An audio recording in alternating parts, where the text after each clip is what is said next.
Let's roll. Yo, yo, yo, what's going on, everybody? TCH Live Thursday edition. It's your boy, Aaron McAvoy, here in the house. Ready to cast this show, and looks like we're starting off with a bomb pot, and they've juiced it up a little bit. It looks like $15 to go this time around, so that should be exciting. Joining me here tonight, as always, super producer Carolyn and the one, the only, Caitlin Komeski. What's going on tonight, Chica? Hey, babies. So happy to be here to spend the evening with y'all. What a fun lineup we have.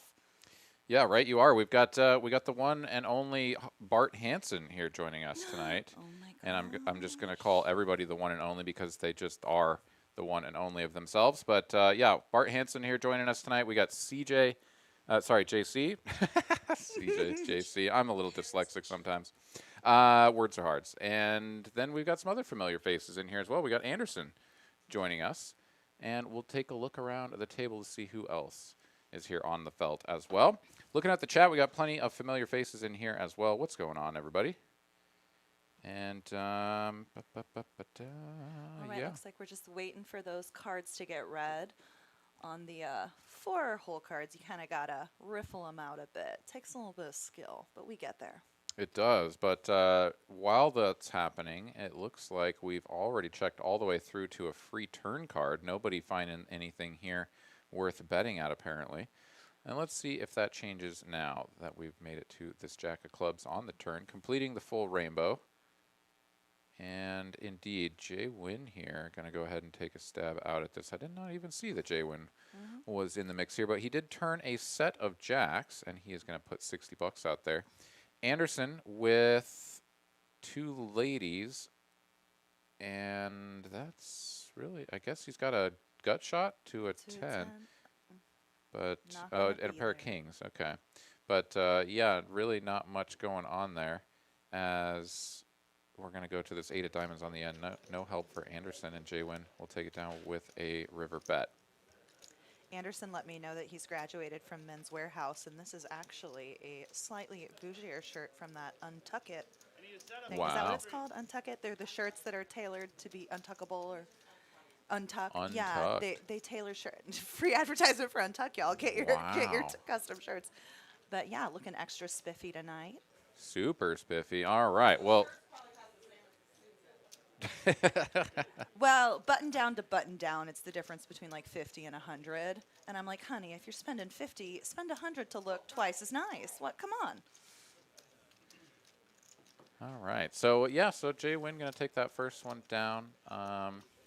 And we will get another look around the table to see who else is joining us here tonight. I'm interested to see what kind of 2-5 we're into, because I feel like lately sometimes we get a really tight, aggressive table that's going to wait for their spots, and then one player that's willing to loosen up their range and get in the mix is going to be the big winner of the evening. I feel like that's a consistent pattern. But with Bart on the table, maybe everyone wants to be on their best behavior. They don't want to make the highlight reel in a bad way.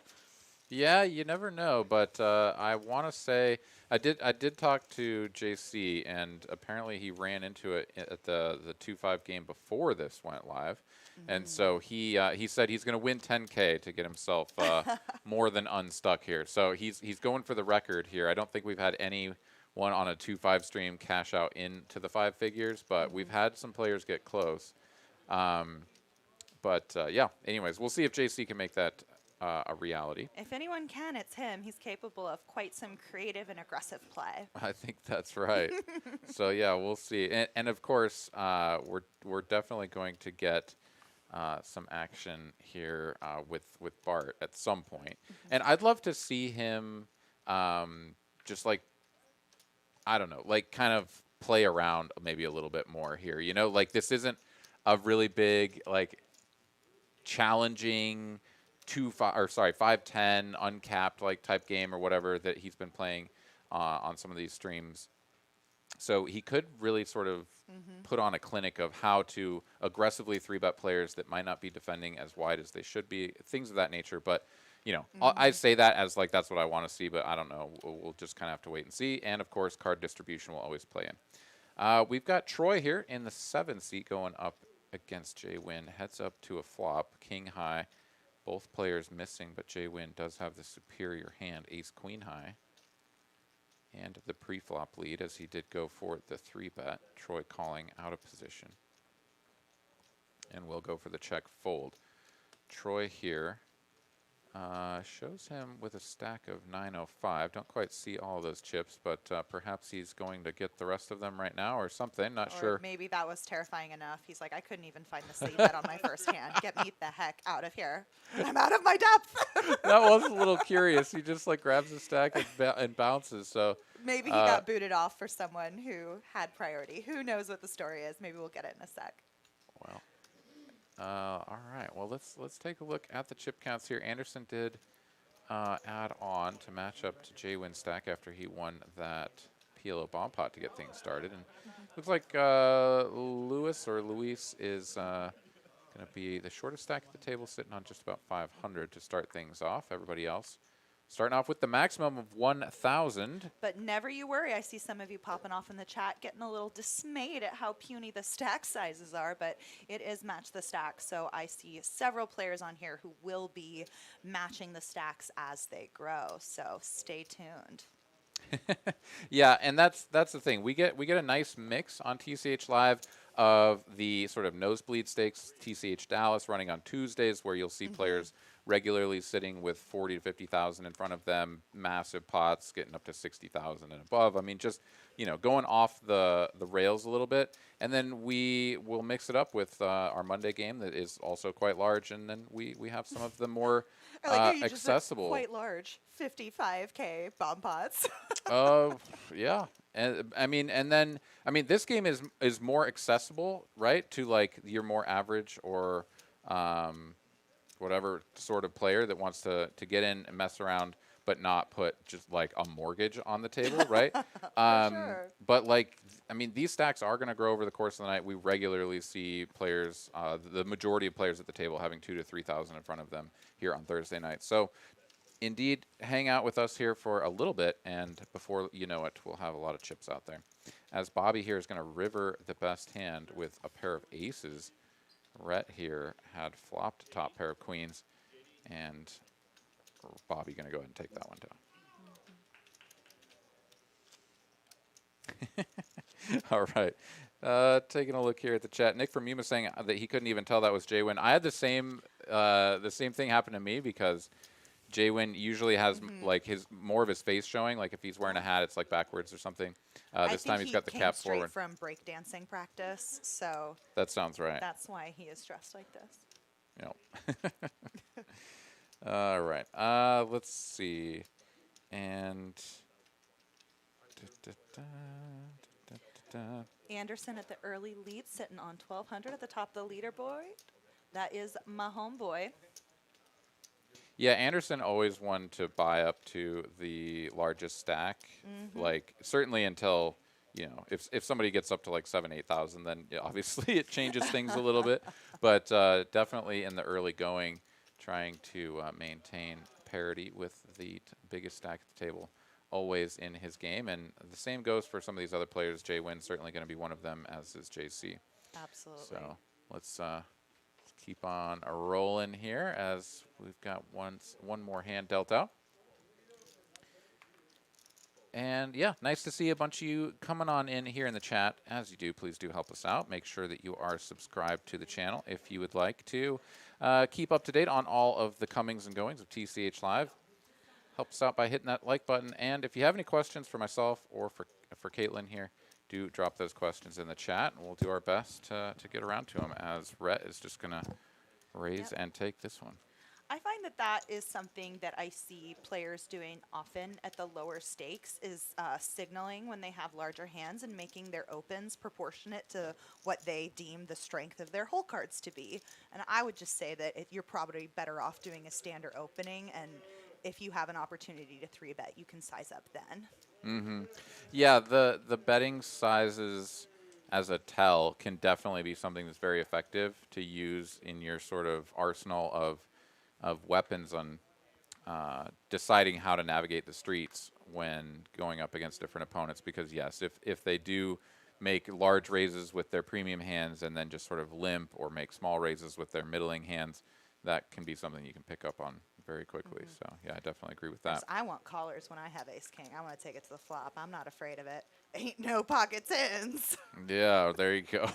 Pocket 10. Oh, you never know what to do with those. It's just a tough hand, you How know what I'm dare saying? you? How Yeah. dare you? Aaron is bringing up the fact that I was so cruelly confronted for how I play pocket tens on the stream. He wasn't wrong, but it was still very hurtful. Yeah, well, it was Well, just hey, he was the one who was drunk alone on Father's Day in the poker club. So oh, who's the real well. loser there? All right. Oh my goodness. Let's see here. Jeffrey here. He says nothing better than people who open 10 big blinds UTG with pocket jacks. Enjoy the blinds, sir. Yeah, I mean that is sort of exactly in the same vein as what we just saw there, right? It's like you open with a hand where you don't wanna lose with it more than you want to win something with it, right? And I've seen this countless times where someone will like 10x or 12x or even 15x like pre-flop with pocket aces, folds around to them, they turn it over confidently, and they're just Yeah. like, well, I didn't want anybody to suck out on me. Yeah, And like it's like, that's the optimal outcome for that. yeah, so it's like, and that goes to Oh, sort Louise has pocket tens. Speaking of, I'm it having just, flashbacks. yeah, it just goes to demonstrate how like the mental game or the mental side of the game of poker is so important because some people who have suffered in their own particular way by losing with pocket aces, it has completely transformed the way that they see that hand. This may be the same with you and tens. And I hate you I'm, so much right you now. brought it up, so I'm going I to needle did. you to I death did. with it. Please Okay. do. Please Um, do. anyways, so and if you can if you can recognize that, right, like there's something to pick up on him.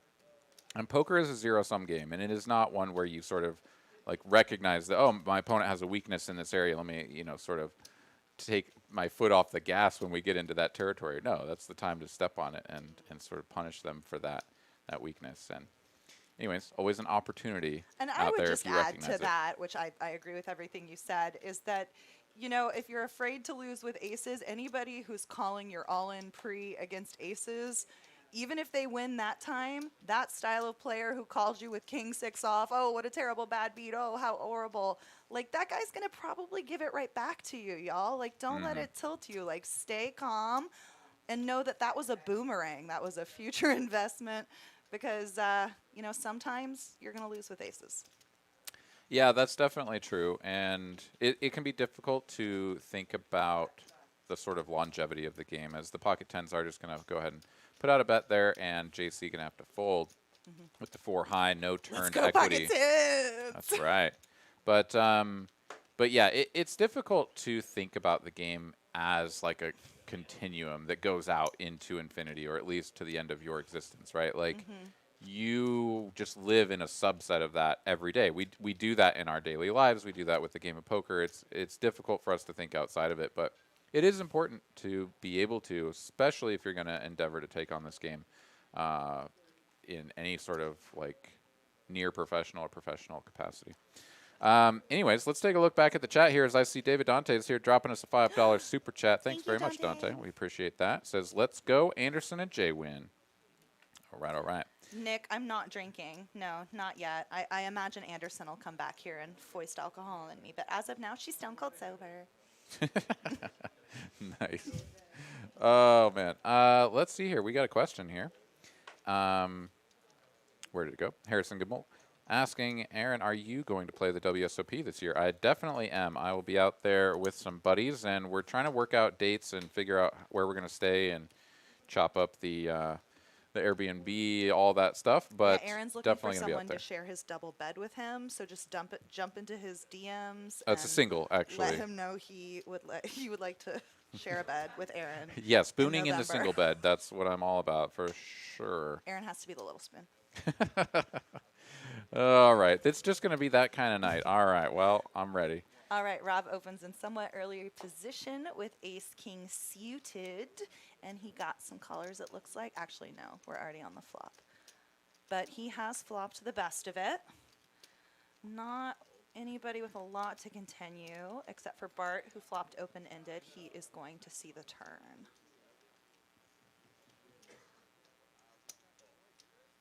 And Andrew coming along with a pair of tens, bottom pair, no kicker. That was not a successful float for Andrew, but safe turn card for Rob. Let's see how he continues.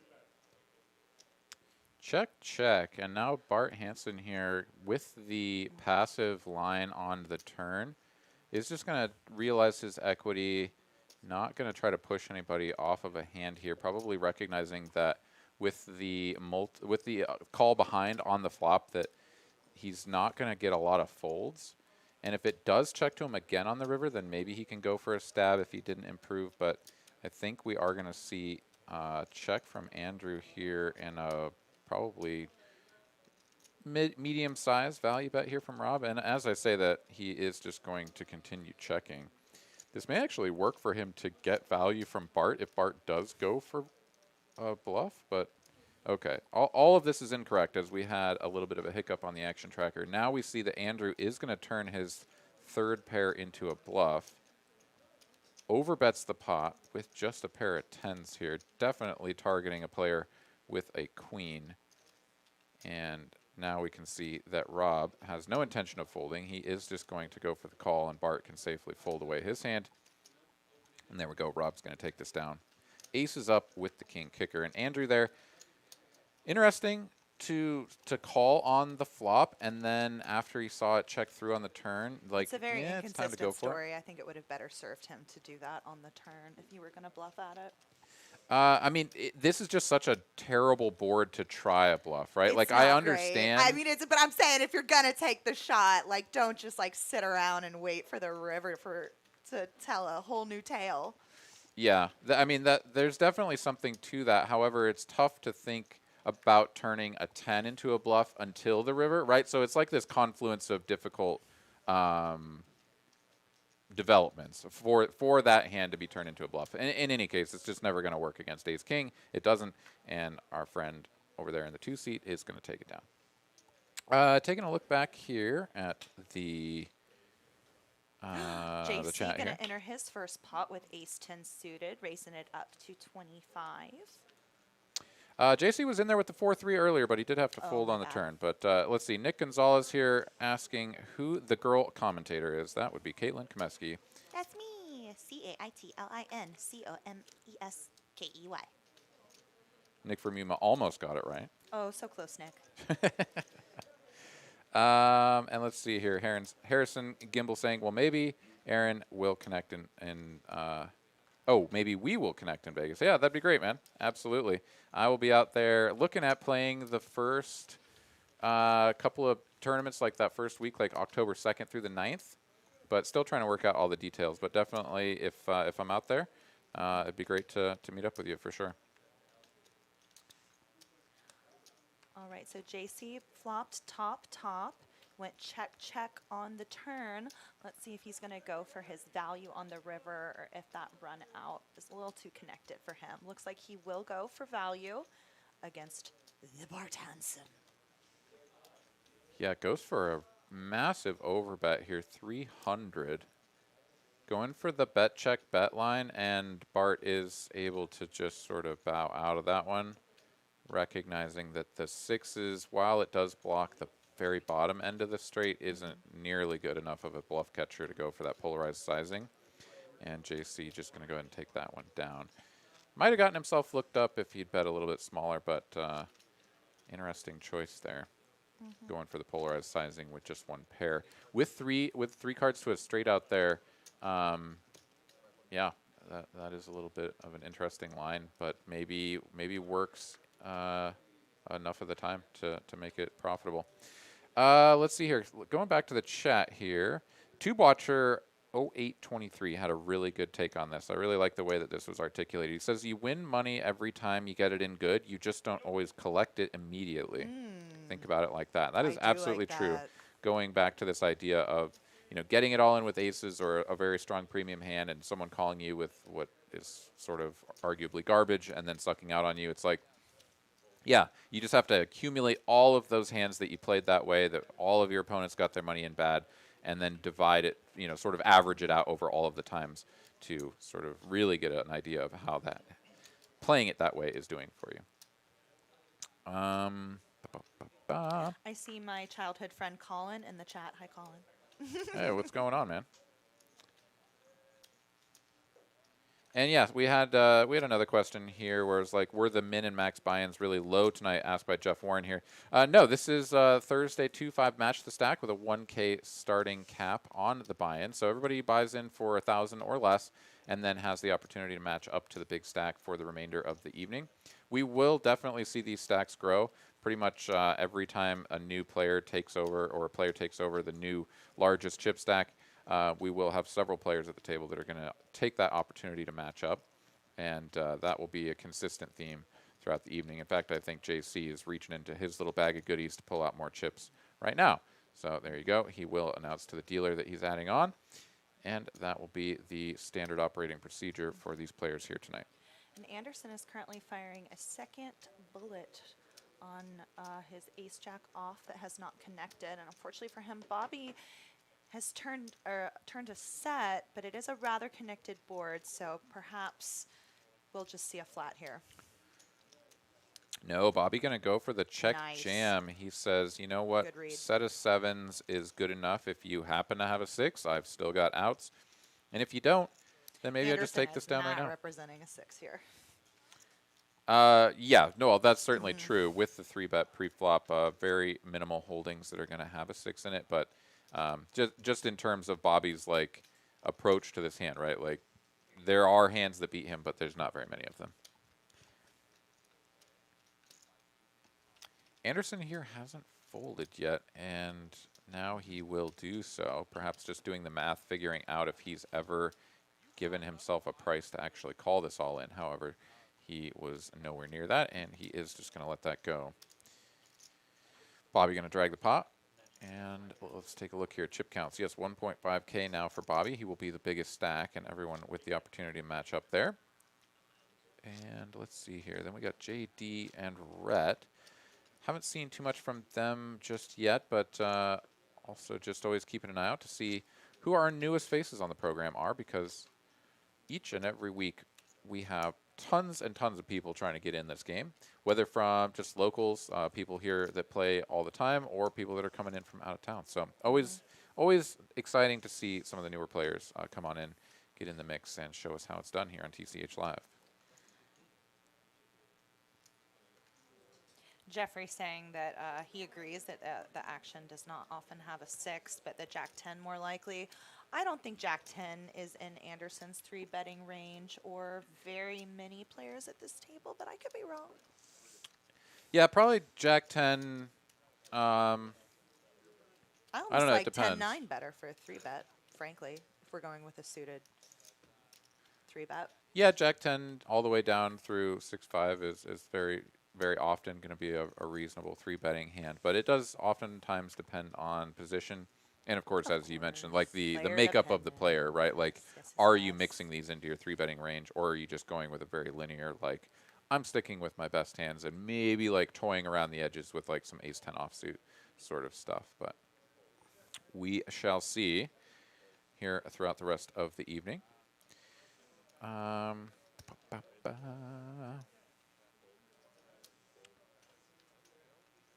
Jeff here saying a few days ago, half the table bought in for 20K. Yeah, that is a little bit different stakes, and that's the way things are going to go. So the TCH Dallas also going to be broadcasting each and every week on Wednesdays. They very frequently will play a 2-5 match the stack type structure as well. So you're going to see But correct very me similar. if I'm wrong. I find that, stuff. especially in Texas poker, the blinds are very arbitrary. It all has to do with the lineup of who's actually sitting at the table, who's playing the cards, who's capable of, taking big swings. I think that is more dependent than the arbitrary stakes we put on it. Obviously, if you're sitting down at a 5-10 or that Dallas mega game, it's a different rodeo than here on Thursday. But I think in terms of the excitement of the action and the swings and the volatility of the game in general is more dependent on players. Yeah, and that can be something that's lost on some folks, right? It's like the amount of like digits is what is exciting to some people, not the number of blinds. And like to be fair, like that's understandable, right? Like you see someone play $1 million pot, like that's like holy crap! Literally, somebody just won $1 million Yeah. playing a hand of poker, and that is crazy to think of. But then in terms of the number of blinds that was won, I mean, it may be no different, or perhaps there may be more blinds won more in a game like this. So that's just another piece of perspective to keep on it. But let's take a look at this hand as we've got a turned queen of spades. Going to make top pair, or the top card on the board pairing up.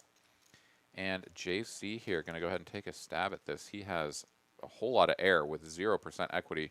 Luis with second pair top kicker Ooh. is going to let that card or let that hand go. I think that's a situation where JC identified that nobody was too interested in that pot. You know, you always hear dealers say that stuff like, who wants to win? Show me. And I feel like some of the best players can identify when that's happened, like before the dealer has to get to that moment. Like, you can read that everyone has disengaged from this hand. For sure, and I think maybe just as much of the factor on that hand too was just the fact that it, like the player with ace 10 there, right, didn't feel inclined to put a bet out there Yeah. because like he's got second pair, and then when it checks through, it's like, well, yeah, somebody's going to take a stab at it. I definitely think that Luis should have defended with the second pair and top kicker, right? Like Well, that's he is the solidly at the shorty, top so of your he might, range. his justification might be that I have to call for my whole stack there if I call that bet. Well, yeah, and that can be a challenging spot to be in. But anyways, I'm always gonna just shoot it like I see it, and I think that's definitely a spot to continue. All right, we got a raise to 100 here. Anderson gonna go ahead and call for 80 bucks with the 8-7 offsuit out of the straddle. So this is straddle on straddle violence, Yummy. and Anderson gonna flop the best of it with second pair. JC one over card and really not much else to go with it. Does have some funky backdoor straight possibility with that little dangling 3 of clubs. Going to continue for 75. Anderson called just about as quick as JC's chips got across the line. There's one of those backdoor straight outs for JC, as he will now make a straight with a 4. However, that would give Anderson actually a better straight. So I take it all back. The 4-6 runner is no good for JC. And he will check. Anderson bets 200, and that's going to be all she wrote.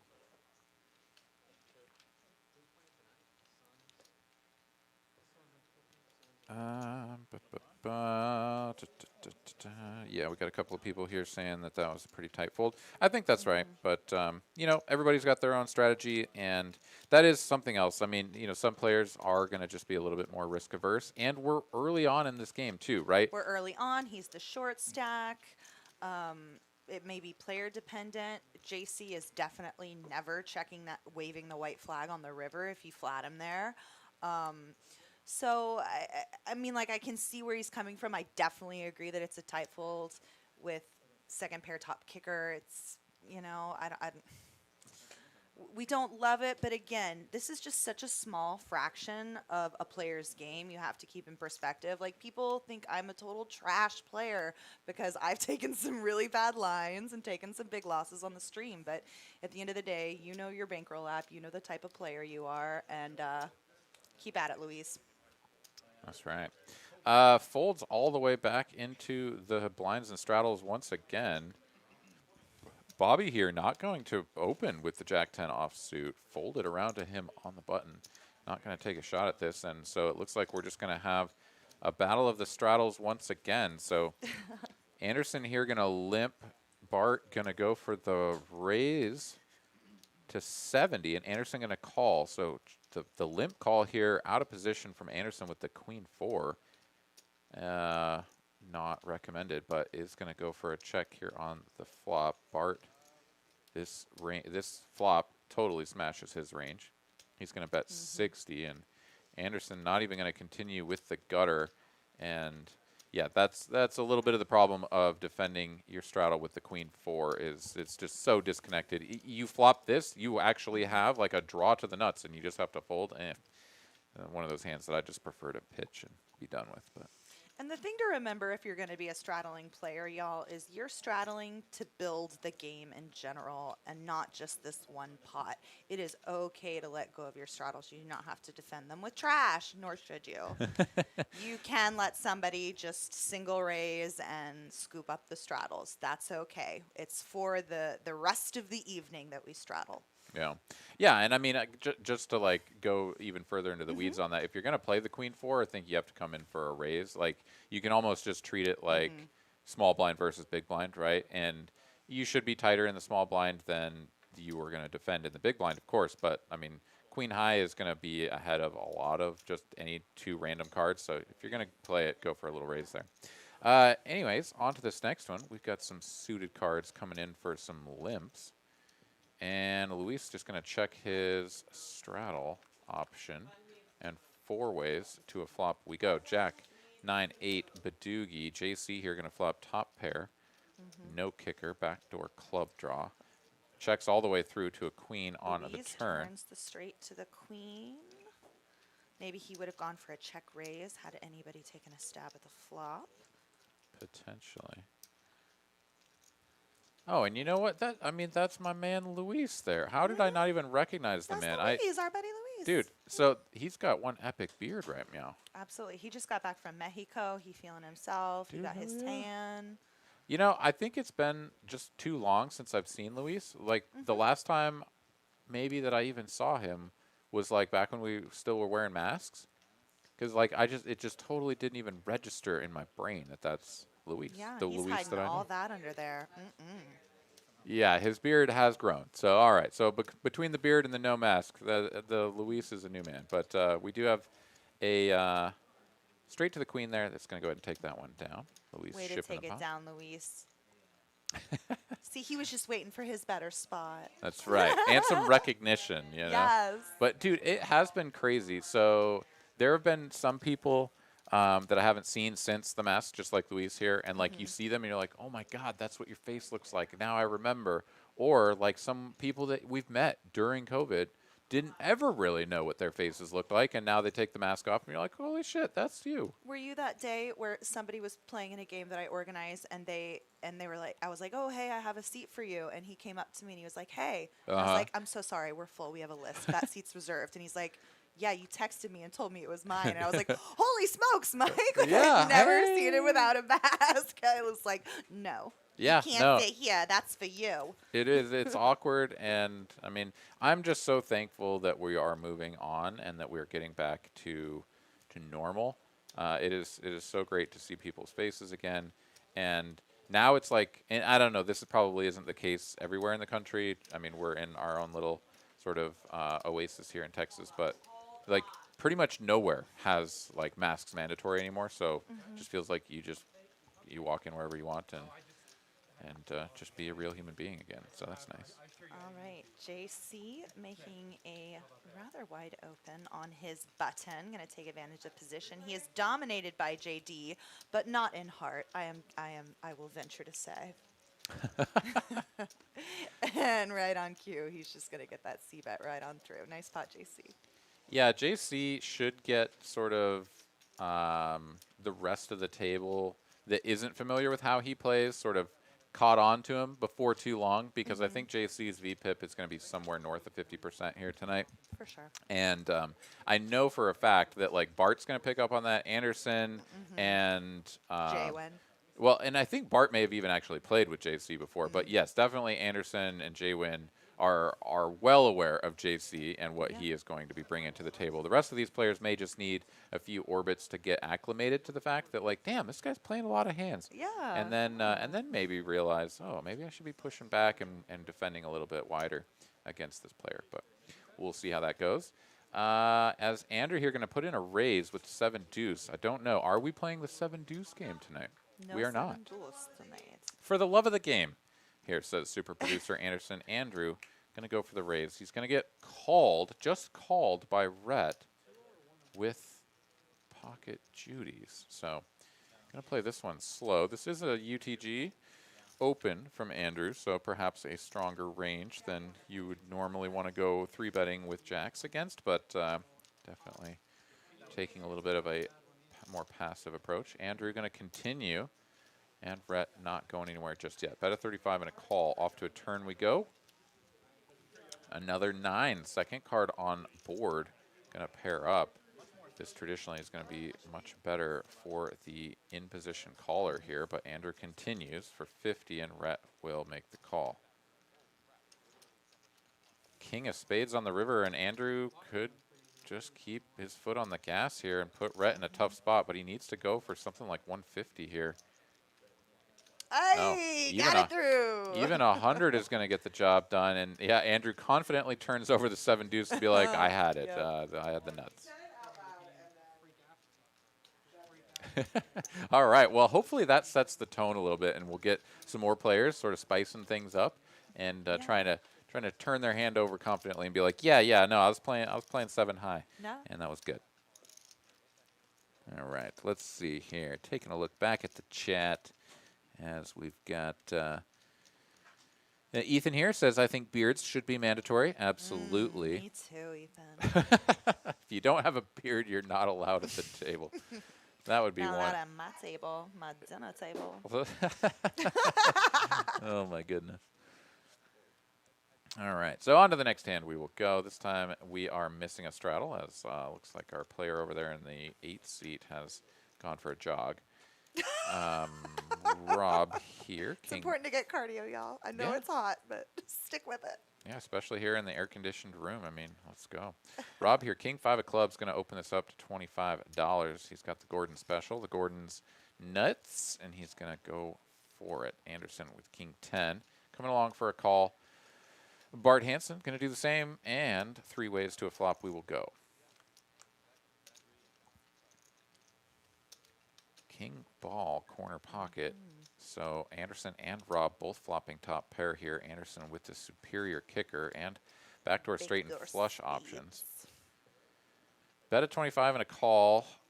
Bart going to go for the exit with his miniature pair and a heart on the turn. Might slow down the action a little bit. Rob is going to check, but Anderson going to go for a large bet here, 110 into a pot of 132. So this is very polarized sizing, which is a little bit interesting. But it is going to get sort of max value on the turn here from Rob, who is a non-believer. Off to a river we go. And now we're going to go quick check, check. Haven't even gotten the card scanned in yet, but it is going to be a quick check, check. And Anderson's going to take it down with the 10 kicker. So, oh, it's 10 on the end, but it is a heart. I see. Yeah. That explains the river action. Taking a look back here in the chat, we got Kevin and Sarah Groddick, JC for president. Hell yeah, let's go. Jason Britt here also says that he'll be seeing us again in the next week or the week after. Going to be moving to Dallas. Oh, hell yeah, dude. Let's go. Going to be a TCH regular. That's awesome, man. Glad to hear it, Jason. We'll look forward to having you here as a neighbor up north. Anderson's still at the top of the leaderboard with 1.8. I don't care if he bought most of them. He's my man. Yeah, well, he just won himself some right there, too. So let's see here. Rhett going to go for the limp. We'll get that cumulative winnings page up soon. That's right. He'll be at the top of that one, too, my boy. We'll see how he's doing. Yeah, we have seen some limping going on, and JC's like, well, if that's what we're doing, then I'll get in the game for some limps. But Anderson says, no, bad kitty. Raised to 75. And Luis looking down at number 1. Botan, yes, king. Yeah, Luis going to love this, and this is on the button as well, so he can go for a raise. He's going to go pretty big here, which is a little bit unnecessary given his remaining stack. So would have liked to see just a little bit smaller 3-bet. Doesn't really matter because Anderson's just going to pile it. I mean, yeah, Luis is obviously just... Okay, I mushed you, Anderson. That one's on me. Well, Anderson's live to diamonds, so let's see if he can find a way out. I hate it when I like both of the players. 1 queen, 1 diamond. There's another diamond. Diamond? And another one on the river. Oh, Luis. Gonna get destroyed. And that little look from Anderson on the end shows exactly what just happened there. He's kind of like, oh, well, 12% to win. I mean, he can win sometimes. They can't take away your charming good looks, Louise, just because they're pushing the chips away. Oh, man, the beard energy didn't bring it in for Luis. Sorry about that, buddy. Tough break right there, obviously. You get it all in with aces and you lose sometimes. That is just about what we were talking about before. This not being one of those cases where it was just some No. total garbage, but like this was an This is even a better. cooler. This is a true cooler. It was a cooler, but this was an even better spot than just being up against like King 6, right? Because your opponent was just crushed with the Ace King. But Ethan should have folded the aces. Yeah, should have saw it coming. Aces on the button, no good. yeah, for sure. So yeah, Luis chiming into the chat. He says, "See y'all next month." LOL. So Ugh, we love you, Louise. yeah, We'll tough. get him next time. Tough break there, buddy. We feel for you, but hang in there, and we will indeed see you again next month. So, yeah, that's just the way the cookie crumbles sometimes, but we've got our boy sitting down in the box. We got Jeremy here. He's going to start slinging the cards, and that means that we're going to get ourselves a PLO bomb pot, 15 bucks to go, and I think we're going to get a new player seated there in the 7 seat. Is that 7? 6. 6 seat. Here before you know it, as we do have something to the tune of 20 players on that list waiting to get in. Have you played much PLO 5-card, high only? 5 card? Yeah, I was playing some of that last night at a game that I'm relatively new to, and I hadn't played it much before, but I quite enjoyed it. It was 4-handed, so it wasn't like, you know, the real deal, but... Yeah, so, I mean, I've played it for sure, and... I mean, people are even playing 6 card now, so you know there's plenty of just like let's get all the cards in the deck pitched out and see who can make the nuts. And so I mean I've played it. I think what do I say here? I guess you just have to be even more selective about what you're going for, right? Because now it's like with 4 card PLO, it was like, all right, it's very likely that you having the second or third nut flush draw is like drawing into the nuts, right? Like somebody else has that draw, the better draw, Yeah. and so it's not good. Then you go to 5 cards and it just becomes even more likely. And then especially at 6 cards, it's like, I mean, the second nut flush is just, I mean, not ever good. And you can use, I mean, unless you're playing with people that can take that naked ace and turn it into a bluff, which, you know, you should be doing all the time because, Yeah, holy crap, you find those games, baby. yeah.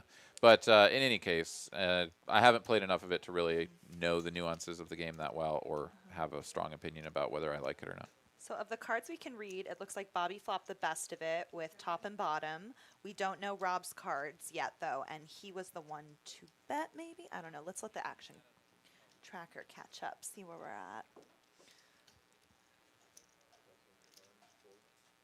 I don't see any sates. No sates.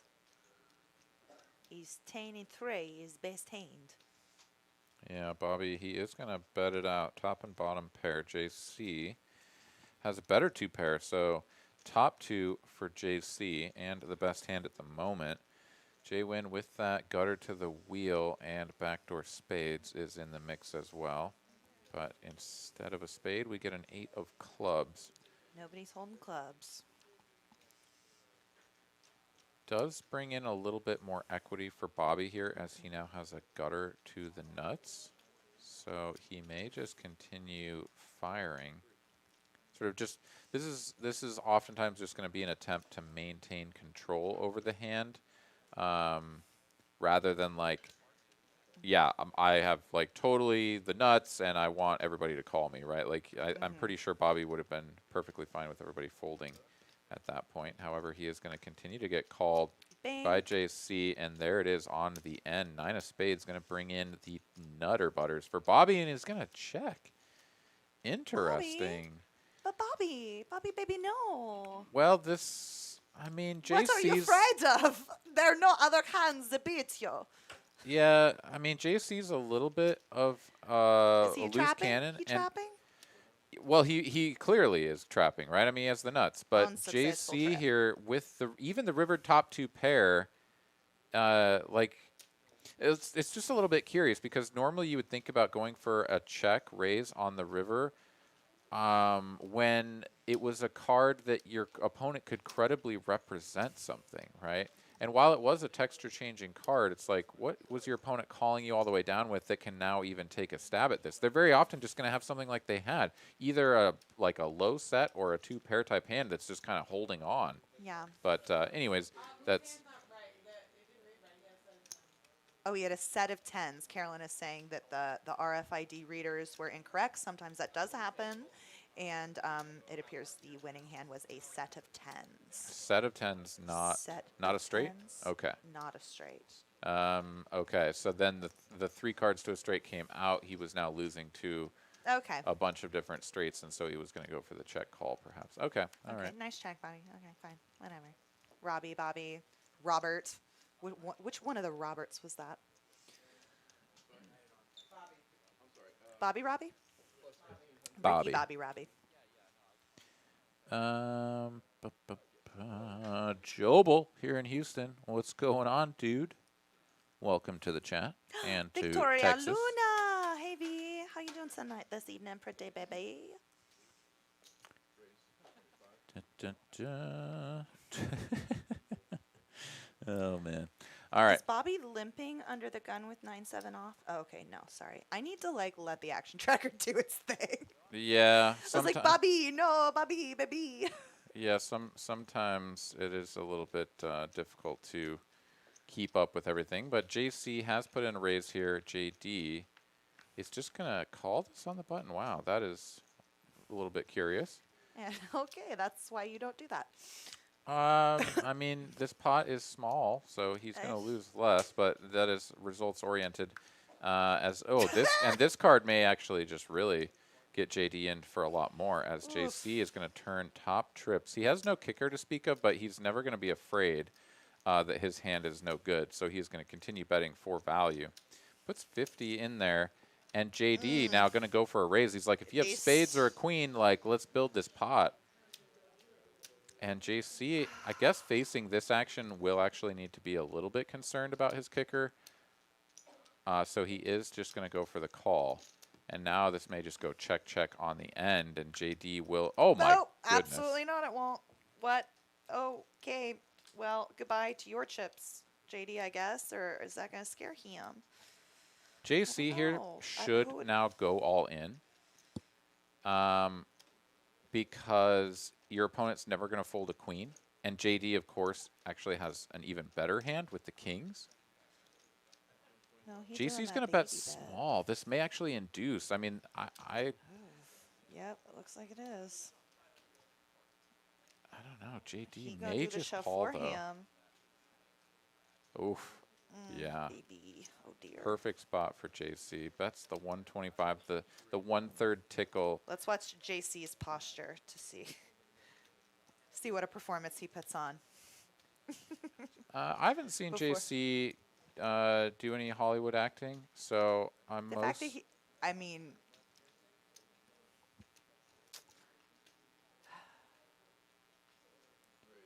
yeah, he's going to go for the raise, and now JD's like, what did I do to myself? He's going to call, and he's going to find out that that was just the nastiest run out that he could have ever imagined. He felt like he was good on the turn. The river, he's like, I've got to be good. Well, how many aces are in this deck? And indeed, there was just one more, and JC had it. So JD is going to do and at a lot of clubs, that would be a bad beat. But at this one, quad tens have to be beat by a straight flush. Right? Well, yes, yeah. And both hole cards didn't play. I mean, there were some mitigating circumstances there. But certainly aces full of kings getting dusted off by quads is never a good feeling. And our friend there who just suffered that destruction may or may not be reloading and joining us, or he gone. All right. So sorry about that. That was a rough run out. And we've had a couple of pretty nasty coolers here already. Anderson with the ace-king taking care of Luis in the pocket aces, all in pre-flop, finding himself a flush on the river.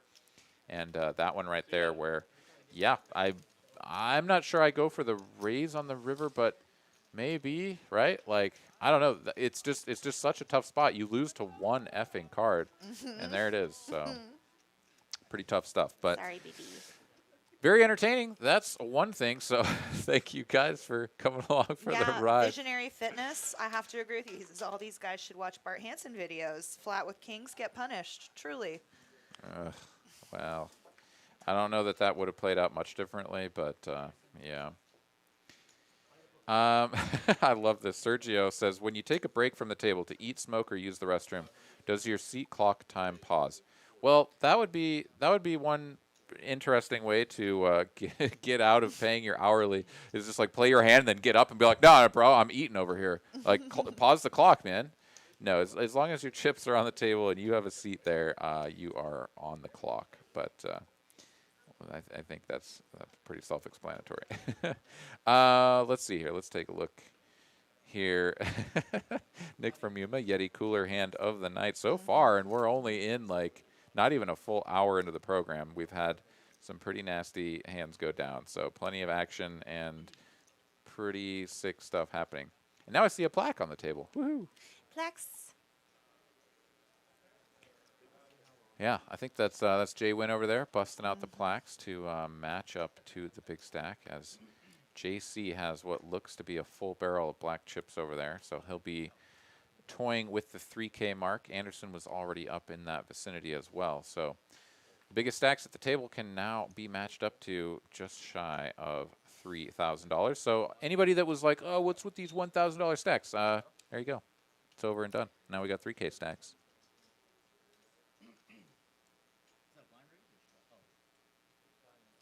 Visionary's not convinced yet. Visionary? Visionary Fitness says, you're telling me that if you 3-bet it up to 125, ace-3 calls there, not a chance. Well, Sorry if I didn't nail your voice, Visionary yeah, Fitness. JC will call that bet 100% of the time. Yeah, maybe more. If his neighbor showed him ace-3 and was about to fold it, he would steal it out of their hand and he would call for them. Yeah, no, JC is a little bit of a different player than maybe your average Joe there, Visionary. But I saw something else that was fantastic. Morathana Flame. What are those tattoos on the dealer's arm? Well, that is Jeremy, and he has some fantastic tattoos of different molecules, perhaps some mind-bending ones. And really great guy, fantastic dealer, and cool guy to have a conversation with about psychedelics. All right, let's continue along. I thought you were going to avoid the subject entirely. You were skirting the issue and then, like, just, nope, nail it. Dude. It's the wave of the future, man. People are talking about using it for all kinds of different things. Psychedelics in general for I'm sorry, I didn't realize I was a depression guest on Joe Rogan's podcast today. Yeah, man. Just get with the program. Are we going to eat some elk meat after this is over? Well, I'm going to smoke some. I don't know what you're going to do. Yeah.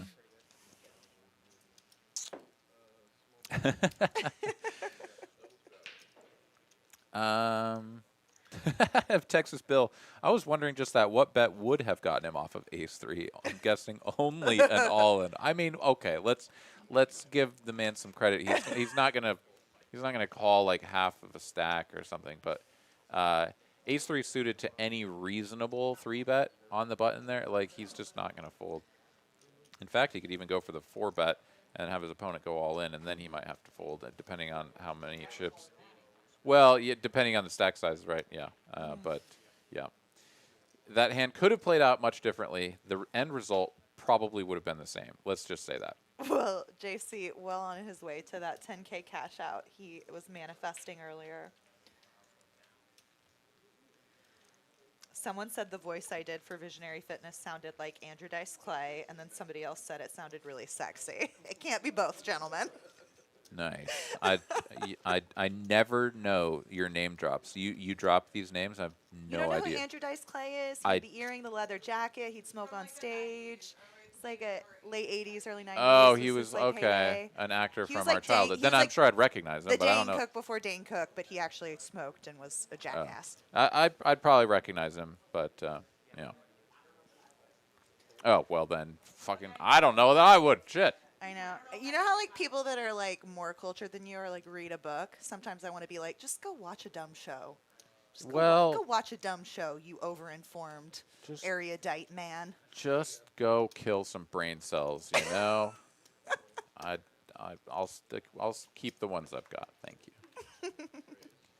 Now, I mean, like, it's whatever. I do at times, like, find myself, like, in the conversation or, like, on the outskirts of a conversation, and I'm just like, okay, you guys are talking about some pop culture shit that I just have no understanding of. That's fine.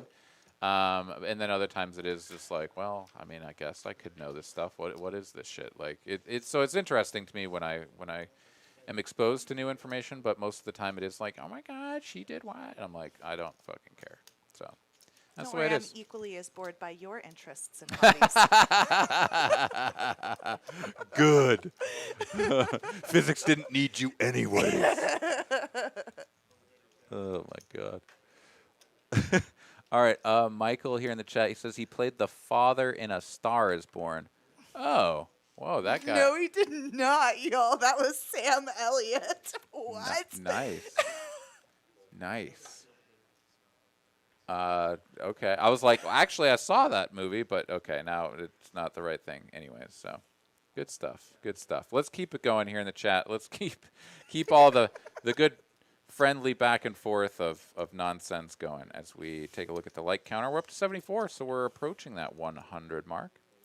As each and every night we do have our own like little mini goals of like how many likes can we get tonight, just for fun, just for shits and giggles. So help us out, hit that like button if you do enjoy this broadcast. We'll see how many we can get up there. As we've got JC playing another hand. Who would have thought? 3-betting from the small blind with the trash hand. I love him so much. Indeed. And Bobby here, even though he's in position, just opening with the 9-8 offsuit, is just going to go for the fold. Which isn't a bad play. Just JC is going to do this a lot, and at some point, players are going to either need to sort of push back or just sort of go along with it and be like, all right, you're just going to push me around a little bit. But all right, we got our 2 new players here at the table. Jasmine hopping in. She was seated there back behind the 2-3 seat there for a moment, waiting for her opportunity to get in. She is now on the table, and another player here as well. Saw his name there for a moment, and it's gone. So we'll check it out here again in a moment. But we do have 2 new players, so let's see how they fare here as we get into the action.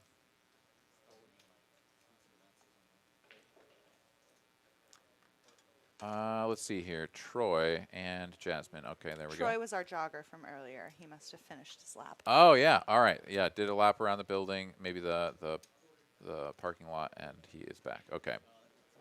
Bobby in the hijack. Going to let down the ace-4 offsuit. Okay. And JC, 2 cards on the button. He's going to fold. They were pretty bad, so just going to let Anderson take a little shot at this. Raise to 15 is going to get defended by pretty much any 2 cards, so Bart will do that. 10 deuce of diamonds, and he's going to flop bottom trips, so that's pretty good. Bottom trips. Yeah. Anderson here with king high and the pre-flop lead. He's just going to take a stab at this.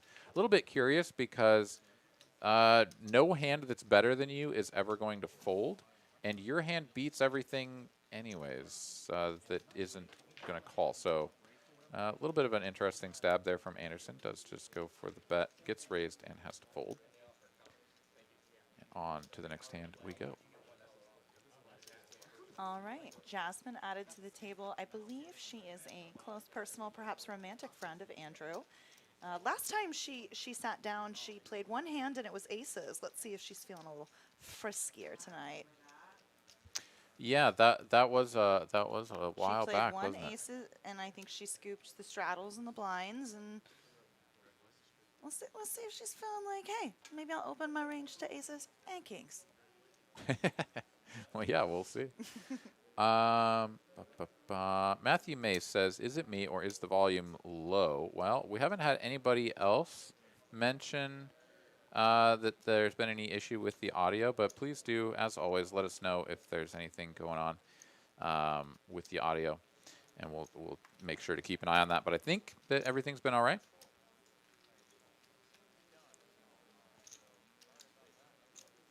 Visionary Fitness saying you're going to troll him all night over their ace-3 suited folds to a 3-bet. That's a very player dependent thing. Again, we'll say that again to you, Visionary Fitness. On JC, I'd say in a vacuum, yes, more than likely you wanna raise with kings in position. Yeah, because he is going to call you a lot. Let's see. We've got JC in a hand once again. I think he's going to play just about every hand tonight, as he has the best hand. Check on the flop. Has a gutter to the nuts and does bet out and Troy with just 5 high with no inclinations of trying to push JC around. He's just going to let it go. I wonder if that's Troy, the dealer I know named Troy. He looks an awful lot like him. Yeah, well, there you go. It just might be. There are a lot of good dealer/players running abouts this city. Story checks out. Yep.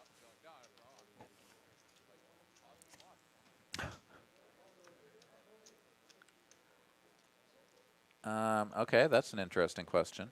Probably just going to go ahead and move along and not answer that one.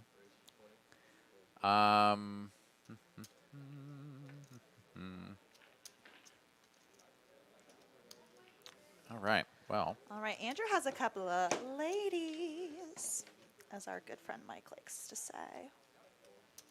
Yeah, and Bobby here going to get frisky with the king-queen offsuit. Goes for the 3-bet. Back over to Andrew, who, yeah, definitely should be continuing, and most likely for a 4-bet. Is cutting out the chips for said 4-bet, and chips across the line. This is a pretty chunky sizing, if I'm not mistaken. Yeah, over a 3x raise, going up to 280. So 200 more to play for Bobby. Going to be out of position, and these are two of the deeper stacks at the table. Both players on over 2,000. This is a spot where, yes, I like the fold from Bobby. You're not going to want to do this very often. He would be in position, but king-queen offsuit is just going to be so far behind your opponent's 4-betting range that usually not worth the effort. But I don't necessarily think that that was a bad 3-bet. Of course, you're going to have to fold to the re-raise, but a lot of times you're going to get overfolds there from the population. So don't be afraid to 3-bet some of your off-suited Broadway in position. Mm-hmm. Absolutely. Oh, man. Lobo Poker, what's going on, dude? How you doing tonight? Hey, Lobo. Thanks for joining us. Mike Smith here. What's the minimum buy-in for this game? That would be $200. So, 200. yep, Jasmine did buy in for just about the minimum, which is everybody's right. The maximum, of course, start at 1K and up to the biggest stack at the table after that. Kyle Hall here asking, which hand do you like better, pocket jacks or ace king? I'll let you answer that one. What do you think, Caitlin? Jacks. Jacks. Jacks. Yeah. That is pretty standard. I'd rather have a pair than ace high. I mean, that's my short answer. Yeah. I'll leave the more nuanced, fancy one to you, but yeah, I think jacks are. Yeah, I mean, I guess it sort of depends on the dynamics, of course, but like it just in a vacuum, give me pocket jacks. But ace king is always just going to play really well, like you usually know if you have the best hand or not. And with jacks, it can be much more difficult to know those things because one overcard comes off, and you're like, do you have that? And you never really know. But with the ace king, it's like there are no overcards. You either have the pair or you don't. So it can be a little bit easier to play the ace king, but that's just the nature of the beast. All right. I will say I think I'm more likely, or just maybe anecdotally have been in more spots where I'm more comfortable putting my whole stack in pre with ace king than I would be with jacks. I'll say that. Yeah, no, absolutely, because with ace king, like you block the hands that crush you so hard, and you're gonna be flipping or dominating your opponent much more often than like the same can be said for jacks, right? Like you're rarely dominating your opponent, right? Because like if you get it all in pre-flop, like sometimes they're gonna have tens, and like maybe If I'm ace. at the table, gosh darn it. Yeah, but yeah, I mean, yeah. So like I said, it depends on the dynamics, but in like a single raise pot or something like that, pocket jacks are going to be superior, I think. Rob here, ace 10 of diamonds, facing a 3-bet from JC, 7-6 offsuit. And Rob should be on to JC and his shenanigans, but this is a difficult hand to play and out of position. So let's see he is just going to fold this. So JC is really getting away with this so far. I'd like to see some players put their foot down a little bit. And, I mean, like, that's actually, honestly, a perfect hand to go for a 4-bet. But, I mean, for a lot of these players, their 4-betting range is like aces and kings, right? So it can put them outside of their comfort zone to face this kind of aggression. And I think that's why JC is thriving here so far tonight. Knock him over, pull him down. I put the hammer down. I was just playing like a 1-2 game at TCH on a Sunday. And there was a guy who was kind of attempting to run over the table. And I 4-bet him pre, and then like just fired 3 bullets with a total bluff, and then I showed it to him afterwards, and the girl next to me was like, "Good for you!" Like apparently had just been terrorizing her for the last hour. Nice. Yeah, it is funny when you get that like support from the other players at the table, or what is oftentimes the more frequent thing is that everybody is sort of ganged up on me, right? In like spirit. Well, because like similar to JC, right? Like you sit down at a table, you get the lay of the land, and you're like, oh, I just 3-bet these people, and they're gonna fold to me, and so you start doing it, and then like all the people that had just been sort of like, well, we've been like limping and calling single raise pots here, right? Like, and I don't know why I'm using that voice, but like, no, it was the perfect one. and like, so then you know you're kind of the villain, right? And so then like I've had this, I can't tell you how many times where like I get sucked out on in a big pot or like get knocked out of a tournament or something, and like all the players near the guy that just beat me are all like fist bumping him and stuff, and I'm like, well, you know, I mean, it is a little bit, but at the same time, I really just look at that as what it is, of like they recognize that I was playing in a superior fashion, so they're all like, hey, like that guy's out, like we don't have to worry about him anymore. Yeah. And so like I don't let that get to me. I actually almost like think that it's funny and enjoy it, but No, maybe I I'm mean, sadistic. I don't know. It's true. As you improve and you start going to more and more games where you're going to be one of the more advanced players there, that it doesn't happen to me as often as you, but even little old lowly me can find some donkey fish puddles to play in where I have encountered that same. And you're going to encounter a lot of adversity or people who, you know, are like, wow, you're really aggressive. You put a lot of pressure on it, and then they're going to like to see you lose because you're, you know, getting them awful out of their hands. Yeah. This is a very interesting hand. So as we've been sort of jabbering on, we've got JC and Troy building up this $600 pot, and Troy had left himself just like $100 behind. He's gonna wait. Did he check the end too? No, he put it all in. Double. Okay, that's double what up, that's double what I up. thought, but it was just a little bit curious. Okay, so Troy does fire in the rest of his chips on the end. JC, of course, not going anywhere, has to call with the pair of aces just in case. But Troy has the superior kicker and will take it down. So JC taking his first hit here for a moment, in a recent history at least. All right, there's the PFR. JC, 43% PFR, not even VPIP. Oh, let's go, JC. Showing him how it's Pedal done. Bobby to is the the metal. next highest up, and he had 13%. Oh, Lord, people. Did you not know about the Lottie line? Irving here. Can the commentators stop talking about how well they play and perhaps talk about the game? No. No, we can't. absolutely We not. can't. We need Okay? you to know. No. No, absolutely not, sir. Bad kitty. If anything, we need to talk more about it now. Commentator stroking himself. All right. Okay, maybe that was a little bit of a humble brag, but like I was bringing it into this table. Like these people are clearly getting pushed around by JC. It's relevant, all right? Jeez. All right. Anyways, let's continue. They I'm hate sorry. us because they ain't us, Aaron. Yeah, that's what it is. All right, Jasmine here. She found a couple of Judy's, and she's gonna rip it in. Oh no. Yeah, Bart's got the Hanson ladies, queens. and ladies are greater than Judy's, at least pre-flop. So let's see what can happen here, as certainly Jasmine will be looking at all 5 cards here to determine her fate. Folds over and around. Jack in the window. Let's go. Yeah, let's see. If Jasmine takes home Bart Hanson, that's good. Sorry, Bart, but that would be cute to me. Yeah, well, she is going to need to find a miracle. Oh, queen high flop. That's not going to do it. No runners available. And pocket jack's going to go down in flames. The flopped set of queens going to be best. And let's see. Well, at least she's amused by it.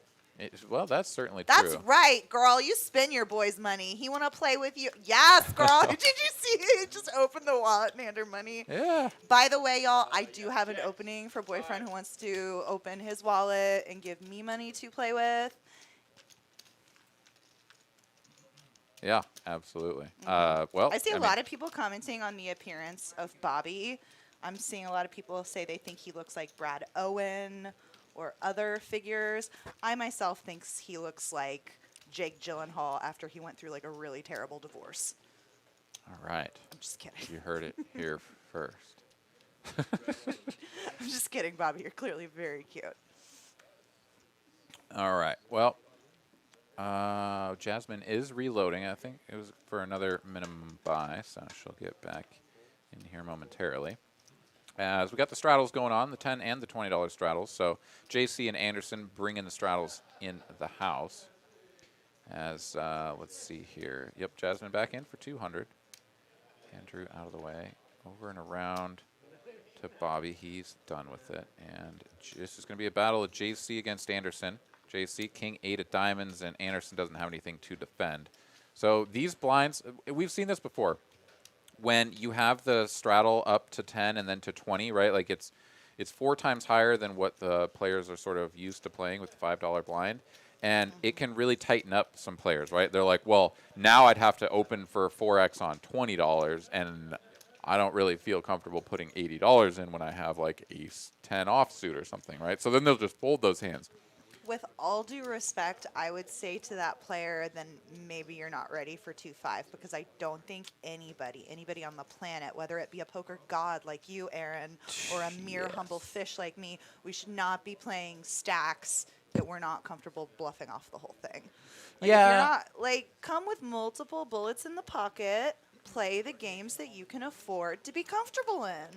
I mean, so, yeah, I don't necessarily disagree with that, but I also would play the counter to that, which is that, like, everybody is welcome in these games, and, like, it's like, I think that it's fantastic to have good diversity in the game of people from all, like, spectrums of, like, their poker comfort level, whatever, right? Like, all of it. Because now we get to see the different dynamics of the mental game that play in. Like, for some players that, like, are going to sit down and, like, I'm going to buy in for the minimum. I'm going to wait for a premium hand. I'm going to ship it in.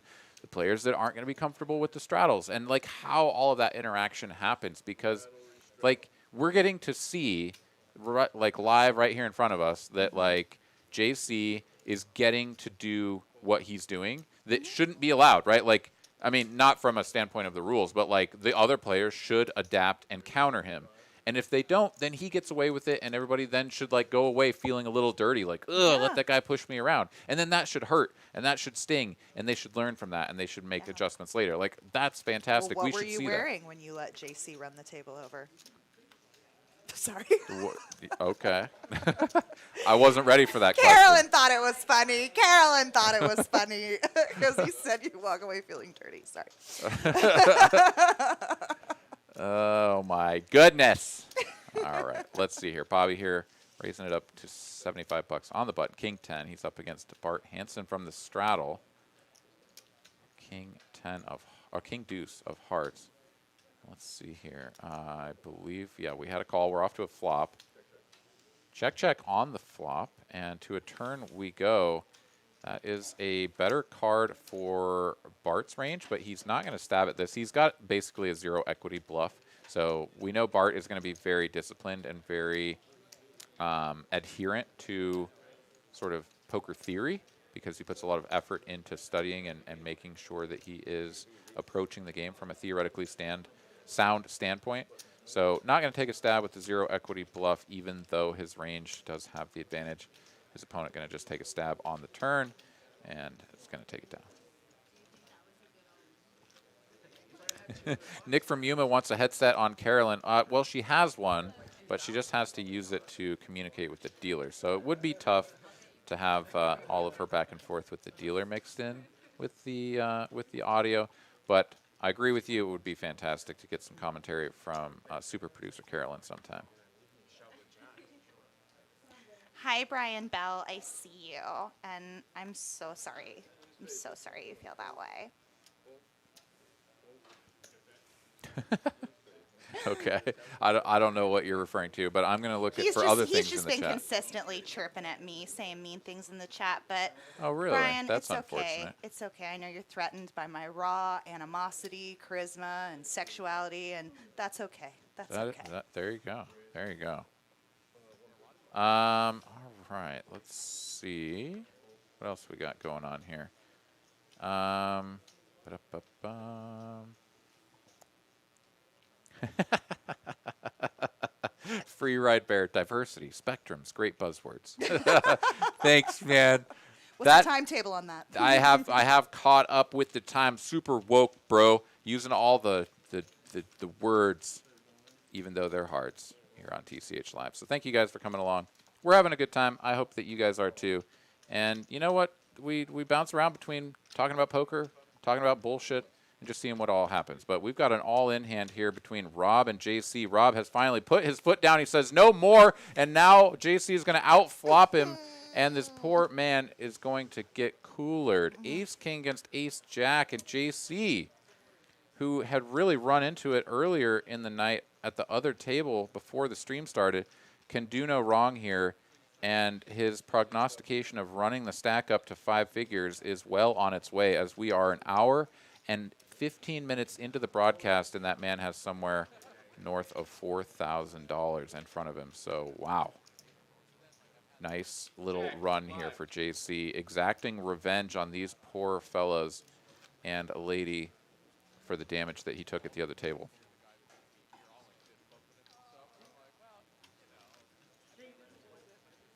All right, everybody. If you've got something to say, just try to keep it nice. It's okay to come in here and be a little bit silly and whatever, but you know what? Like, we're here doing a job for free for all of you. So, you know what? Just try to appreciate us. And if you do appreciate what we're doing, drop us a super chat or super sticker.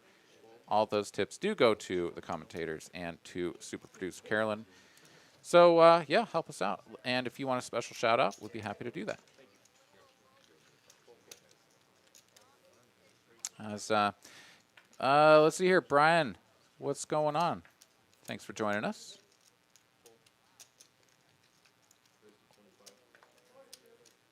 All right, JC with Ace Jack suited on the button, waking up with some hands now.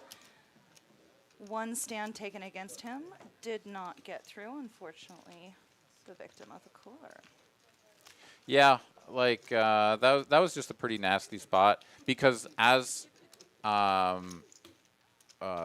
it was Rob, right? Yeah. So as Rob in that position, right? Like he had just folded the ace-10 suited not that long ago, maybe like an orbit ago, to the 3-bet from JC. So he was like definitely picking up on what's going on and being like, all right, give me a spot. Give me a spot to get it in against this guy with a hand that I feel comfortable with. And that was his shot, and just got absolutely coolered on that flop. And nobody running it twice here tonight. We've seen several all-ins, and everybody just ready to rip it. So we'll continue to assess the situation, see how things are going. Jay Wynn hasn't been involved in many hands recently. Card distribution not favoring him. Absolutely not. I think he's just getting the napkins because Jay Wynn is no nit. Absolutely. We got some people here giving us some love. Thank you guys very much for that. We appreciate you very much. And here's a question. Lucas Swift asking, any advice on playing suited connectors on a low-level game with something like 100 blinds? Nick, going to go ahead and chime in here and let you know that he thinks that suited connectors below 6-7 aren't really very good hands. And, I mean, so basically, I think 100 big blinds and above, the game is going to play, pretty similarly. And suited connectors are generally going to be good hands that you're going to want to play if you are given the right price in the right position. But it's kind of hard to give just like a blanket, like 1 over, this is how you should play them. Let me come back to that as we've got Bart Hanson here 4-betting ace-king offsuit up to $300. Bobby putting in the call with 2 mystery cards. Meat. And queen 5-4, 2 clubs out there. Bart does have the king of clubs and the pre-flop lead. Definitely going to go for a continuation bet here. 750 in the middle. See if he goes for the 1/3 or the 2/3. He is going to go for the 2/3. Oh, he announces 250, even though he puts the pink chip out there. Is that right? He must have not had enough greens. Didn't want to get the reds involved. Okay, so this is the 1/3 continuation for 250. Bobby going to look him up. Something not quite right there. Oh, it is. Yeah, it is the 300. So off to a turn we go. 7 of hearts. That shouldn't change the texture for either of these players in a 4-bet pot. See if Bart sizes up now. His opponent 2.1K and Bart with 940, the effective stack here. It looks like he's got maybe a little bit more than that here. So if I'm looking at his chips there, I can see he's got the pink chip and that couple of towers of reds and the greens on top. So he has more than the 941 there. So he is going to continue for something less than an all-in here with 1.3K in the middle. But 675, saving, I don't know, I'm trying to do an estimate here. I'd like to say somewhere around 800 maybe. 700-800 behind. So really not leaving himself much for a river bet. Let's see if Bobby Is there a pink chip I'm sticks missing? around. I really only see 4 or 5. Wait, black. 1, 2, 3, 4, 5, 6. Eh. Well, Bobby, what is the mystery meat? Bobby goes all in. We don't know what he had, but we know he had at least a queen. All Okay. right. So Bobby does outflop his opponent there and does pile it in there. And Bart saves himself. Yeah, we get it updated there. It says 766, so just a shade under the 800 left there for Bart. He's going to go ahead and reach into his pocket, pull out some chips, and go ahead and top off, I do believe.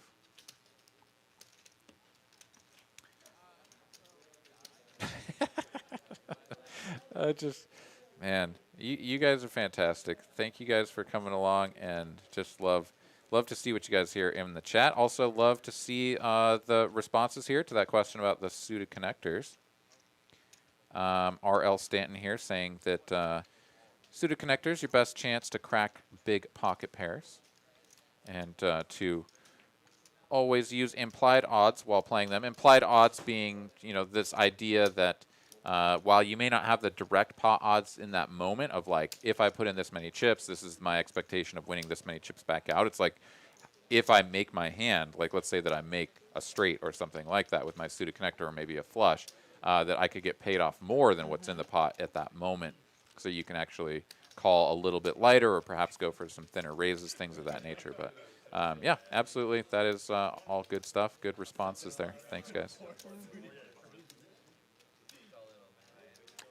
Robert Hanna says, great show. Watch it from Sweden. Every time I watch, I always think you should work on the lighting. It's too dark. Perhaps get some HD cameras as well. Well, thank you for the feedback, Robert. We appreciate you tuning in. Thanks for joining us. And the faces are definitely well lit. I'll have to disagree. I think maybe it comes off a little bit dark because the felt is dark, the background is dark.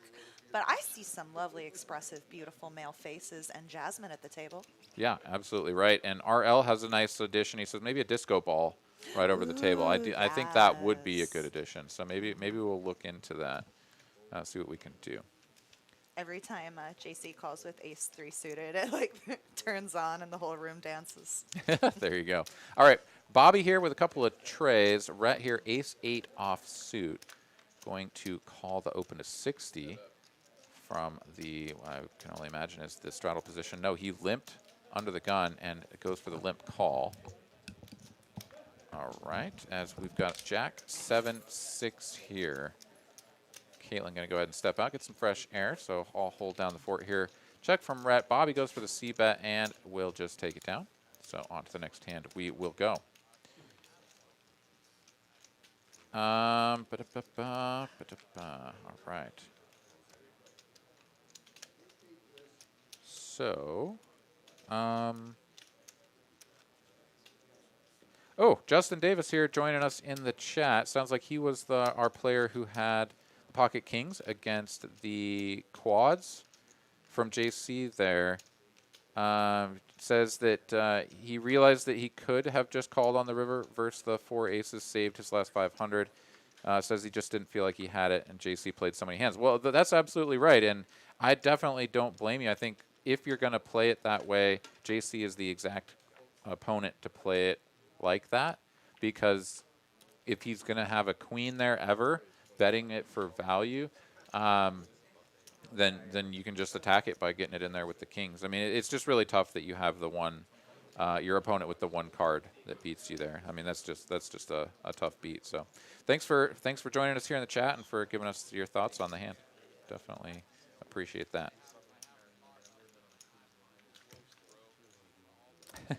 everybody gonna have their own opinions, and you know what? I think you played it in a very reasonable way. So, all right, let's get on to the action here. As we've got to raise to 25 here with the 9-8 of clubs. JC going to let's see here. We had a call and then check, bet, and a fold on the flop. So JC gonna go ahead and flop the best of it there. Bottom 2 pair. Bets and takes it down. All right, looking at the chip counts, JC is the top dog here, 4.1K. Bobby right on his heels. Bart, Hanson, Andrew, Jay, Wynn, and Anderson all sitting north of 2K. And then we've got some smaller stacks there, 1K and below. $10 straddle coming on out. Jeremy with us here for a little bit longer. We will have a dealer change in a little bit. And as usual, we'll have $15 PLO bomb pot coming on out. Let's see here. We got a question. I hope I'm not butchering your name. Vice. What is the highest game at TCH that goes in daily? 510 question mark. We run a 2-5 just about every day. I mean, I come in and play the game most of the time and get started in the early afternoon. Runs all day. 510 is going to be usually relegated to Mondays. The 510 25 uncapped on the stream. Oh, let me get the door here real quick. Be right back.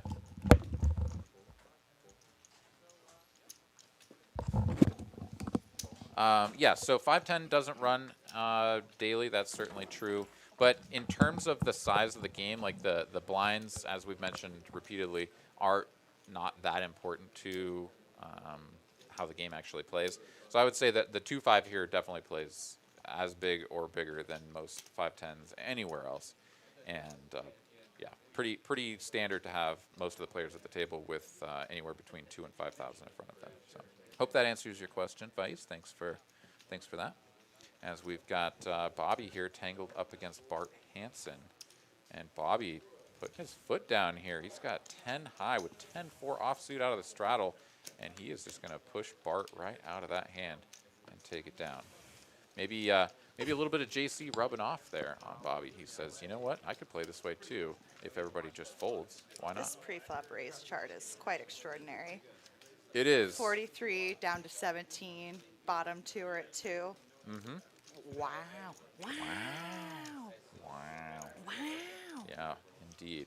And every week is going to be a different dynamic between the different players at the table. And, you know, we get somebody like JC in here who isn't sort of countered by like a J stack, right? Like think if J stack was in here, J stack would be playing a lot of hands as well. So then those two players would be running into each other a lot. Then the other players would be perhaps more inclined to come in for some multi-way pots, things of that nature. But as it stands, we've just got JC sort of having his way here for the most part.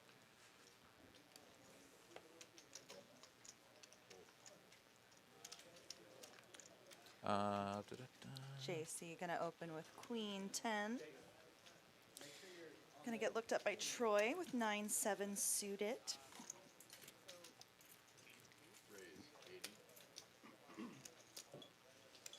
Yeah, pretty much everybody else getting out of the way through into the straddle position. Bobby here actually out of the big blind once again with a little bit of a mystery hand. Go ahead and put in the 3-bet, and JC's like, well, I mean, I came to play cards, and I have 2 cards, so I'm going to play them. Calls the bet of 55. Relatively small 3-bet, given the fact that JC's open did get called. There we go. Bobby has 2 pocket queens, 2 ladies there for Bobby. So wasn't really interested in trying to push anybody out, just wanted to build this pot up. Now he's going to bet a little under half pot, $75 to go. JC with 2 overs and a gut shot to the nuts. He could actually represent something here with a raise, and he will go for it. Can't quite tell if this is a min click. Just about. Takes it up to 175. This is basically just targeting like the ace king, ace queens of the world. It's like, what are you going to do when I like click you up here, right? Like you're going to call and then you're going to check, and I'm going to bet every turn that isn't scary. That's a scary one. Probably not going to bet that one, but maybe. We'll see. JC, no fear in that, man. That is for sure. So Bobby will check it over. And JC, while this is not a great card for him to continue betting on, may decide that it's worked before. These guys have just folded when I keep going. But no, JC is going to slow it down. I think this is wise. And JC, obviously a very studied player. He very much understands this game and recognizes how bad the king is for him. So he is just going to slow it down. Now a check from Bobby, and yeah, JC is just totally done with it. He'll see that his opponent had a hand that, I mean, yeah, there was a bet size out there somewhere that queens were going to fold to, but maybe just not. Not worth it. All right. All right, now it looks like the momentum is with Bobby. Let's see if Bobby's going to get there and mix it up. Give a little bit more challenges to JC as the night progresses. Let's see. We got a couple of questions here in the chat. Let me get to these. Bob here says, "Why don't places use auto shufflers? The manual seems old school." Well, there's a couple of reasons for it. We've had some responses here in the chat that people are mentioning. John S., for example, says that you have to rent them. It's usually like some sort of a lease or a license or whatever to use them. And then the additional thing, Milton hinting on this as well, is that the RFID cards are a different kind of card. And so having an auto shuffler that would work with them, I don't know that even exists. So in any case, the infrastructure of the card room can't support having, the on-site tech to come and support, and the troubleshooting areas of it. If their shuffler breaks, then they're back to manual anyway, a good portion of the time.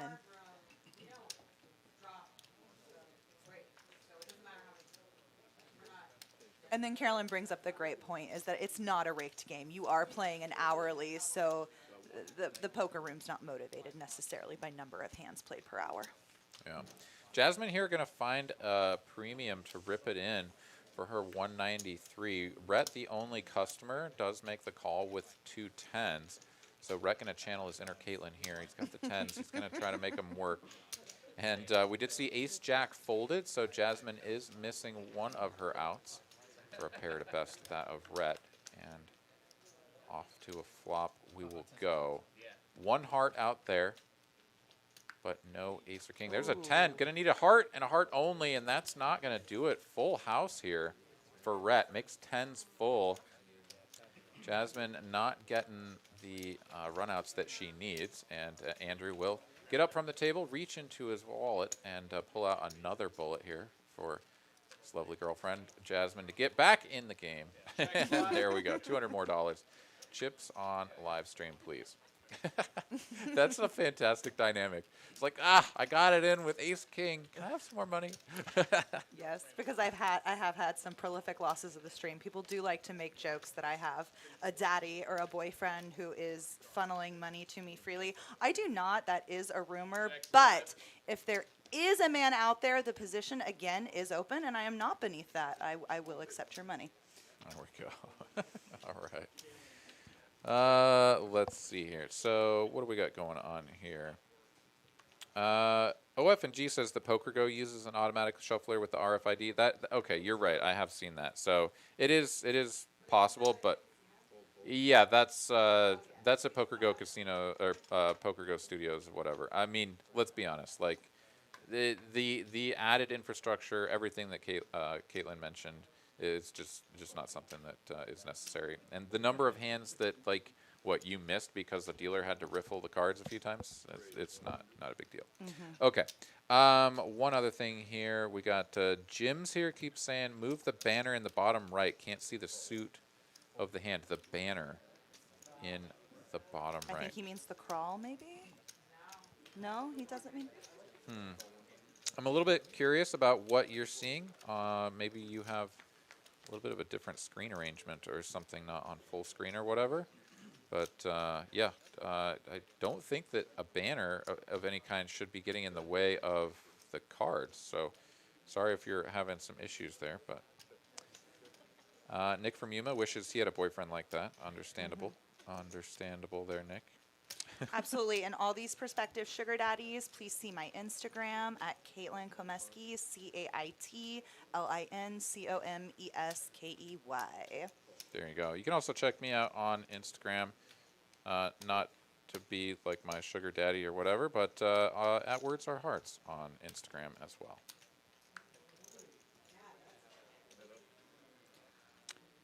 All right, gutter ball for Bobby. JC still best with a pair of 9s, but he has slowed down. Bobby seems to be the only guy at the table who currently has his number. Pair of 9s still good on the end for JC, but it is going to go check. And let's see, Bobby wants to fire at it with stone cold nothing. And that he does. Nice little chunky river bet. It looks to be about 275. Or was that 350? Action tracker says 275. We're going to go with that with 7 high. Bobby says, no more, sir. The tide has shifted. My table now. I'm the captain. Neil asking, can I be your sugar frog? Yes, that is Absolutely. acceptable. Absolutely. Let's see here. JC, is he going for a big river raise here with the pair of 9s? He is. Takes it up to 1.4K. He's like, dude, bro, I have the queen blocker. Bobby's like, dude, I had 7 high, man. And JC is like, I can't really even show anything in this hand to make you feel bad, so I just bluffed you with the best hand. And that's going to move JC up to 4.4K. He's really manifesting this 10K cash out. He is doing his best, that is for sure. And so far, it is working. So, love to see it. JC, great guy. And to think, I was going to try to see if he wanted to do commentary here tonight. He's like, I'm playing. I was like, sweet, get in there, buddy. And good for him. He's in the mix, making it happen.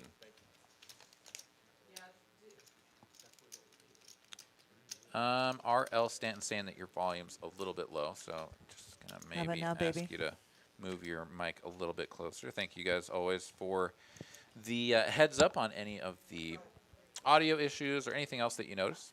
We always appreciate you. And we always appreciate you as well for coming along, making sure that you are subscribed. Hit that notification bell if you haven't already. It gives you all of the updates on when TCH Live goes live. And of course, always appreciate it when you help us out by hitting that like button. We're up over 23,000 subscribers, headed on up to 25K. Fantastic milestone in our immediate future. So this channel always growing bigger and bigger, and we love to have you as part of the audience, part of the community. Let's see, what do we got going on here? Bart Hanson, King 5 of Hearts in the straddle. He's not interested and out of the way, and Andrew will fold as well. Jay Wynn with the 3-bet, going to take it down. Queen, Jack, suited. Cumulative winnings, Bobby at the top of that list. JC has moved himself up there at 1.4K in the black. Bart Hanson down 1.3K as the current biggest, taking the biggest hit here. Kevin and Sarah Groddick here says JC is the man. Great guy. Absolutely agree with that. JC, a very good guy. I just met him not that long ago, and instantly became pretty good friends. Like, really great guy, and just recognized immediately that he's a very knowledgeable poker player, that he knows what he's up to. That's for Absolutely. sure. He certainly puts in the hours too. He's a fellow grinder like myself. Every time I'm in the club, I see him up in the club all over town. He's a hard worker, and we stand. Way to go, JC. Heck yeah. V asking us to drop our IGs in the chat. I did my best. I don't know how the chat works, but there you go. I tried. Okay. Neil Canfield, $4.99 super chat. Sugar Frog, let's go. Let's My Sugar go, Frog Neil. dropping us dollar bills. Dude, thank you. Appreciate that, man. All right, I'm gonna drop. What? Oh, I'm dropping my IG in the chat. There it is. So there you guys. You can check me out on there. Always happy to put updates on all of my tournament shenanigans and such. Anderson dropping a 3-bet here. He's in the small blind facing an open from the button, JC. And Anderson, of course, going to attack that open. And JC, he ain't folding ace-3 of hearts. He ain't folding jack-10 off. And he is going to flop the best hand. Jacks and 4s. Anderson here has backdoor diamonds. And he just checks it over. And yeah, you can't really give up just yet if you don't go for a continuation bet, but this doesn't feel good. 7 of diamonds on the turn, though. That is going to give him new life. Okay, okay. As he is now drawing to an ace or a diamond. JC here. Probably going to go for another bet. The problem for him now is that if he does bet and get check raised, it's going to put him in a really nasty spot. So you may want to have some top pairs to check back, and JC is going to take this one. I like this. Check it back. Give your opponent a chance on the river to sort of tell you where they're at. And it's a queen of hearts. Brings in the front door flush. And, yeah, just going to go check, check. So I like the way that JC played that. And Anderson just couldn't find a diamond, couldn't find an ace. JC going to take it down. Yeah.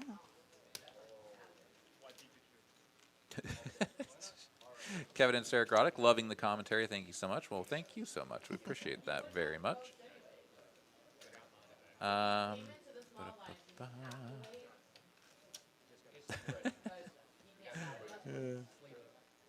Milton, you can't be a sugar frog for $5. Hell yes, he can. Neil is my $5 sugar frog. I don't care what your standards are, buddy. Oh, someone in the chat wants to know your OnlyFans link, Aaron. How do they access your OnlyFans? That great content of you doing chemical equations in your boxers. You have to dredge the dark web. I don't just give that shit out for free. It's more of it's an exclusive club. Yes, you have to invite only to Aaron's OnlyFans. Yeah, well, it's more like a treasure hunt. You have to search the dark web for all of the little clues that I've dispersed, and it's only then that you can actually get that fine content streaming to you live. All right, Andrew here with a couple of 8s raises up. Rhett just gonna call ace-10 offsuit. JC somehow folded his hand, and we're gonna get Bart Hanson calling from the small blind. Let's see here. He has king-7 of diamonds, so wow. Hearing a lot of excitement here as we have. There must be the next table over. It's like, oh, you want to put that table on camera? We'll have fun. I think, yeah, I almost just feel like we have the live audio instead of the delayed audio. Perhaps. So Bart Hanson has a gut and Simons.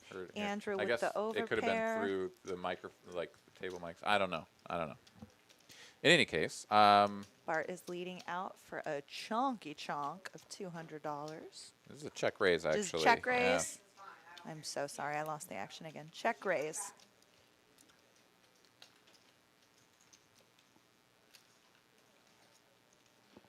That makes a lot more sense. I was like, okay, yeah, so Bart Hanson is going to dunk into his opponent for $200 with king high. Yeah. Okay. Bart Hanson going to get it through with the check raise, and Andrew folds the best hand. Yeah, that's actually a really interesting spot there. Andrew going to let the overpair go. That's such a draw-heavy board, and while the 8s do interact with the board, cutting away some of the bluffs, I think that you're gonna end up getting blasted off of your hand maybe a little bit too often, folding your overpairs. Maybe the 8s is like the one sort of overpair that you could think about doing it with, but I don't even know that. Because you actually, I bet he would have stayed in there with 10s. Yeah, 10s for sure. He'd know what to do with them. Oh yeah, everybody knows what to do with 10s. I mean, besides Caitlin, of course. Oh, damn me. Ethan, check rage, hell yes. Check rage. Bart Hanson definitely went for the check rage there. Drop the hammer. That's well done. Uh, Milton, he's more of a hot tub streamer anyways. That's right. Catch me on Twitch. Yay. Let's see. And then there was another question here. Seth, where's Mike Youngblood tonight? Well, he does the show on Mondays and Sundays, so I don't know where he is tonight. He's probably off enjoying himself someplace. He may be commentating some Lake Travis high school sports. He does volleyball, basketball, and football, and maybe even soccer. Or is it just Baseball. those three? Baseball. So it's baseball season. So he may be doing that, and he also may be taking care of Dunks, the great Dunks the dog.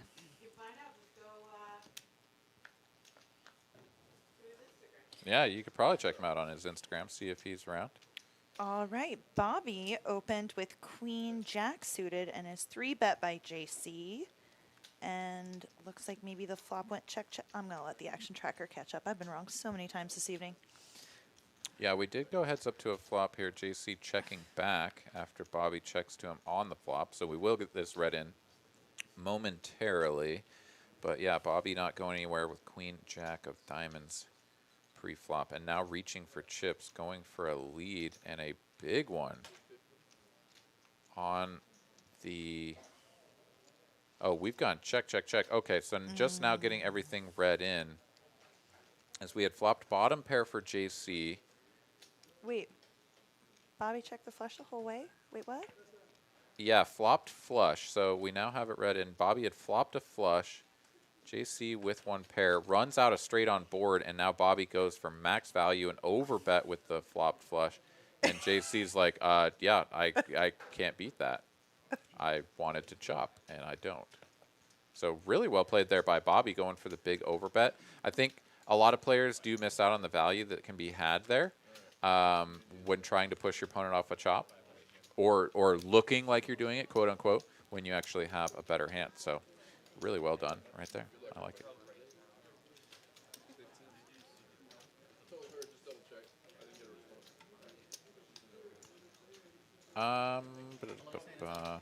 Here's Faiz. He says, if visiting Dallas, can someone play for a day or two without membership? The answer to that is definitely not. So if you want to come in and play, you do have to be a member of the club. That's the way it works. But you can do a daily membership. You don't have to commit to an annual membership. Just give you a little one-off, baby. That is true. So a daily will be $10, if I'm not mistaken, and a monthly will be $30. So if you're going to be playing for 3 days or more during the month, then definitely going to be to your advantage to get the monthly. But if you're just coming in for a day or two, yeah, you can just do the daily membership. And a lot of clubs, if it's your first time, and I know TCH has this deal that for some of their new, is this still current that new players get, what's the new player deal, Carolyn? Do you know? I don't want to say it and be wrong. If someone invites you and then you come and sign up with that player or whatever, then I think they get a free monthly membership. But yeah, I shouldn't. Yeah, I'm not exactly sure myself. But that information may be on the website.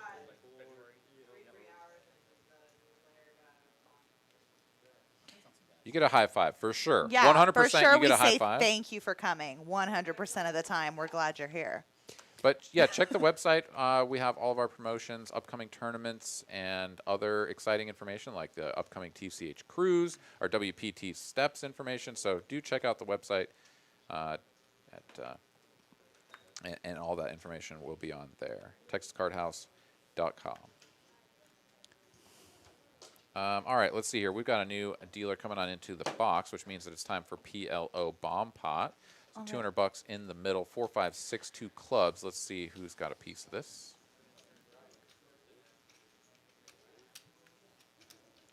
Anderson betting out with the top pair and a gutter to the 8 high straight. Also, And the clubs. nut club draw. Yeah. Bobby, Rob out of the way. JC, the only player remaining. No, he's folded as well. It's Rob who is in there with his 2 pair and a up and down straight draw. Clubs for Andy. Yeah, that does give the 8 high straight to Rob, but does bring in the club flush. So let's see how Rob reacts to this. Check and a bet of 125. Half pot bet on the end. Just might get looked up by Rob. He isn't too happy about it. You can see from the look on his face that he's kind of like, ugh, do I ever win here? But for 125 to win my 125 or win 125 back, right? Like, If it makes you feel better, Rob, you're easily the most attractive man at the table. Everyone in the chat says so. And my one joke about your attractiveness fell flatter than a flat thing. flatter than a A flat pancake. thing. Flatter than a pancake. There, I like that. That was good. Good recovery. Thank you, baby. Rob, still in the tank here, trying to figure out his life. He's like, I don't know, this is probably just 125 I'll never see again. And indeed, he will not. That is going to be the nut flush for Anderson. Ship this man his money. I see a lot of discussion about like hourly versus rake in the chat. I was discussing how poker is legal in Texas via the social club model with someone, and they're like, "Oh, it just seems really schemy to me. Like the clubs are trying to take advantage of you by the." And I'm like, "No, honey. They would be making way more money if they raked the game. You are getting fair prices to play poker in Texas for the quality and the depth of the games. These hourlies at TCH are a steal, and I would encourage you to take advantage of them." Yeah, hourly versus rake. I mean, to me, it's a no-brainer. I mean, if you do like sort of work out the exact math of like how many whatever, like how much money you're paying. Someone like JC, right, like would be paying most of the rake because he's like winning most of the pots. So like it would just sort of all it does is just kind of moves like who's paying more of the money depending on who's winning at that given time. Yeah, I mean, But if you're a losing player, absolutely the rake is better for you. womp Because you're womp. going to lose it anyway. Yeah, but by and large, I think the timed strategy is the way to go. There was a question here, which was that if you buy a daily at one of the clubs, does it work at the other ones? And the answer to that is unfortunately no. But it would also be pretty tough for you to, Drive from Houston to Dallas or Austin. That's like a 3-hour yeah. drive between the cities. Maybe you could do Austin to Houston somewhat expediently if you wanted to do a double sesh. Yeah, And maybe but they'd honor it. But honey, just stay in the one club. You can do 2 separate sessions, 2 separate days. I believe in you. Yeah, I mean, I guess probably what was actually intended by that was more just like, does a membership, whether it was like, I mean, say you bought the yearly membership, would that be good for all of the TCH locations? Much And the better answer is no. question. You do have to buy a membership for each individual location, and as far as I know, that's just the way it is. But yeah, there you go. Dun, dun, dun, dun, dun. True Fish says he lives in New Mexico. Go to Ruidoso. Okay. I know someone who used to live in New Mexico. I did. Ruidoso was really cool. Fireworks going on at the table. Jazzy got it all in with a set of jacks, and her opponent once again cracked her pocket pair. Sorry, Jazzy. Yeah, pretty rough there. And it was Andrew who got her too, so he's gonna stack her. Let's see if he reaches into the wallet to replenish. He's like, her does once anybody again." mind if I just with my chips? Let's see. So Jasmine. If it's just in the little corner of the camera, it's just so cute and funny. Yeah. So they are gonna have a conversation. He's like, all right, well, at least I won those chips this time, but I'm not sure if I got enough here. So we're gonna have a little heart to heart. And You get one more bullet, and you only get to do it with kings. yeah, financial discussion over here between those two players. That's a funny dynamic. Oh man. Da, da, da, da, da. But yeah, we'll see if Jasmine gets loaded back in. She has taken some rough beats, but that sort of comes with the territory when you buy in short, right? Is like you're gonna just like get all your chips in and be like, oh, I hope I hold. And she's had. Hey, I know our good friend Victoria. She is a huge proponent of the men buy to the moon, and she's not afraid to fire a few bullets, but I think that serves her fairly well. I've been watching her stories. She gets some really big bags. So if you want to talk about short stack play, I would recommend you hit up Miss Victoria. There you go. We got some limping going on here, and we are going to go 3 ways to a limped pot. Ace, Queen, 10. I've seen that flop a few times here. Anderson, top pair. Jay wins second pair. Bobby, a whole lot of not much. Some backdoor funky butt flush draws. Check, check. Andy going to go ahead and bet 15 here, and Jay Wynn won't be going anywhere just yet, but Bobby will see himself out.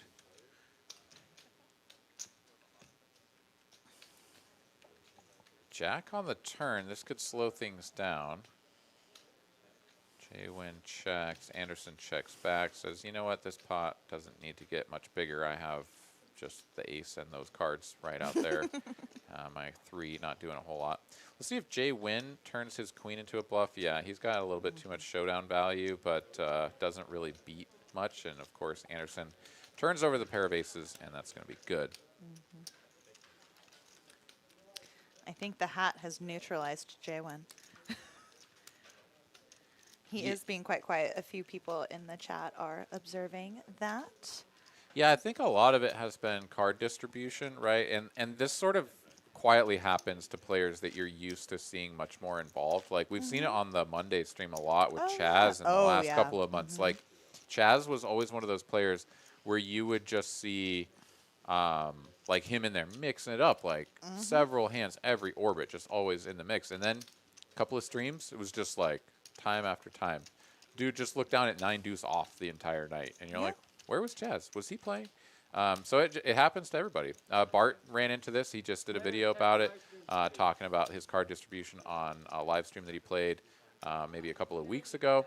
And it's just the way it is sometimes. And it can be frustrating.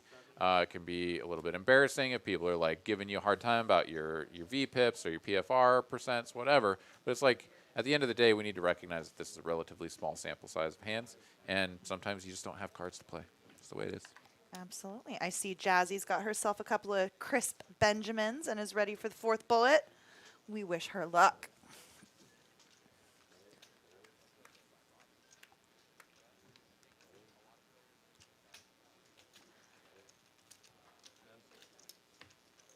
All right. Jaywin gets Visionary Fitness. Yeah, JC's playing really tight tonight. I like that. Yes.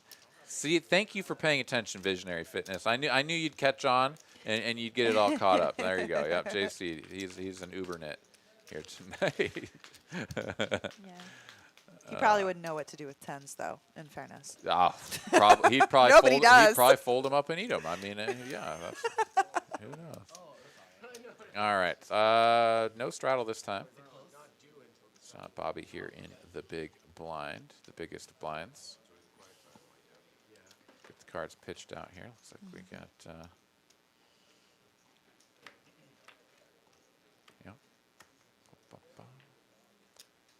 There we go. Card scanned in. Rob going to go ahead and just fold JC's. Like, okay, cool.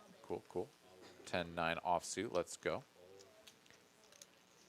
And, oh, Jasmine, she found another hand. She's going to rip it in here. Ace, queen, suited, all in for $200. And if this folds back to JC, he's going to be like, no. And he is just going to fold. So, yeah, everybody gets out of the way. Jasmine wins a hand. Yay, Jasmine! You saw it here first. TCH Live Thursday edition on whatever day this is. Crawl right out of that hole, girlie. I believe in you.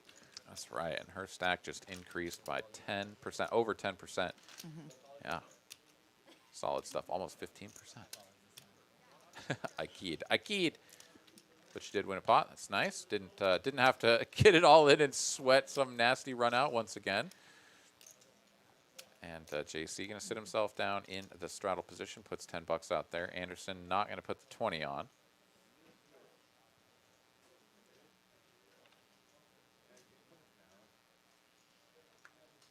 We got Zaire Bailey here, says he respects Bart's game, and Crush Live Poker taught him lots. Well, that's fantastic. That's awesome. Good to hear. I mean, I think that's the main thing is, like, everybody's got their, like, criticisms and their opinions and whatever, and it's like, well, sometimes, like, you just have to sample the material, right? Like, go and check it out for yourself. And I get a lot out of watching Bart's videos. I think he does a really good job of going through the analysis in, like, really great detail and talking with the other players that were in the hand, right? Like, and I think that's really cool, a cool format, other than someone just like, let's just analyze this hand that we saw on TV or in some televised tournament. It's and like, no, let's get the person I'll give on. Bart this kudos of I think of the players who've had the biggest growth in terms of their strength as a player and their knowledge of the game within the last like year and a half. The player that comes to mind is our buddy Cy, and his number one resource is Bart Hanson and Crush Live Poker. Oh, okay. So he has definitely improved someone's play that I know directly, and somebody else in the chat says that they benefited from him.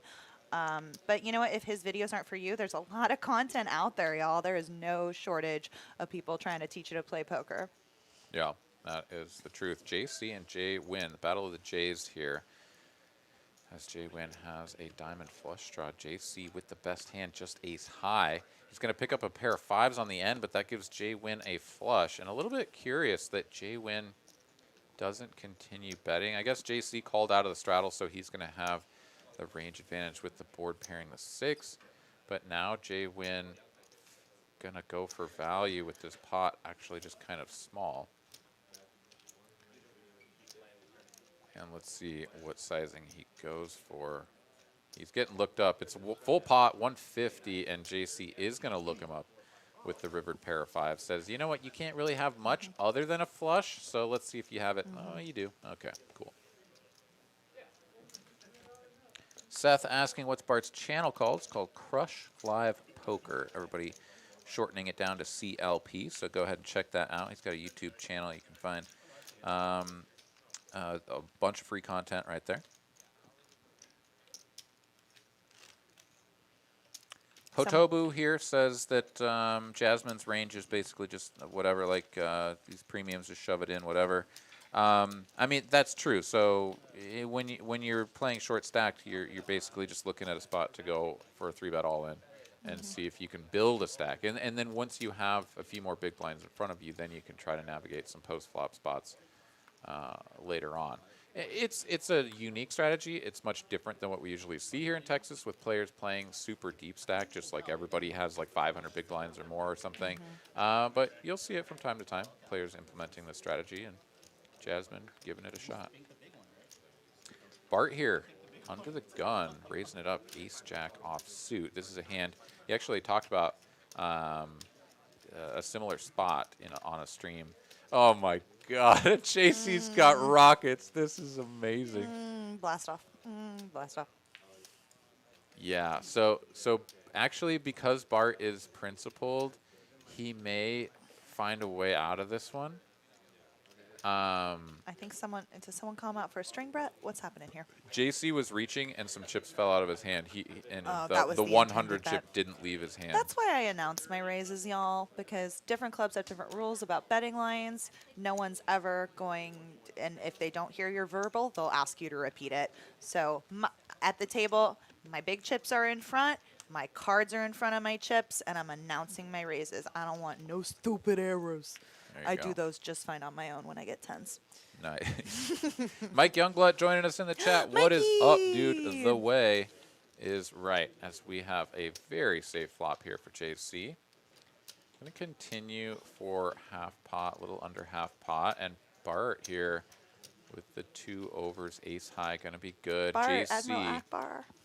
JC is the guy that you just like buckle in with your ace high against, and this is very much a situation where like it really pays to have the image that JC has for when he gets the nuts, right? Like that's the whole reason for the charade, people. So JC is going to go for a bet line here when the top pair or top card on the board pairs, and this is okay. Like I think this is certainly okay. You're targeting a lot of your opponent's pairs, you know, pocket pairs. But I kind of like to do a bet line in these scenarios sometimes. In any case, let's see what Bart does here facing this 375 on the turn. He is going to call this, so this is actually working out quite nicely for JC.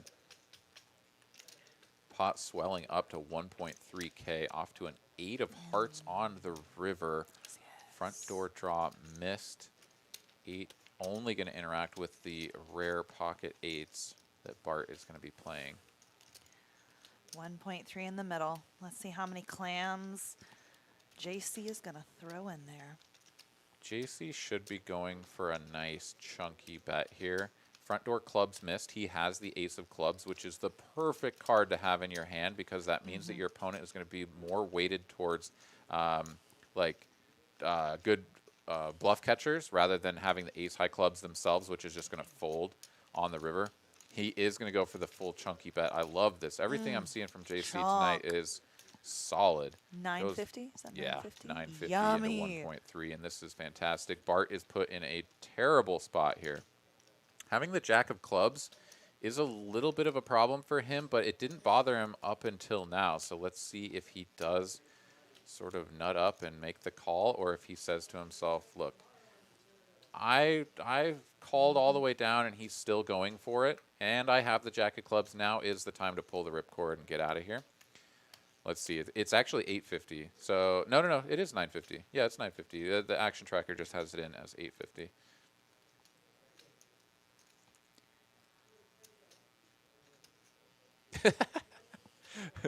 Just the content in the chat is great. Bart is going to let it go, and I presume that had something to do with the jack of clubs. Because that 8 isn't changing anything. You are going to need some call folds, right? Like if you're going to structure a well balanced defense, you're gonna call, and then if they just keep going for it and they don't give up, like you need to have some folds on the river. Yeah, and he's there gonna is pick no that combo. shame in folding rivers, people. I don't know, like everyone always wants to call people out and be like, "Oh, you raised the white flag." It's like, yeah, because he chased me off the dang table. What do you want from me? You got to have like, it's great to have knowledge of who has the range advantage, what your equity is in the hand. But if you're looking at a guy who has it, then throw it in the muck. Don't overthink it, honey. Yeah, and I can guarantee you that Bart wasn't like he has it here. I think there was like the little demon on his shoulder that was like, it's a call. This guy's full of Yeah. shit. You've seen him play like every hand tonight, whatever. But like Bart is too solid. He's gonna stick to his strategy, and you could tell That's he was discipline. pained. He That's how was you make pained money. by That's how folding you get that. consistent hourly earnings. Yeah. Yes, King. We stand. That's why you teach. Anderson here folds around to him in the big blind. Oh, he Oh, raises to 30. okay. He heard me talk about the queen 4 off. If you're going to play it, you need to raise it. So he raised it, and then Bart 3-bets him, and he calls, though. I thought he actually went for the 4-bet there, but he's going to call this, and I don't like this, as Bart here, of course, has the top pair. It goes for value, and Anderson folds, but... Yeah, I like the raise. When you get 3-bet, that's when I'd let it go myself, personally. Mike Youngblood here talking about dunks. He's a very good boy. Absolutely. Thanks for sharing our Instagram links, Mikey. You're the best. And True Fisher says if you call turn, you call river. See, this is the common misconception, which is like if you thought you were good at this street, then the board, whatever, some bullshit comes out that doesn't change anything, then you must call then. The answer there is like, if you're going to be balanced, that's not how it works. If you genuinely think that you're good and you have some sort of read and whatever, and like balance is not important to you, then absolutely go with your read, figure it out, like make the call. But I think it's a little bit of a misconception when people are like, if you thought you were good, why the hell did you fold the river? And in some cases, that's fair criticism. I think in this case, having the jack of clubs played in significantly there. And like, because think of all of the other hands that Bart can call with. He's going to have all of his pocket pairs, right? And even some ace highs that don't have a club. So he has a ton of hands that are going to call through all 3 streets. So when he gets there and he's like, well, now I just have ace high. This is a big bet. Like, I have to fold some hands. This is one of them. Aloof Meatloaf dropping us a $5 super chat here. He says, something that was deleted. All right, fantastic stuff right there. Thank you, Aloof Meatloaf, for the $5. I don't know what you said, but it was, I'm sure, amazing. I saw it. It wasn't nice. It wasn't nice. But it made me stronger. Oh, okay. Well, so it was some check rage material. Yep.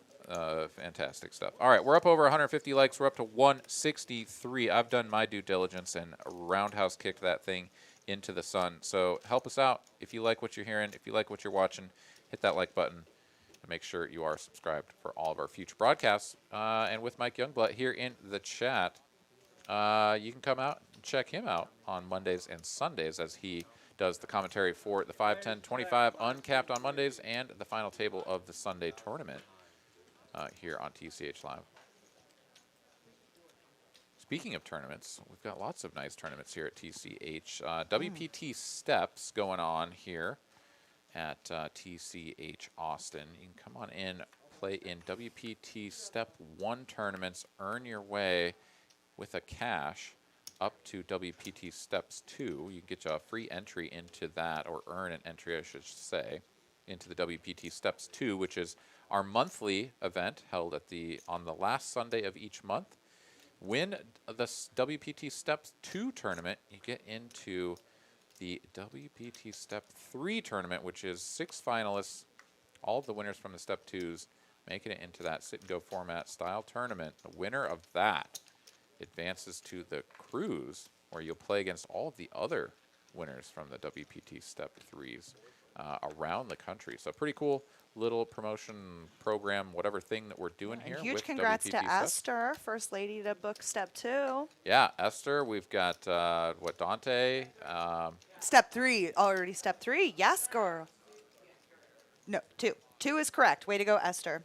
Yeah, One we've of the most got, talented lady players in town. yeah, We stan. absolutely. We've got several strong players. I think Coffee is in. So, yeah, several great players and good, strong locals here making it in. And we'll see who comes out victorious once we actually fill all 6 spots. I'm still hunting for one of those myself, so see what I can do. Bobby here is going to get turned dead. Anderson makes the club flush. And with 2 overs and the front door flush completing, I'm not sure if Bobby is going to be interested in continuing any further in this hand. Ricardo, that's right. We got George, the Bronstein Bomber, Esther. Have won a Step 2. All right, fantastic. So, yeah, Dante must have said that he won something else the other day. I thought he told me that he won the Step tournament, but maybe it was a Step 1 tournament. It's hard to keep probably up with all of Dante's tournament wins. Yeah, that's right.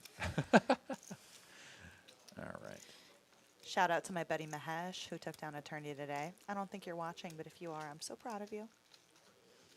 Cashflow King says, you guys should have a little video box at the top where we can see your faces while commentating. Well, that's one idea. I think we would Be a little break cluttered the on this. internet from being too hot, though. Too attractive. Most likely, so that would just be bad for the world. We don't want to break the internet. sort of like watching a nuclear explosion when your eyeballs just like melt, right? I mean, that's sort of what we would expose. Too powerful. Yeah, that's sort of what we would expose everyone to, and we want you to be.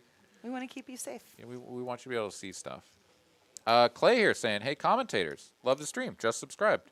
I watch you every day. That is awesome. Thanks, man. Really appreciate you.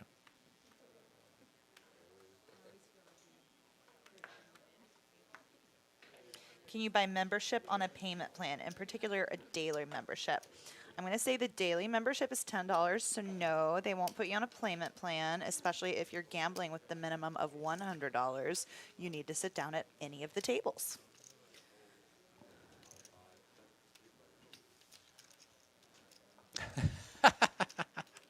I'm just going through the chat. Dude, the trolls, like the people that just don't like me or don't like you or whatever, I mean, like, it's just funny. So, good for you guys. Yeah. I just know that I bring positivity and light into the world, and I hope that you do too. Totally, bro. But yeah, I mean, the main thing is, like, you know, you do anything in public where there's other people that can watch you, especially on the internet, there's always going to be somebody that just doesn't appreciate you or doesn't like you or whatever. That's just the way it is, and that's fine. So, you know what? Thank you guys for hanging out with us, and if you don't like this program, then, you know, keep here. watching, Yeah, keep watching, keep watching. hating. You're helping us populate on the home pages. Thank you, BB. I just love it. I get a kick out of it. So, what do we got here? Turn 6, Mirza, our newest player at the table, is going to continue along with the spade flush draw. He's going to pick up a pair of 10s, which is no good. Troy here with the toppest of pairs. Checky on the end, and Troy will take it down with the queens up. VPIP north of 50. Yeah, JC is north of 51 or 50%, so doing it. Over half the table at the Lottie line or below. I know Jay Wynn is over there just like pulling his hair out because he is not a man that shies away from playing pots and definitely would like to be in the mix. I'm sure of that, but just not getting the cards to mess around. So there you go.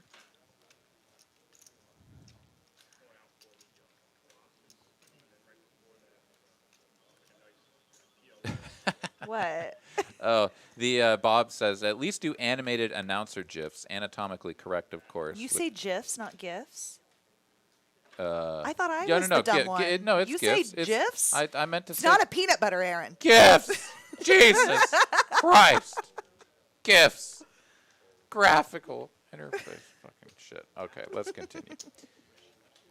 Oh my At least god. I know how to play pocket tens. Oh, Lord knows I don't. Oh, is there a good one in the chat?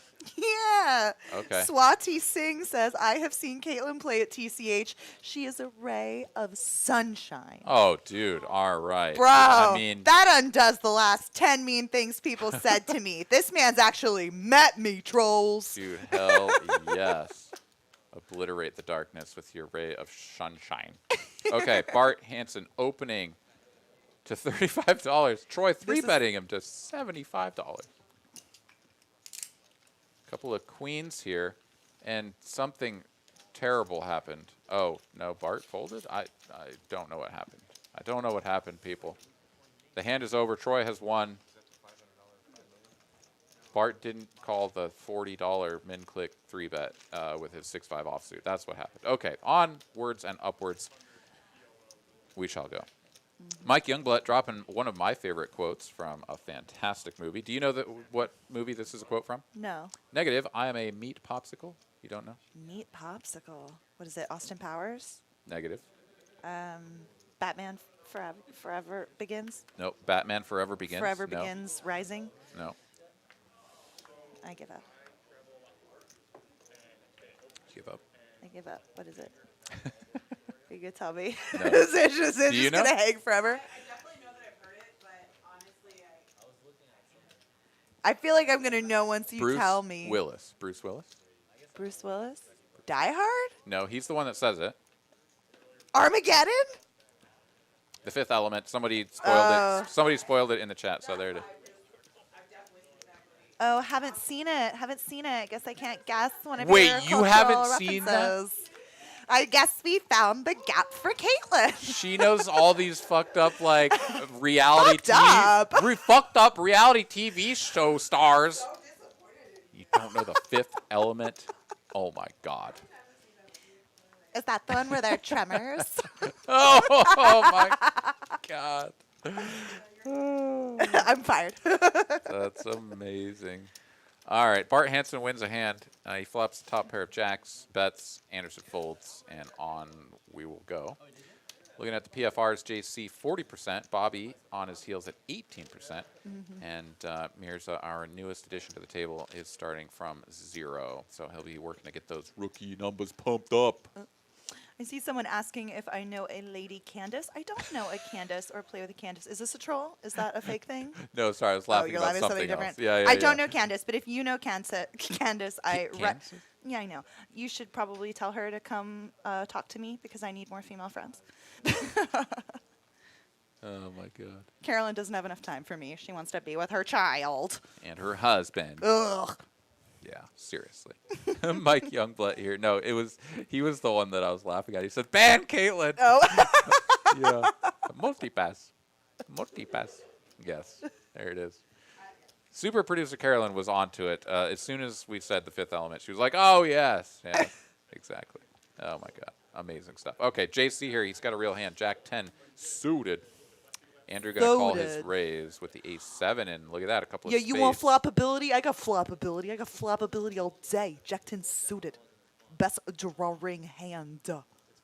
That's for reals. Andrew going to go for the call in position. What is better, 7s or Jack 10? I think it's I forget. I just, forget. Are you going to tell me what is better? Yeah, Jack 10. Yep. That's an inside joke between me and Aaron that our friend And Mike got Mike. him in on. Effing Mike. Checky on the turn and just a meaningless little 6 of diamonds on the end. So ace high is going to be good. JC, why don't you keep betting? You can. He heard I hadn't seen the fifth element before. He lost the will to run over the Look table. at the look on JC's face. He's like, no, no, One bet no, I miss all no." friggin' night. I mean, to be fair, his hand has like just really bad blockers. And that's always the case. You're like, oh, I like having spades. I can bet. And then you get to the end and it doesn't come in for the flush. You're like, oh, I hate having spades. I want you to have spades. What did I do? But yeah, you could see the pained look on his face. He's like, dude, no, just bet. Just bet and you'll win. Like, he literally just said that to himself in his head, was like, face palm, just bet and win. Bet, win. And we'll see if that strategy continues to pay off for him. Here for the remainder of the evening, as we are moving into the second half of the broadcast.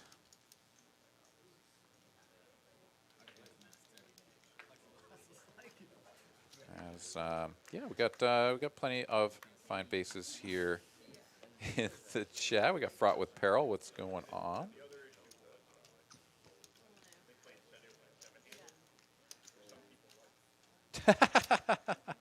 Neil, my frog daddy or whatever. I don't remember. Your frog daddy? Frog daddy. What was it? Sugar frog. Frog daddy. Frog daddy Neil. He says, can super producer Carolyn tell you to stop profaning? My 6-year-old is watching and learning to count. Oh my goodness. Well, I'm sorry for perverting your child's Turn on vocabulary. Sesame Seed. Straight. Sesame You Seeds. don't like it, you go watch the puppets. Sesame Seeds. That was my favorite childhood show as well. Words are hearts here on TCH Live. So JC going to hard. make a club flush. And the stones here, given his opponent's holdings. Mirza bets 100, though, and JC just calls in position. So Mirza in a little bit of a tough spot. Action-killing card for him, though. Ace on the end. If his opponent did have just a naked ace of clubs, he's just made a superior hand. Now, Mirza is going to slow down with a check, and JC now going to look to try to get some value, but he probably can't go too big, given the fact that his opponent isn't continuing.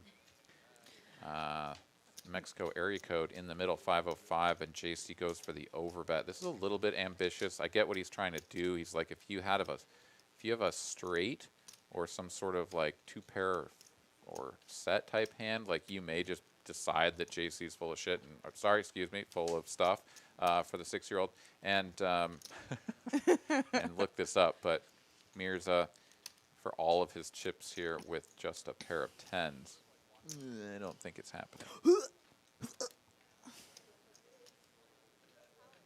Sesame seeds. Oh my God. All right, people. Mirza is going to let it go. And JC's going to drag the pot. There we go. For a second, I saw the all-in to call, whatever had like momentarily been clicked, and I thought that Mirza had gone for it. But no, that was just a fold. JC will pick up the pot, and we'll move along to the next one.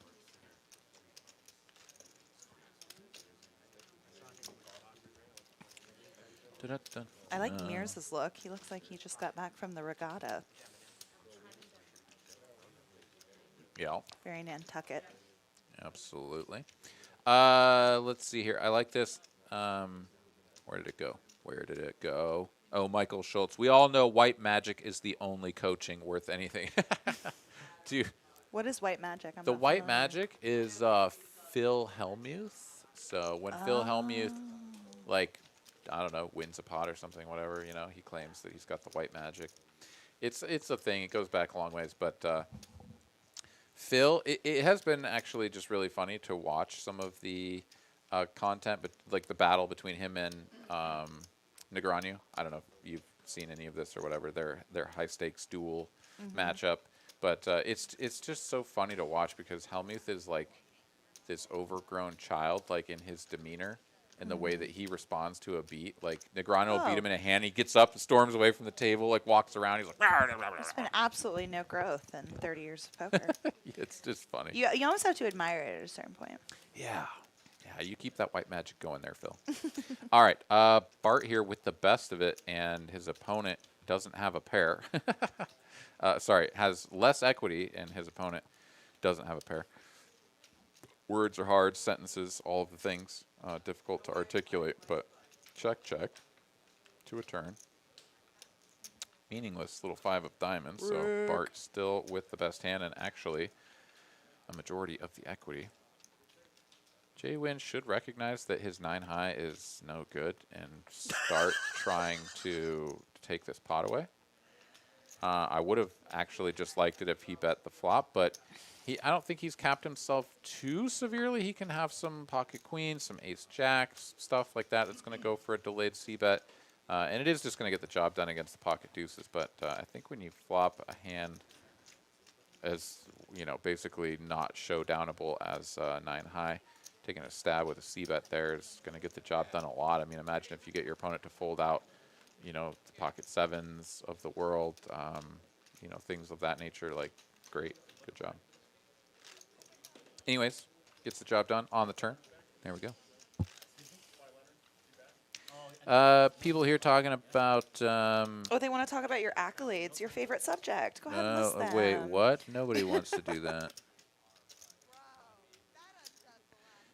No, people talking about white magic as cocaine, says James Barry. I like that, Oh, my God. Where do you guys come up with this stuff? But yes, that there. Phil Hellmuth, yeah, he does. He has the most bracelets. Most of those have been won in his youth, sort of when the game was a much different game. But he has continued to win bracelets as well. So I don't remember when his last one was, but it was not that long ago. It's not so long ago that it's like, oh, Phil, you're totally washed up.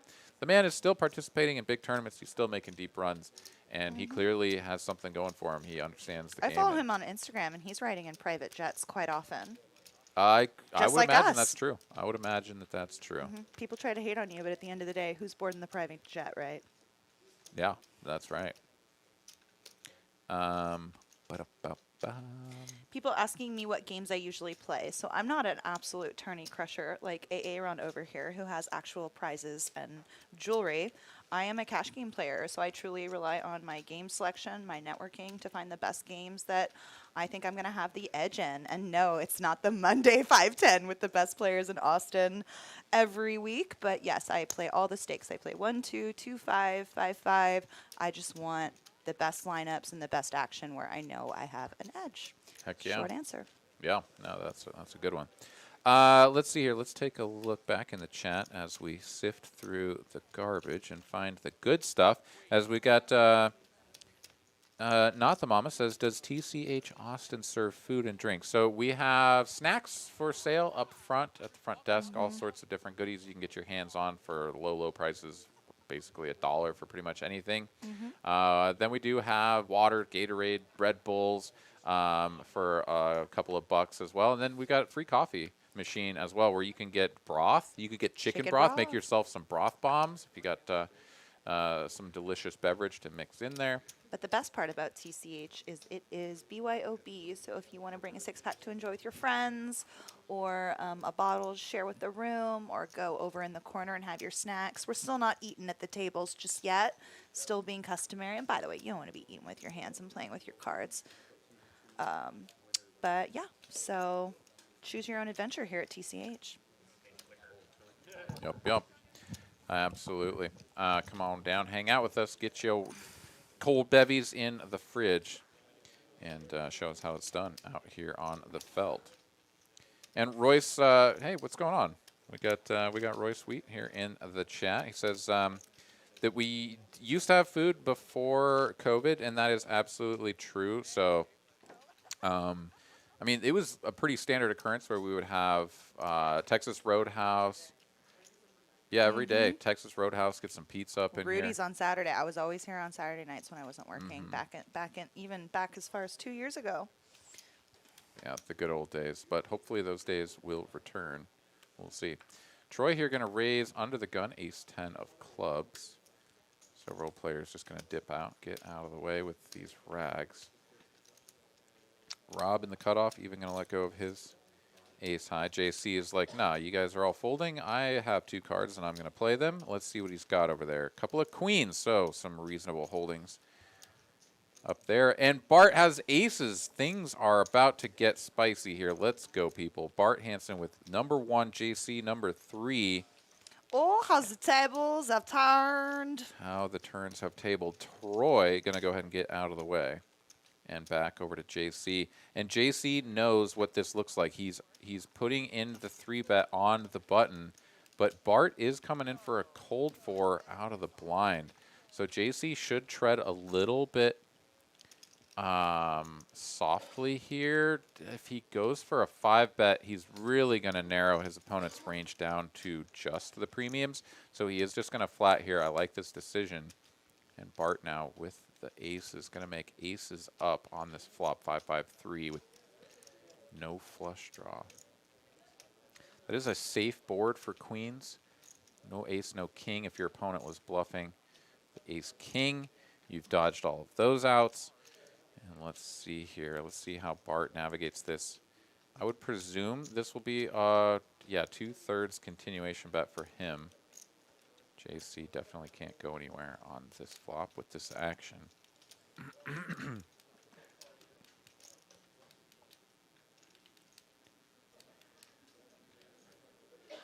And yeah, 2 of the deepest stacks at the table. This pot could really balloon up quickly.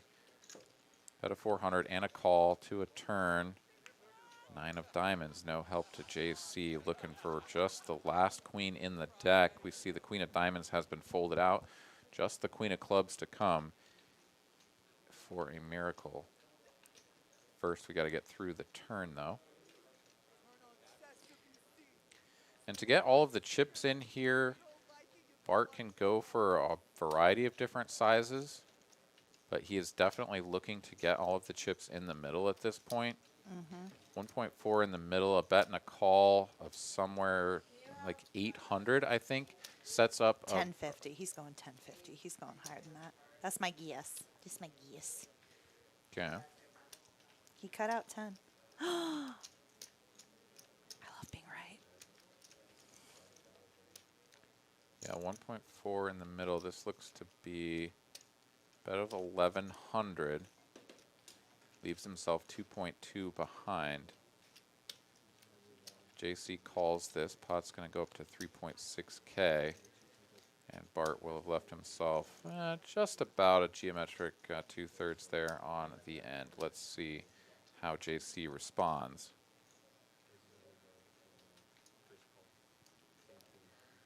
A lot of people are saying Jasmine would have turned a full house. She folded 9s to no raises. But perhaps she did save her money. I don't think she was going to get past a 4-bet. And we all know that Jasmine, she doesn't fire little shots. She empties the whole clip. So yeah, this does look very strong from Bart, right? So JC trying to piece this all together. And this is very much so the line of someone that has aces. If they're balancing appropriately, they're going to have some bluffs in here, but it's kind of tough to figure them all out. And JC's going to take this line of all in, which I think is a little bit curious. I guess he decides that he just doesn't want his opponent to hit an ace or king on the end if he's ahead. I'm a little bit baffled by that. Bart gave out a little exhale like that wasn't his favorite thing, but that was, you know, so he did snap it. Running it twice, so harmless 7 and then a 6. So no help to JC. He's still good. Full double up, as we like to say, for Bart Hanson. Gonna get 4K off of JC. And all of that work that JC has put in, building that stack up, just gets chopped off at the knees. And Bart Hanson, he's like, well, that's one way to do it. Just aces against queens and cooler the hell out of them. And now I have $8,000. So well done there for Bart. We'll see. Tough spot for JC. How much JC decides to add back up on the table. I can't imagine he'd leave us after that. And yeah, unfortunate for Jasmine that she wasn't in there, as 9's full would have been the best hand. And she would have gotten a small little piece out of that had she somehow been in there. Neil In for says, 200 for 8K. yeah. Neil says, what would a frog do in that hand? Well, it depends on if it's a sugar frog or a frog daddy. He would change his sex to confuse his opponent. Don't frogs do that? They change their sex. Fish do. Yeah, I think some of A them lot of do. amphibians I think do. that's right. Y'all both looked at me like I was so stupid when that was one of the only facts I've regurgitated all night. No, that was good. I just was going off on my frog daddy sugar frog thing, and it just Look didn't at you, sugar land. frog daddy. Sugar frog daddy? Yeah, Neil's in the market. You put out the bait and he bit. Well, he put the $5, $4.99, whatever it was. I just accepted. All right, we're up to 195 likes. I'm sure you guys love hearing me ask for more likes, but 5 more, and we're up to 200, so that would be fantastic. RDN22 that says that JC's kicking himself. He knows it was a tough laydown, but yeah, I mean, it was pretty unfortunate, and I guess he said to himself, like, if I'm not folding to the river, then I may as well get it in now and see if I can get full value from like jacks. But it's a little bit of a weird line because you don't have the range advantage, so it's kind of tough to go for that spot there. I think you just have to call, and then when your opponent shoves the river, which was meaningless 7, I guess, you just pay the full thing off. So I don't think it would have changed anything, but I think that in terms of keeping your opponent's bluffs in and not making it easy for them to play, you maybe just go for the call on the turn. But anyways, that's the way I see it. Deep stack poker is hard, y'all. Even the best of us make mistakes. That is the truth. And JC will go ahead and reach into his little bag of goodies and stack back up. As we got a bunch of rags getting folded out. Bobby here, middle position with a couple of 6s, is going to open to 20. And let's see here, JC going to get back on the horse. Ace-6 offsuit. Nope, that's not good enough. Bart with his newfound riches just going to get out of the way as well. And Troy waking up with a couple of boys. I'm pretty sure that is my dealer friend Troy, who once dealt me a sick cooler against Westlake. Felted him in a 5-5 game, aces versus king-queen off. I didn't deserve to win, but I did. Oh, you had the king-queen. Gotcha, Yeah, gotcha. baby. Yeah, baby. Yep. Spiked that gutter on the turn, right on time.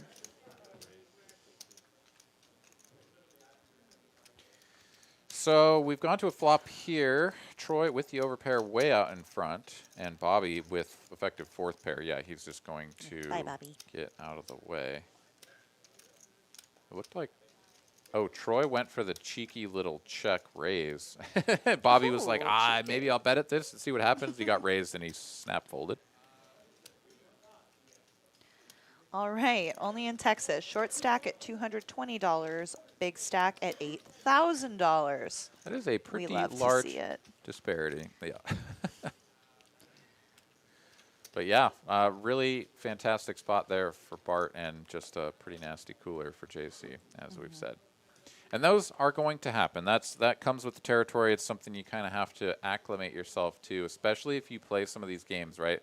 Like, if you sit down and you're playing for 200, like you can't have that big of swings because you're just going to, blast off 200 here and there. But when you buy in and you match up to the big stack and you come to play like JC does, like Jay Wynn or Anderson, like you have to be ready to absorb some pretty nasty punishment if the cards just go south on you.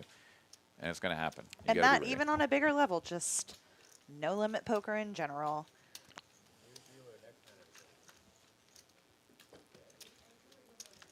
Lewis here, seemingly getting a kick out of JC, probably tilting. Well, JC is he's a pretty resilient guy, and when I was talking to him earlier, and he had already suffered some nasty beats just playing the 2-5 before the stream, he had a smile on his face. He was laughing. It was, I mean, nobody likes to lose. Nobody likes to lose money, but he can roll with the punches with the best of them. I will guarantee you that. So to think that he is tilting and that we'll see him play in a much different way, much different manner, I think is a little bit off point, but we will see. Jaywin playing his favorite hand right now, 4-3 suited from under the gun. He usually doesn't like to play it out of position, but I think he's just getting a little tired of sitting on the sidelines, and he saw his favorite hand blast off. He is going to wave the right flag on the river, though. Probably second hand on first. Yeah, and Mirza here going to go for value, half pot with the flop top pair. Jack on the end, not going to change much, especially if your opponent checks. So, yeah, I like this decision. You can get value from a 6. You could potentially get value from a 4, and he will get value from a 4. Mirza will turn it over, and Jay-Win will be like, dang it, my favorite hand let me down. It's the last time I leave breakdancing class early for this shit. Seriously.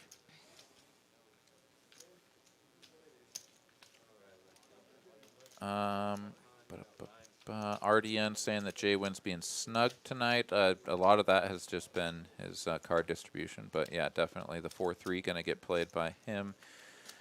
And yeah, so continuing. Aaron, how do you right deal along. with tilt? I feel like you don't talk a lot. How do I deal with about tilt? like mindset on the stream? Well, so I've definitely been tilted. It happens to the best of us. I've seen it, y'all. I've seen it. Yeah. I mean, most of the time I just have to take a break. Like whether it's like in that moment I need to just go like walk around and get away from the table, or if it's more of an extended break, like take a day or two or even a week off or something, right? Like it depends. Sometimes it just comes all at once, right? Like that's the nature of the beast with poker is that you'll either get like a sick heater going and you're just like unstoppable. You're like, I've won every session for 2 weeks. No one can beat me. Well, right now, that's the way it is, and good for you. But the ugly head of variance will rear itself at some point, and you will find yourself on the other side of it, which is I can't win a damn hand to save my life, whether I'm, a 95% favorite or otherwise, for 2 weeks or more or whatever it is. So you just have to be ready for it and plan accordingly. Yeah, they talk about Navy SEALs and they say that the biggest thing they have to learn is what shots not to take. They spend a lot of time meditating and reaching that Zen zone state. It's across fields, professional athletics, stock traders. It is invariably useful in this game. And if you're going to be a cash grinder playing 60 to 80 hours a week, you're going to run into more coolers than you expect probably. And you have to be willing to navigate your surroundings and your inner self-life to get through it. Sometimes that's leaving the table, going on a walk, taking a break, treating yourself to something nice. I find it really helpful to use mindful exercises or dialectical behavioral exercises, such as naming 5 things you see, that basic one, but there are tons of different exercises you use to get yourself in the moment and transcend the yucky feeling of losing with ace-ace. All right. Well, those are good advice right there. Well, let's see here. Mirza, sorry, I was distracted by this hand because Mirza had trip 9s, turned it into a 7-high flush, and Andrew is still in this hand with.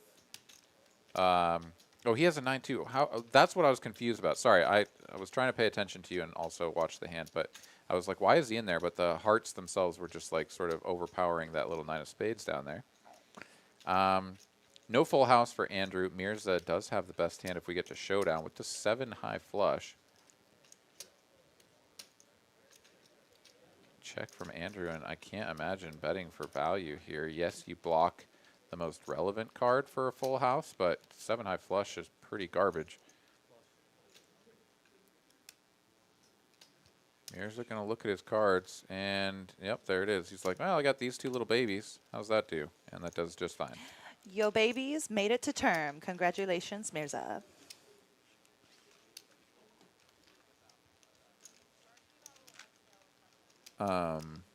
Royce here says, expect the low swings, navigate accordingly. Absolutely. And yeah, so going back to what you were saying, so sorry I was a little distracted there, but yeah, the day-to-day mindfulness, like getting into a place where it's like you have habits of how to keep yourself focused and everything, I think that's absolutely fantastic. That's very good practice. That can be difficult for me to maintain at times. It's easy to be lazy and just kind of like fall into habits of like, oh, I just crawl out of bed and drive to the card room or whatever. But I think that's admirable to have a meditation schedule and stuff. Absolutely. If y'all ever see me in the parking lot of the card room with my eyes closed, I'm not sleeping. Please don't call the police. I am transcending the moment. Don't call the police. All right. Bobby here, he's got 2 red ladies. He's going to bump this up just to 25 bucks. A little tickle on the $10 straddle. Nobody waking up with anything to do here so far. Andrew, I guess, he's going to get himself in the mix. Oh, this was a raise to 40, so not to 25. Okay. Top set for Bobby. Yeah, top set indeed. Andrew here with a gutter to the king high straight. Anderson, whole lot of not much. Backdoor straight possibilities for him, but he is out of the way. After a check from Andrew and a continuation bet at 60 from Bobby. Andrew not going anywhere just yet. Not going to go for a check raise with his hand. He does elect for the check call. And we had a J-Win was in the mix. Somehow he got lost in the action tracking, but he is going to fold and be done with the hand. Full house now. Boat to go with your fries? Yeah, Andrew now drawing dead really doesn't want to find his way to a river card that happens to be a king or a 10. But I imagine that whatever Bobby has in store here, 150, should send the message to Andrew that it's time for him to be done with the hand. But he's perched up there on his chair. He's very intent on playing this hand, so we'll see how Glasses he navigates on. this. I do always find it strange the people that take on and off the glasses. Like if they're a glasses person and they always have glasses, I'm like, great, part of your image, part of your, but like Taking them on, taking them off, yeah. I Yeah, feel no. like you risk giving away too much information. I don't know. Yeah, well, the one that I like is where people like keep them off and then they get into a hand and it's like, as soon as they like make their bet, they grab their chips or grab their glasses and like put them on. And I always just savor that moment of like, here's this dude. He's getting into his like This is cockpit my of like, time. we're doing it. Andrew has led out here. Bets 500.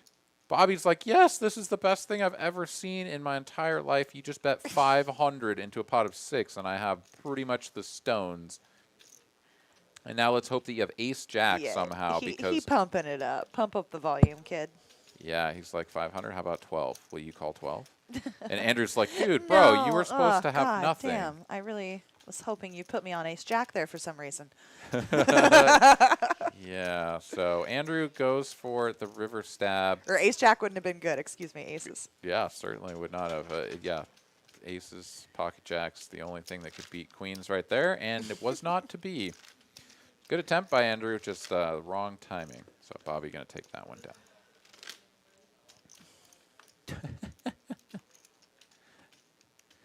Oh, my God. I put my glasses on so I can't see the cards. I love that. That happened to me. I got really scared. I was playing in a 5-5 game, and I was in this massive pot, and I thought I flopped 2 pair. I was playing the strength of my hand. I was playing my hand for value. And then the river runs out, and I had trip 7s. I was correct that I had trip 7s, but I thought I had 7s full of kings. And then I shove on the river to get my value, and I looked down at my hand, and I did not have 7s full. I had 7s with a queen, trip 7s with a queen. And I almost crapped my pants because it was like a $7,000 pot. Wow. And luckily he did not have the flush, and he folded. Okay. And the trip 7s were good all day long. And once even when I realized it, I knew it was still probably good. But like I had spent the whole hand thinking I had king 7 and playing it like it. So to look down at queen 7, I was like, oh, that's a bad mistake. Yeah. Yeah, I think... it was suited, by the way, you Suited? jackasses, and I was in the big blind. Well, For those of you like, what are you doing in there with queen 7? No, I wasn't going to make that comment as much as try to relate because I haven't had too many misread hands because when I did have because I'm better than you. No, Sorry. what I'm saying, like, it's a very painful experience, right? Yeah. When you do it, and then it's a shock when you look at your hand and you don't actually have what you thought you had. So I remember that happened to me several times when I was, like, earlier on, when I was learning to play the game and back in undergrad. And, I remember those times and, like, confidently turning your hand over and being just as surprised as everyone else when you're like, oh, shit, I don't have what I think I have. And everyone's like, what are you doing with that shit? We didn't make know it what to that's showdown, but it was so funny because Westlake was playing with me at that game again, and he was like, you had A7? You had A7 there? And I was like, I thought I did. I mean, having the But 7 my 7 apparently was was good. My enough. 7 yeah. was good. My 7 was good. But it is just that like heart drop moment where you're like, oh no. Oh God. I went from being very netted up to not quite as netted up. Yeah. Well, I mean, if you fuck that one up going for a flush, and you have like club spade, that's No, really I bad. flopped 2 pair and then the turn was another 7 and then the flush came in on the river. Yeah, and I don't mean Yeah. about that Oh, hand sorry. specifically. I mean like because there it's like, oh, you still have trips, right? Like, Yeah, how bad yeah. are you? But like, if you think that you have a flush and really one card is the other suit, and oh, I got a blocker now, right? Your hand is now just a Yeah. blocker. Bobby going to take this one down with a 3-bet with the Judies. Troy not going to take off a flop with the trays, and onwards we will move. Just a little over an hour left in the broadcast. We got some people coming on in wondering how Bart got all the chips and getting some updates from the other people here. Thank you very much. Cameron says kids show. Aaron, that's right. I keep forgetting. So sorry. I'll try to watch my language. RDN here. He's got a story. Flopped an open-ended straight flush draw once. So hyped about hitting a straight flush. Forgot I had a flush and folded to a small bet on the river. Oh my goodness. That is unfortunate. Yeah. Okay. I'm not sure if we're just getting trolled or not, but okay. Can try to keep the cursing down for you people. All right. I just want to warn y'all though, Everybody's a if you critic do here. go to play live poker, there will be cursing at the table. That's That is true. not a rule That's of the poker true. club that you have to be ladylike. Yeah. No, I mean I think half of it is just getting trolled left and right up in here, but that's fine. You know what? We appreciate the trolls Hey, and we appreciate the people that have other things to if say. we were really that bad, they wouldn't be watching. Eh, Isn't that true? yeah, Isn't that true? It could be. It could be. But we do appreciate you guys coming along for the ride as we've got Ace King suited here for Troy. He's going to go for the limp. I think he might have some devious intentions here. We have seen the limp back raise employed by some players to great effect, but Jay Wynn not going to bite. He's like, if you're limping, I'm limping. Oh my goodness, look at this. Mirza's got aces. So Troy is going to think that good things are happening for him when Mirza goes for the raise on the button, but I don't think unless he can pull off a an Anderson and win with the ace king suited against the pocket aces. Absolutely. I believe Wait. in you, Troy. Troy is just calling. He goes for the limp call, What? so he might not get himself dusted off by the aces here. It's going to bring Jaywin in, and now let's see if Jaywin can find a way to pick this off against the aces. He's going to flop a pair. Troy's got a spade flush draw, and Mirza with the aces. All of the chips could go in here. Jaywin, of course, not going to feel too strong about that, but yeah, and he's not even going to put a bet out there with his top pair. Well, of course, Mirza has the pre-flop lead. Sorry, he's in position. Okay. Check from Troy. Check from Jaywin. C-bet from Mirza. And let's see if Troy continues playing this passively or does go for the raise. Nope. He does. Check raise to 150. And a little bit of a weird spot here for Jaywin. Got the 10 of spades as well.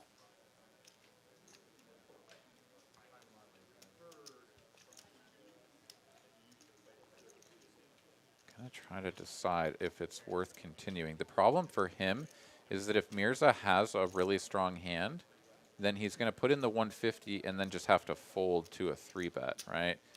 So he is just going to take the lower variance side and just get out of the way. I think that's perfectly fine. We can see here that it's correct, but also just in general, facing a check raise like this, being the man in the middle with a weak top pair holding, it's pretty okay to just step out of the way. And now back over to Mirza. Does he just call the 100 or be like, you know what? There's enough draws like Jack-9, Queen-Jack, spades. Obviously, he doesn't have a spade. Let's just build this pot even further, try to get all the money in when I know that I'm probably ahead. Let's see how he does it. That's how I prefer to play it.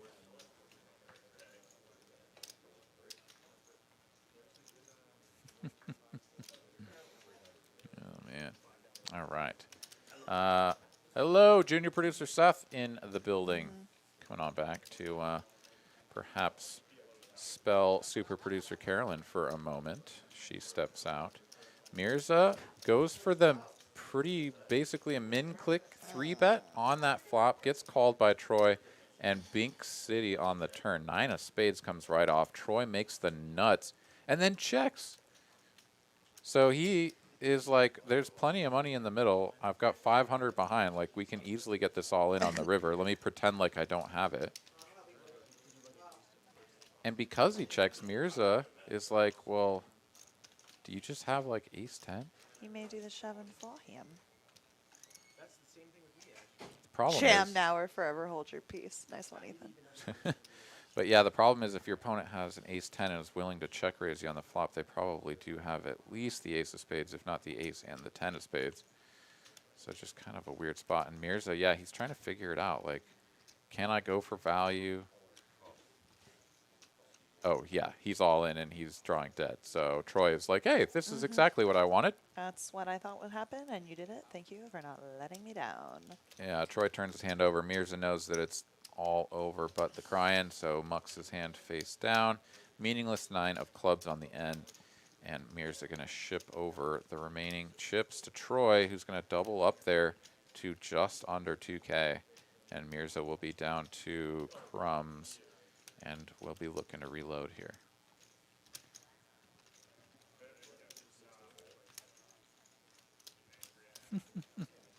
Oh, man. Everybody's got an opinion, but I don't know exactly how much differently you play the aces there. Like, maybe the little min-clicky 3-bet is a little bit weird, but, like, I don't know. The stack depths were so, like, all of the action was driven by the stack depths there, and so, you know, Yeah, if I you want to don't- have later playability, then you don't just, like, Yeah. rip it all in. Anyways, I thought it was played just fine. Yeah, I don't know that you're getting away from that there. Squire-oo, how many times have you realized you had the 4-card flush after you mucked your cards? I mean, I think that's another situation that played in back in my That's earlier one I days. don't do. I don't make that one.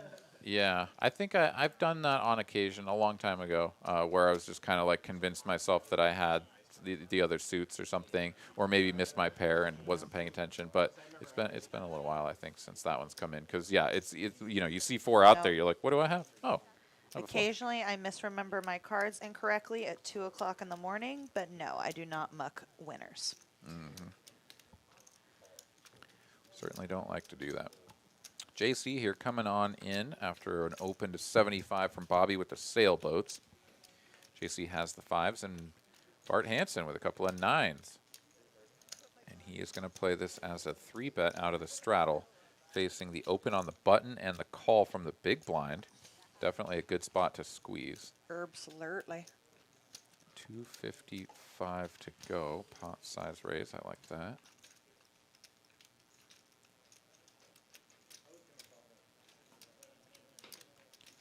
And Bobby, yeah, not getting a great price. He would get to play the rest of the hand in position, but 2 4s, you're just going to miss the flop so frequently that even if you're like, all right, my opponent can have ace-king and like some other type holdings, I mean, you're just really going to buckle in with a pair of 4s.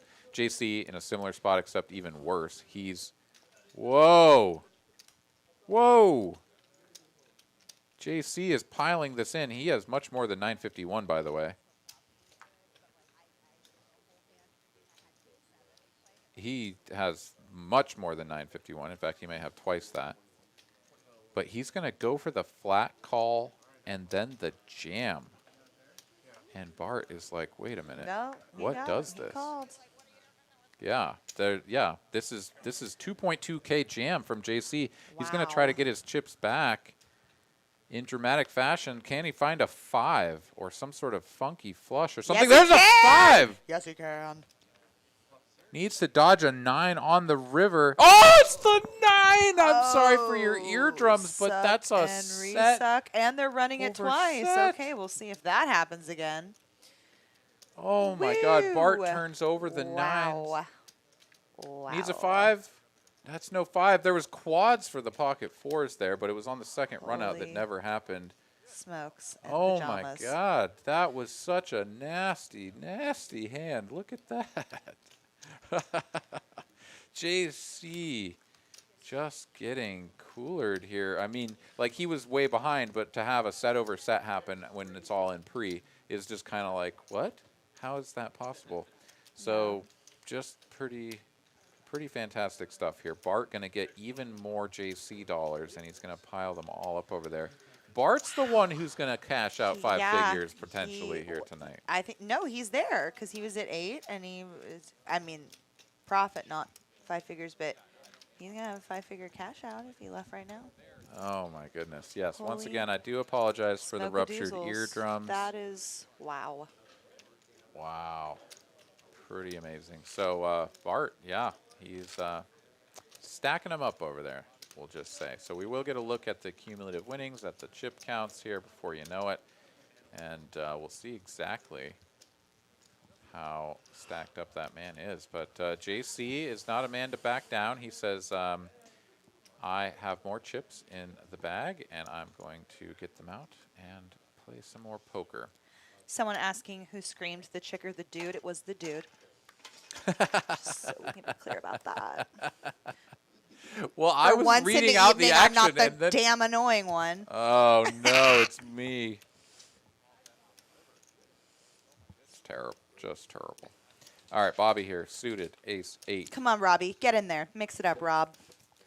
raising it up. Troy here had limp. I don't know why good-looking men aren't more confident at the poker table.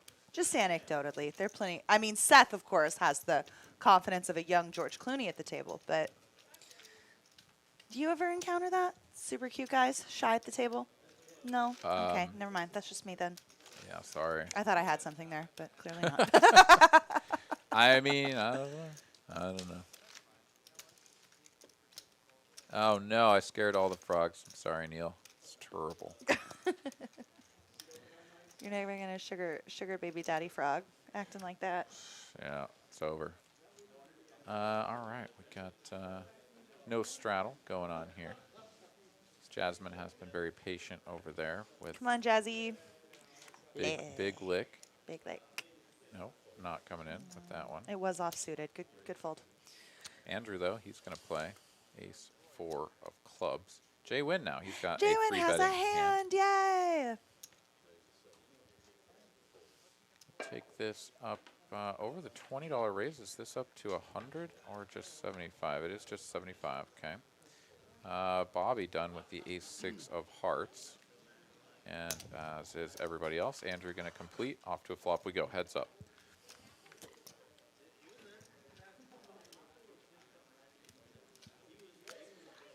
Four out there. Hey! So- Outflopped him, Andy. Yeah, Andrew makes the best hand, checks it over. Jay Wynn has 2 overs, backdoor straight and flush opportunities, so he's going to continuation bet here for 60. And Andrew, rightfully so, is going to put in the call. Off to a turn. Queen of clubs brings in a gutter ball for Jay Wynn. Also another overcard to the board, so going to favor Jay Wynn's range, give him some opportunities to continue barreling, put his opponent's hands in a tough spot, but this is not going to work as Andrew has picked up the nut flush draw to go along with his pair of fours. So 140 to go now. I suspect this is just going to be another check call. However, if Andrew wants to get cute, he does have a lot of equity against, you know, a 10 or a queen or an overpair. But those hands are probably not going to fold, so unlikely that he's going to get them out with a check raise. So he goes for the check call. I like this. Off to a river we go. Can Andrew fade? No, he cannot. Jay Wynn going to pick up the best hand with a rivered pair of jacks, and we're just going to go check, I would suspect, as Jay Wynn now has pretty good showdown value. I mean, you beat all of... I mean, I guess you could target a 10 and go for a small bet here on the end and really just try to get looked up. But, yeah, he's going to do it. Says 150, it looks like.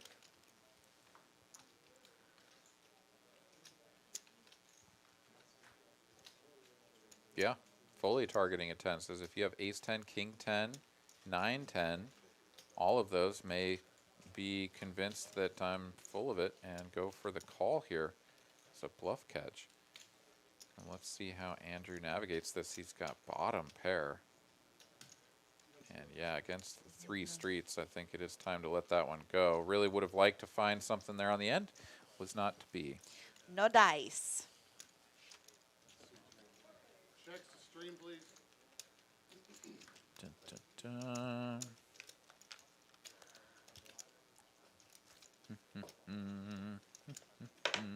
Just looking through the chat here. We just got a bunch of stuff going on. But 800 of you fine people joining us here this evening. Those are good numbers. That's a big old group of fellers. Yeah, and welcome. ladies. I think it is time for me to step out for just a moment, so I'm going to leave you in the capable hands of Caitlin Komeski. And there's the chip count. Bart Hanson is above 10K. Look at that. Ugh. JC bought back in for 8K. All right, He be right ain't done swinging yet. You got to admire the tenacity and the drive to keep firing bullets. And if anybody can get out of this hole, it's JC. So we're wishing him luck as he continues his session. Right, looks like we got a lot of napkins going into the bin, as Aaron likes to say. JC gonna let some trash go. Anderson looking at Jack 10 off on the button, gonna pump it up to 25. And he is uncontested. Shuffle him up, moving on to the next hand. Doot, doot, doot. What do we got, folks saying in the chat? People rooting on Bart. Hey, Carlo. Thanks for coming into the chat. Nice to see you, Carlo. These V-pips are pretty hysterical. We got low at 9% and the high at 44%. That is quite the disparity. And a lot of the 2-5 games that I have been commentating have followed this pattern of one player noticing that the table is overfolding, trying to play an extremely tight aggressive play style, and sometimes not even that aggressively. So definitely, you know, who wants it more has come into play in a lot of these 2-5 streams. All right, Andrew gonna open up the pot under the gun with ace-3 suited. Gonna get 3 bet by JC with a couple of Judies. And then Jasmine, ooh, throwing king-jack of hearts into the bin. Perhaps I would have defended with that, but you know, Jazzy's waiting for her moment. And there we have a king-high flop. So sorry, Jasmine. Jacks are still good. Andrew is not gonna opt. He's going to cede to JC, who was the aggressor. We now have Aaron back in the booth. Yo, Meanwhile, yo. And yeah, check, bet, and take it down there. And yeah, that's sort of, you know, the handcuffing that Jasmine has subjected herself to here is, you know, if you're going to play the king jack there, it was a $100 bet, like you're all in with it, and it probably doesn't feel good going in there against a 3-betting range, knowing that you have no fold equity. So I understand the fold. However, she would have made the top pair, and yeah, people are going to be like wondering how on earth can you just fold a hand like that. But the truth is that you know, the short stack and stack depth in general oftentimes dictates the way that these hands are played. Some people had some criticisms about the way that the pocket aces were played on that one hand. It's like, if you look at the chips that they have in front of them, they're very much limited in the different decisions that they have, particularly if they're trying to get all of the money in by the river. yeah.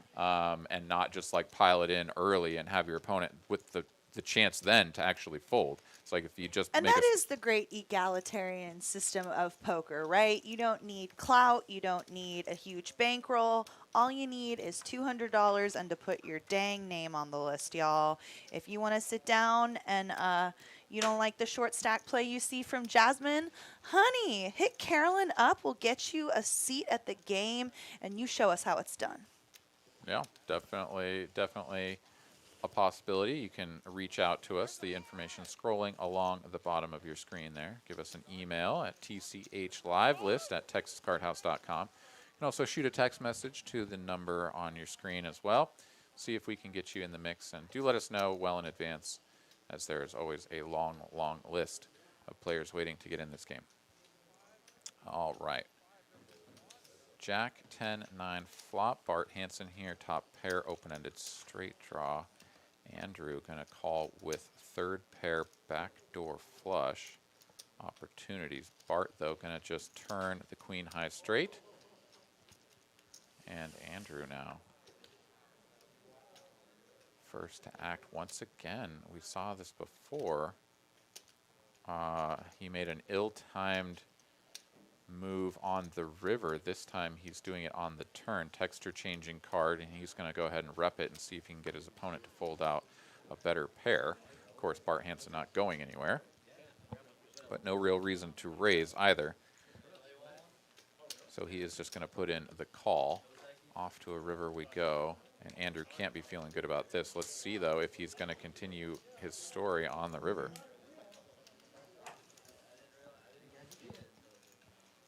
We'll get this read in. It is the ace of spades on the end.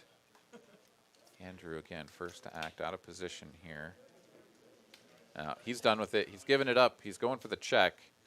And Bart now going to try to figure out how much value to go for. 350 about in the middle. And he's going to go for 250. Yeah, just about 2/3. That seems right. Obviously, Andrew is not calling, but he's going to do a little bit of Hollywood before he pitches the cards in. You should get some spring and summer suits. You know what I'm saying? Like beach suits.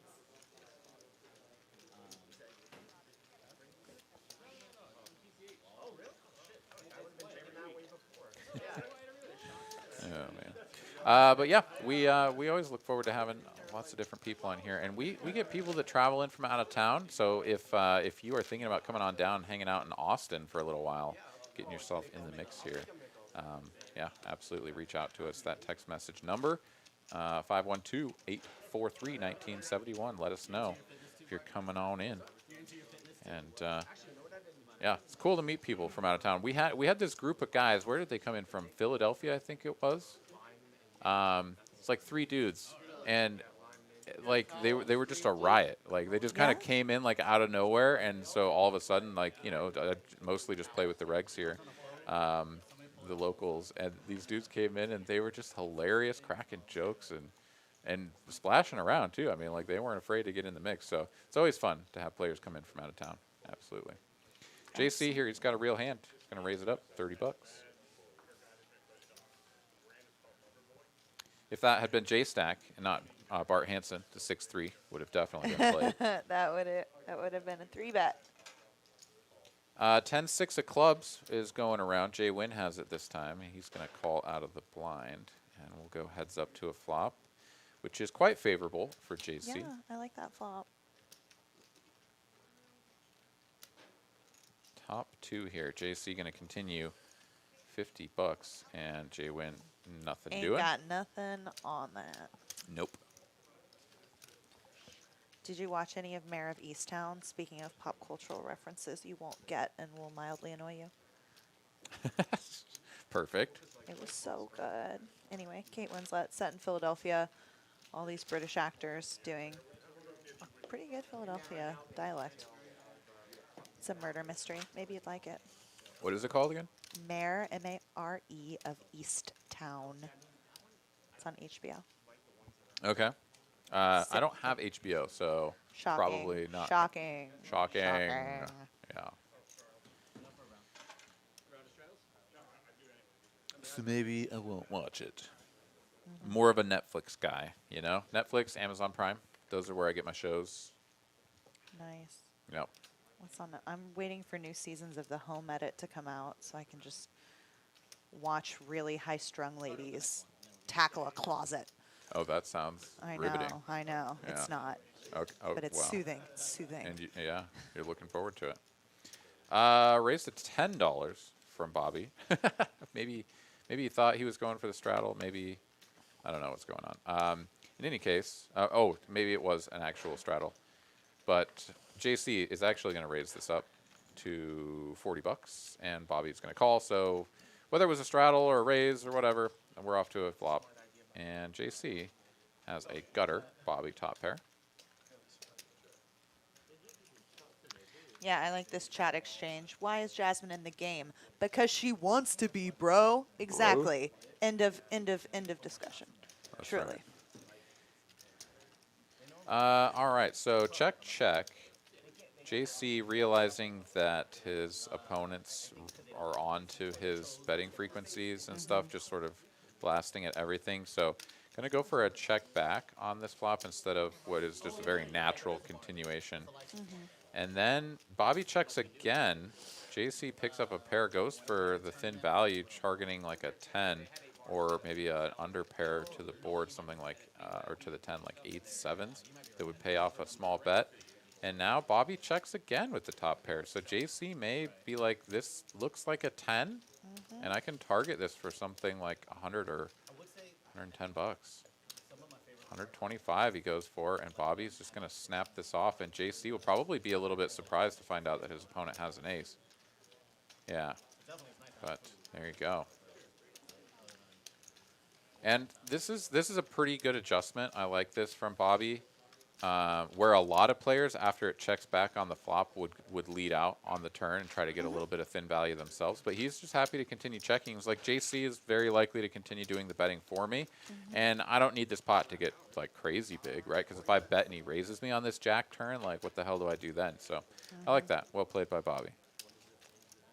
40 more minutes. Then we go Someone asking who the best player at the table is.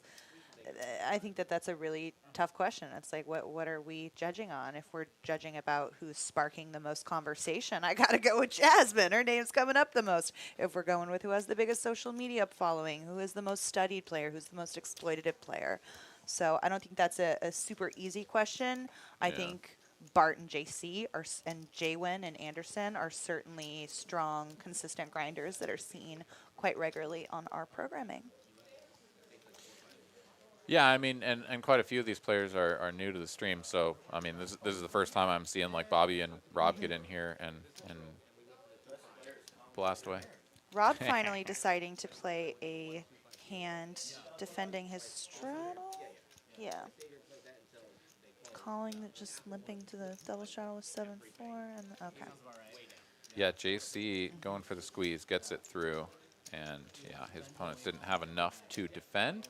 Take a look at the chip counts. Bart has chipped up just a little bit since the last time we checked in. 10.4K for that man. Amazing stuff. So yeah, even in a 2-5 game, you can see 10K stacks on the table. Pretty fantastic stuff. And this is like, I mean, this happens a fair bit, right? Like in these games, you'll have like some massive cooler between two players that had 4K in front of them. And I don't mean just on the stream, like just regular 2-5 game that runs here on a daily basis. And like someone will get coolered for 4K, and now there's someone with 8K. And then you'll have people coming in and being like, what's the big stack? Oh, geez, 8K? Cool. And they pull out whatever they brought, you know? And it's just massive stacks for the remainder of the evening. So really a lot of excitement, a lot of action, and man, these games play nothing like the blinds suggest. Andrew here raising it up 8-6 offsuit, so he's got the suited one gapper. Jaywin just going to flat the cutoff. That will bring in Mirza on the button. And JC will complete from the straddle. So some speculative type hands coming on in here. 4 ways to a flop. 10-3 deuce all clubs. Andrew makes gin. Jaywin redraw to the nuts. JC bottom pair, and Mirza is flopped dead, so he's got no chance at winning this.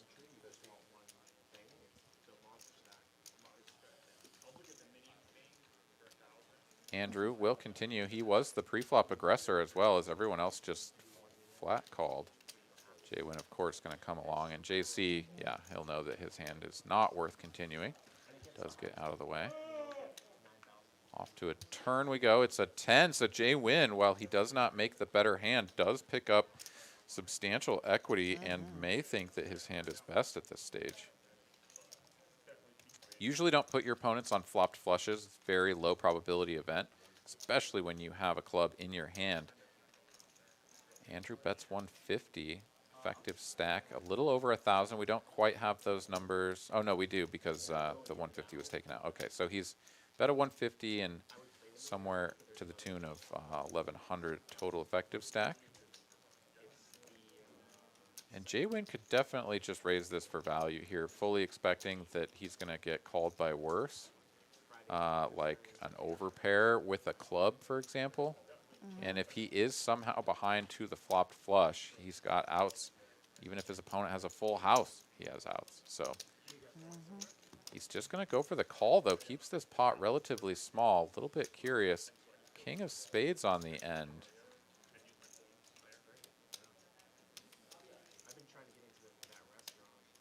Maybe Jay Win hoping that his opponent has something like a weaker 10 that he can just safely play against in position.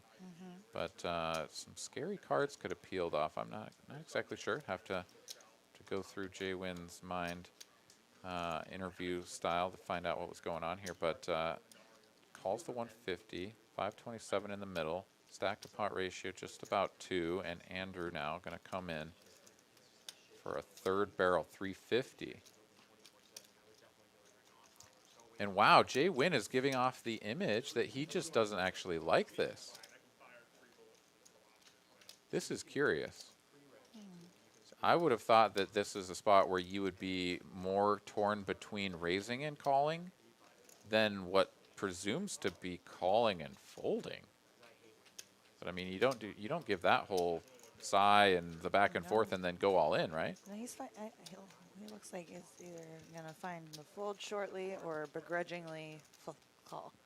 I mean, this hand is impossible to fold. I mean, from a traditional standpoint, certainly from a theoretical standpoint, but Jay Win must have some sort of read here to recognize that this is either like rivered kings full or a flopped flush, right? Like, he just really doesn't like it. No, he's going to find it. I mean, he's just going to call here, which I think is a little bit spectacular because, I don't know, like, I feel like he just should be going all in for value, but he is just going to call here. He's got a solid read on his opponent, and yeah, he's going to find out the tough news there that he just had to pay it off.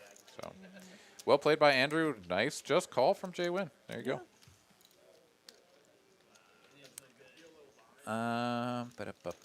We got some people here in the chat that were like saying that this should be a snap call or whatever. I mean, I think I would have either snap called or even like been trying to like figure out whether I should be going all in for value. The fact that it was so apparent so quickly that Jaywin was thinking like, I don't like this spot.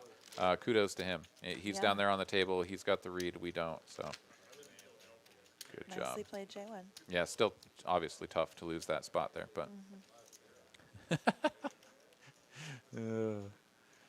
Eric saying, yeah, you can't not call. Yeah, I mean, I think that's right. Like, at the end of the day, even though he didn't like it, there is pretty much no chance that you fold that. I mean, could you imagine letting those two cards go? You'd have to have just something locked in.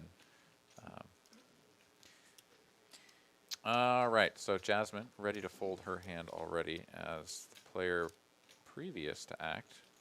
Troy, there we go. Got his cards scanned in. Jack 10 suited. Beautiful hand. He's going to raise it up to 30 bucks.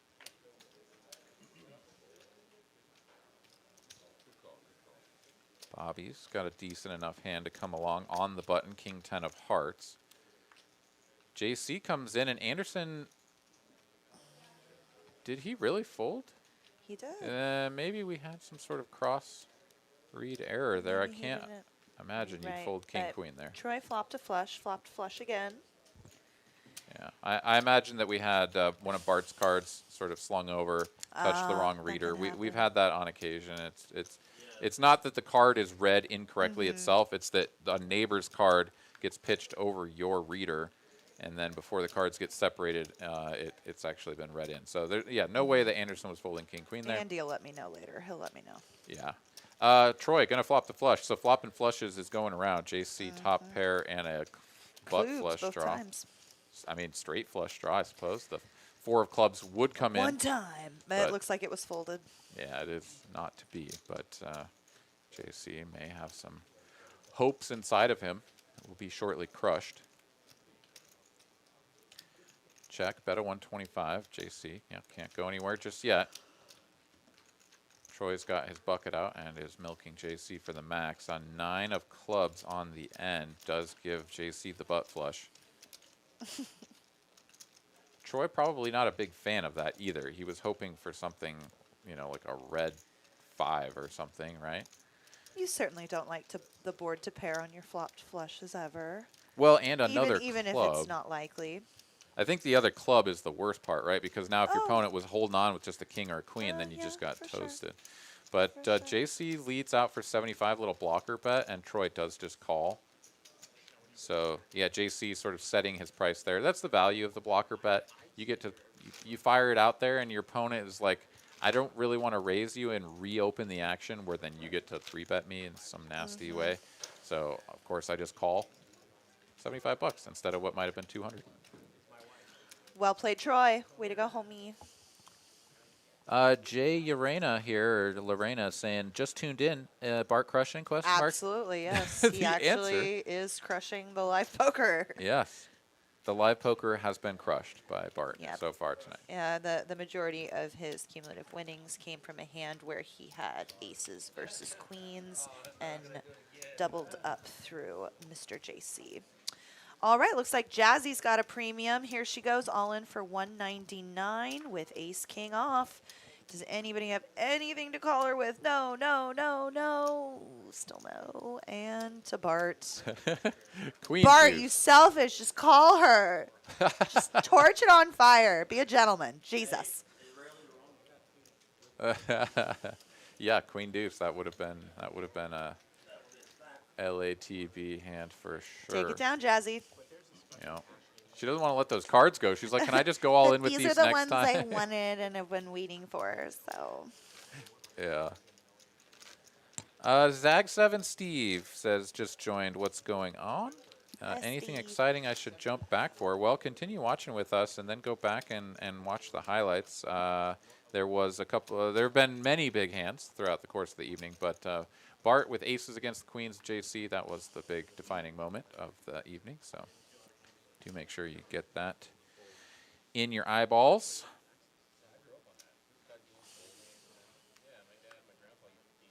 All right, so on to the next one as Jasmine gets a delicious snack. Andrew here raising it up, ace 10 offsuit, taking it up to $50. No takers so far. A lot of disconnected off-suited hands. Anderson not even going to play the queen 8 suited. And Bart, can't imagine he's going to play this. Nope. Into the muck it goes, and another raise and take it. This time, Jasmine's partner to the left. And Andrew. Da-da-da-da. Okay. Ba-dum-bum-bum. a question for Carolyn. Have you ever doubled up a giant knit on a bomb pot and then got super tilted watching them fold the next hour in regular poker? You're not Carolyn anymore. You are a much different person. You are Seth. I'm so sorry, Seth. I can answer the question. Yeah. I look up fully expecting to see Carolyn, and it's a full man. Where's your ponytail, Junior Carolyn? producer Seth has been fully tilted by said experience, so yeah. I do of course I do get tilted by people locking up wins or hitting and running me, as we all do, but at the end of the day, everybody's got to get their bag. We're all not here to necessarily make friends, and I think the more time you spend taking things personally that other poker players do to you, or things that people say to you in a chat that's mean. I don't have experience with this, but the more often you put yourself, what are the 4 agreements? One of, I think the most important one is don't take things personally. Absolutely right. That's Be impeccable with your word.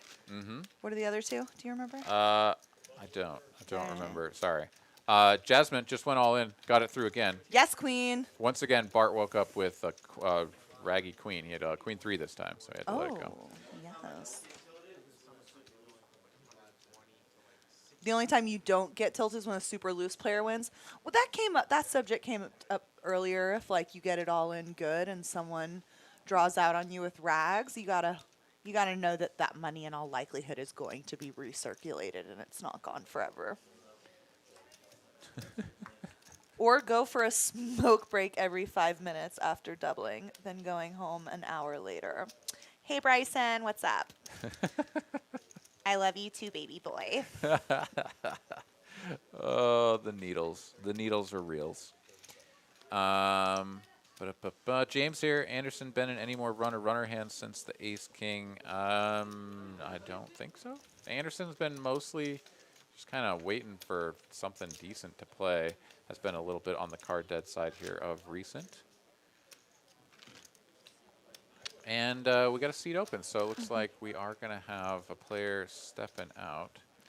But I here know, I mean, momentarily. like, Coming back in. there's no poker school to teach you poker etiquette. I, for one, like Bryson's calling me out because when I first started playing high stakes games, I did do a lot of locking up because nobody sat me down and told me that, like, if you do that, you won't get invited back. If you do that, people will dislike you. Like, no one sits you down and tells you that. You have to learn that through experience. And I did the hard way. And I'm going back and having to learn how to, like, sit there, not take the smoke breaks, be there till the game breaks, and prove to people that I'm not going to do that anymore. So, Yeah, absolutely. Well said. You do have to kind of go through the ringer and learn things the hard way. I mean, that's certainly the case for all of the other aspects of poker as well. Like, I mean, some people are able to just like dive into the solver work and stuff and figure this game out from a theoretical standpoint and then just go to the table and just like click buttons in their head and just make it work. But most of us have had to trial and error their way through it and just kind of suffer, right? Like you have to suffer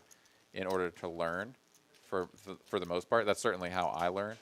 And so, yeah, that can be the more effective way of I don't know, self-development, I suppose. Alrighty. All right, so let's take a look here. PFRJC up at the top, 36%. No surprise there. Mirza, Troy, Rob, Anderson down in the single digits there. But, yeah, we're going to continue right along as it looks like we got a $10 straddle out here from Jay Wynn.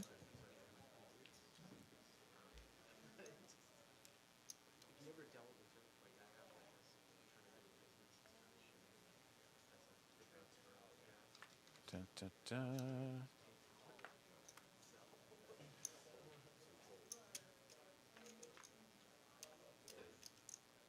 Okay. All right, what do we got going on here? Folds over to Bart Hanson in the cutoff. King 9 offsuit is going to be an open. Takes it up to 35 bucks here.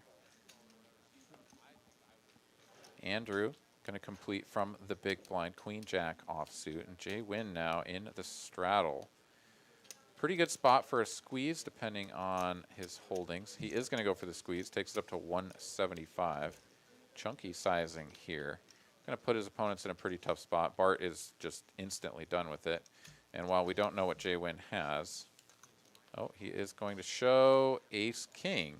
Interesting. Okay, so not sure if he's taking that sizing with all of his hands from that position, but he is going to go ahead and fire that out and takes it down. Uncontested.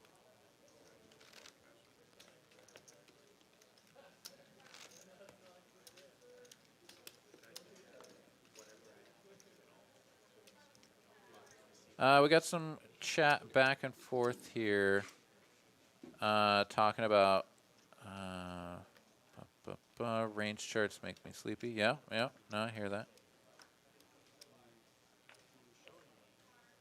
And yep, the question about how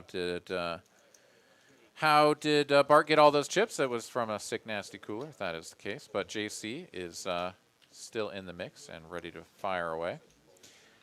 As flying solo here for a little bit.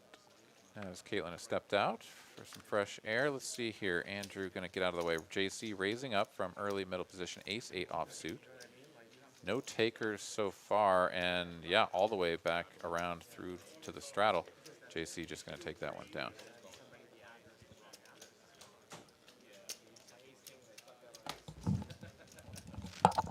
Off we go. Hand number 92. As is the usual, we make it up to somewhere around 100 hands or so over the course of the evening. And we're just about on track for that right now as well. So, yeah, that's what you get here on TCH Live. Just about 100 hands of high-quality poker entertainment, all coming to you free, live, and online.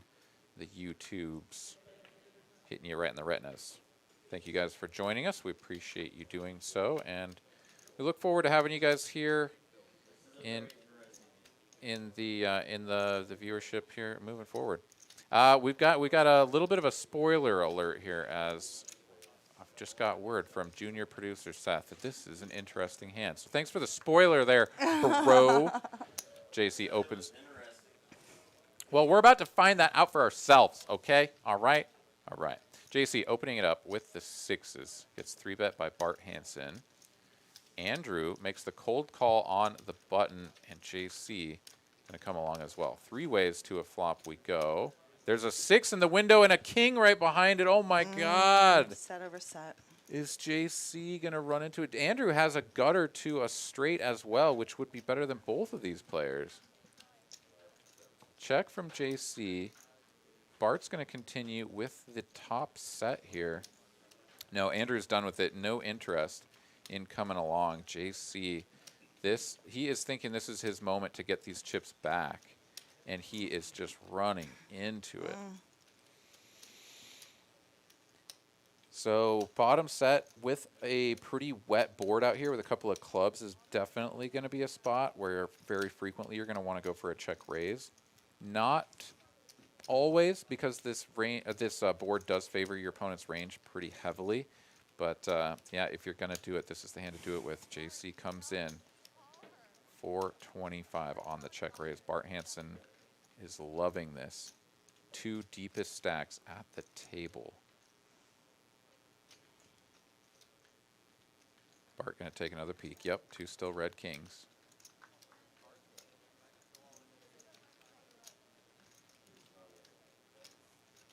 Interesting body language here from Bart as he looks at his cards, then goes back to the chips.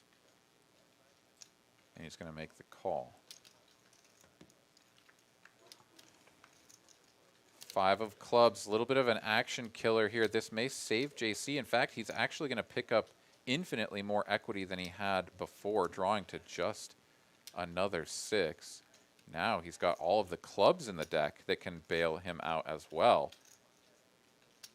And JC, he's like, well, I have a club blocker, so maybe you've got a flush, maybe just ace king, something like that. Definitely still going to continue for value. Goes for 850 here.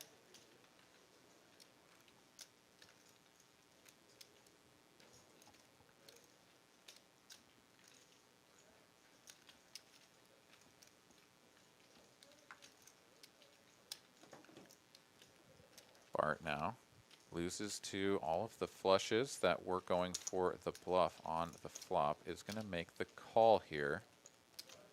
3K in the pot now. Off to a river we go. JC, 6 or a club? No, it's a deuce of hearts. And Bart Hanson is going to win this if we make it to showdown, which I can't imagine anything else happening. Let's see here. JC probably still thinking that he's got the best of it. If his opponent has an ace-king type hand, he can't have a flush. And he really just loses to a set of 10, set of kings.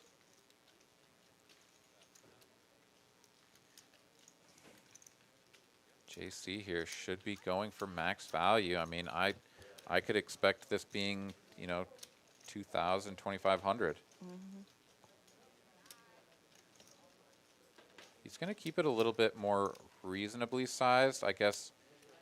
Yeah, that size, I take it back. That size would be a little bit too polar, given the fact that there is a flush out there. So this is designed to get called. He's going to turn the 6s over confidently and sees the kings. And JC goes for the full face palm. Understandable. That is sick nasty. I mean, he has really just gone through the ringer today. I feel for JC. This has been brutal to watch, and must be much more brutal to actually experience for him, as Bart Hanson now chips up 13.2K. We were talking about that 5-figure score, and Bart Hanson has it. I mean, he's got it locked up. I mean, we've got another 20 minutes of the broadcast here, and I just can't believe that he doesn't cash out the 10K here. 10K plus, so that's pretty rough. Yeah, I mean, saved by the club on the turn is really what happened. The fact that Bart doesn't continue, putting more chips in the pot to raise that up, it really just goes to show that that club on the turn really slow down the action and did save JC. JC Yeah. He's is going to call it a night. Yeah, he says that this is just about enough for me, and I feel for you, JC. Really, really rough stuff there, man. But You can only take so much. pack it in and just take a breather there. Seat open on stream. Bobby flops open-ended, defending his big blind with 6-3 off. Mirza has the best of it with a pair of fives.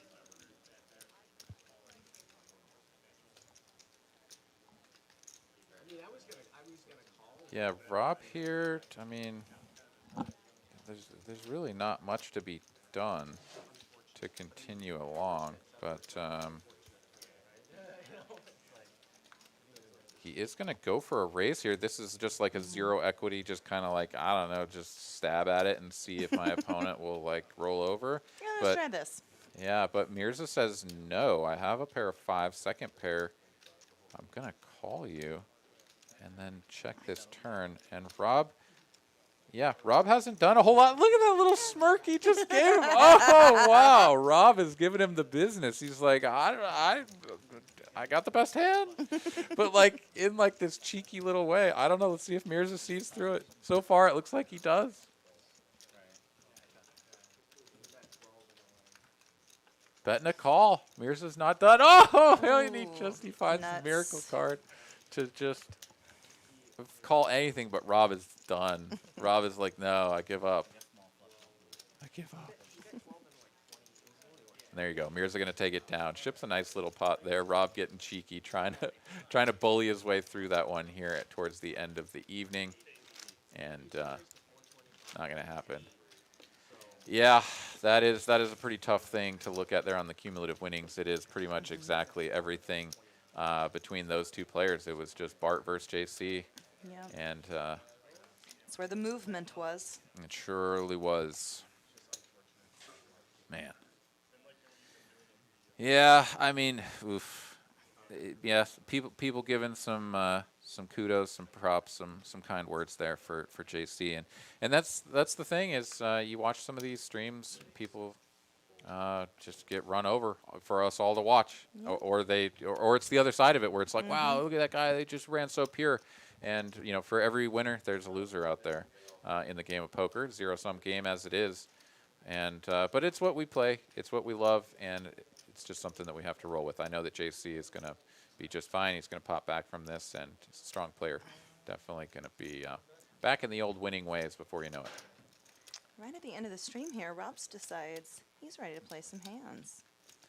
Yeah, absolutely right. And this is something that we've seen, on occasion. It gets towards the end of the broadcast. Everybody knows that the cameras are going to be off before long, and they really start to open things up. Should also be noted that Rob has many more chips than what is in his sort of stack on the screen. Okay, it sounds like junior producer Seth is going to get that number updated somewhere in the middle of this hand. In fact, we even have some players already getting ready to rack up here, ready to call it a night. So the end of the stream, sort of fatigue or perhaps spice creeping in here. Andrew going to make the call here and is going to outflop. His opponent was dominated heavily pre-flop, but he's going to flop top pair. And Rob here out of position, 2 overs, backdoor, straight, and flush draws. Just going to check, though. This is a pretty nasty board for the 3-better. Andrew going to check back. 9 of diamonds. This board getting nastier. However, Rob does pick up a little bit of equity, as a diamond will give him the best hand, as will an 8. Well, I guess that would be a chop. Not the 8 of diamonds. That'll nut him up. Yeah, 8 of diamonds, no good. Andrew would have the straight flush. Off to a river we go. 7 board pairs, and Andrew will finish with the best hand. Let's see if Rob just continues checking out, taking his showdown value, and Andrew should go for at least 1 street of value here. His opponent has shown just no interest in trying to represent a strong hand. Yeah, bet 100. See what happens. I like this. And Rob is going to be like, what, 100? I mean, this actually looks a little too value-y, right? Like, if you actually make it like 150 or 200, then maybe your opponent thinks that you could just be full of it. But I don't know. This is like a I mean, there's like a 10 just like every time, right? Rob is like, well, maybe it's a 10 every time, but I'm going to make sure it's a 10 every time. It's a 10 every time. Oh, okay. Okay. Story checks out. Yep. Thank you for being honest, sir. Yep. Sometimes you got to do that. You got to make sure they're being honest.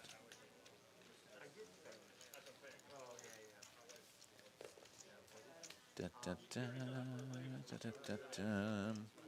Yep. Yeah, some more chatter here in the chat box about different things. Hey, we're 3 likes away from 250 likes. Ooh, what a milestone. Yeah, help us out here, people. If you would, and you haven't had an opportunity to obliterate the like button yet, please do help us out. That would be much appreciated.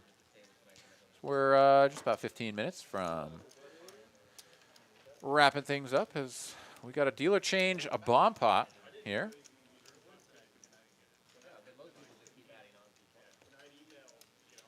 Going to be some 4-card action, 15 bucks. And we got ourselves at least one new player coming on into the 3 seat, vacated by JC there. And see who this gentleman is, as we've also lost our player in the 6th seat over there next to Jasmine. So we'll see who's going to fill that spot as well here coming into Troy the booked final a win. stretch. Say what? Troy booked his win and Oh, Left or- that's right. It was Okay. Troy. Well, I'm not sure exactly where he finished on the okay. leaderboard, but he did pick up his chips. And Is this the one final bomb pot, Seth? Is this the last hand? uh, Bomb? no, we've Okay. got a little bit more. Yeah, just little bit of maybe awkward timing on the dealer change, but no, we've got. It's all good. It happens. We will continue. We will persevere.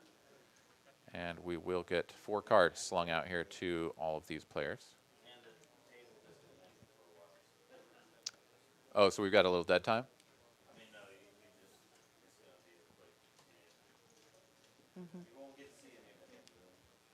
All right. We've got word from junior producer Seth over here that we may have some technical issues on this hand, as we've had a little bit of issues with the internet connectivity on the table. So do bear with us. We may not get a lot of the action read in for this hand, but it is going to be played out, and we'll get back to the action here momentarily.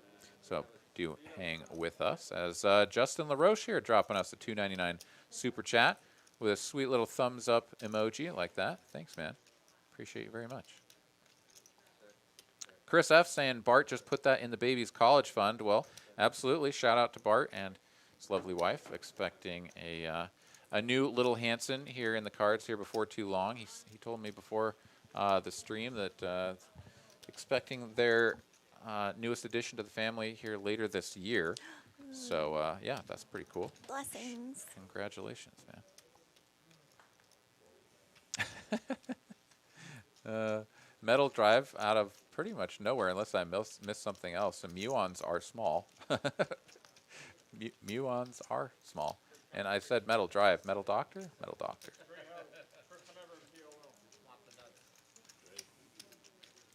Okay. All right. Bobby won the hand. So we didn't really catch all of the action there, but Bobby did take it down.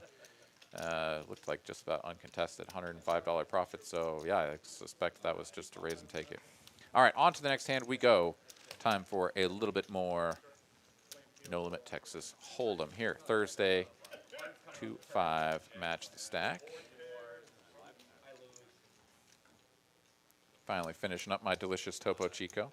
Yummy. How are your Dos Equis? Fantastic. Yummy. Yeah. What do we got here? Jasmine, not at her seat. She's over there doing some text messaging. But, oh, wait. Got a hand. It's a Queen 8 offsuit. You're just going to fold it. But you may as well look at it. Find out if it was Ace King or something. Nope. Not to be.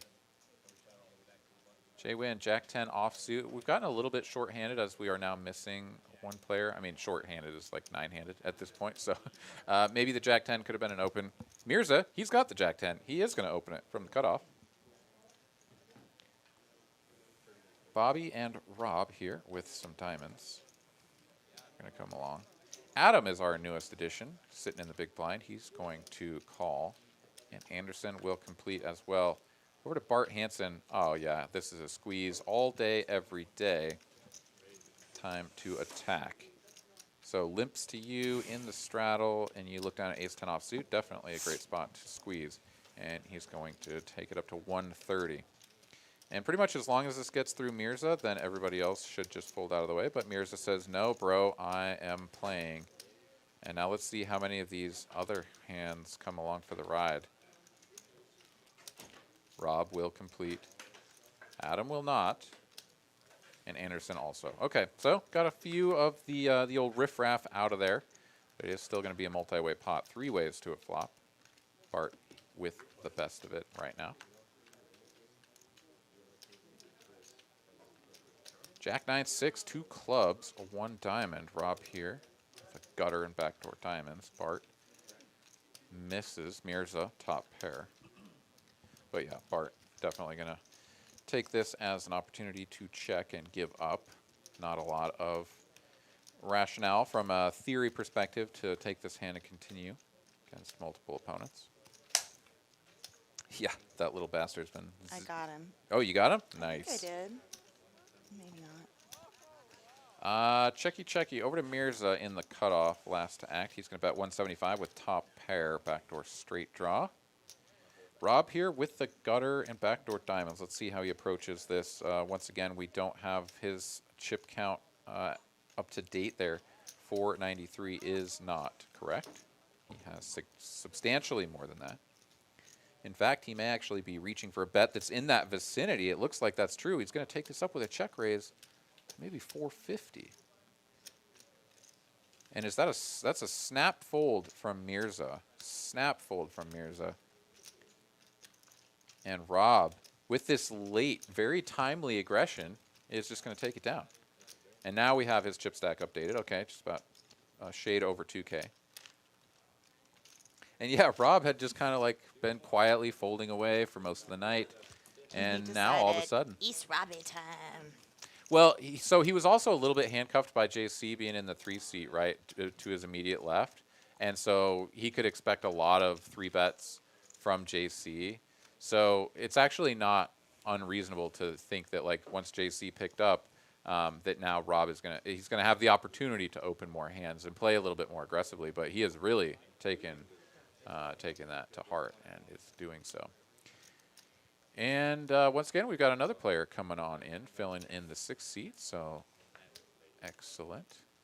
Jay Wynn here, a couple of 5s, early middle position. He's going to open up to 40 bucks.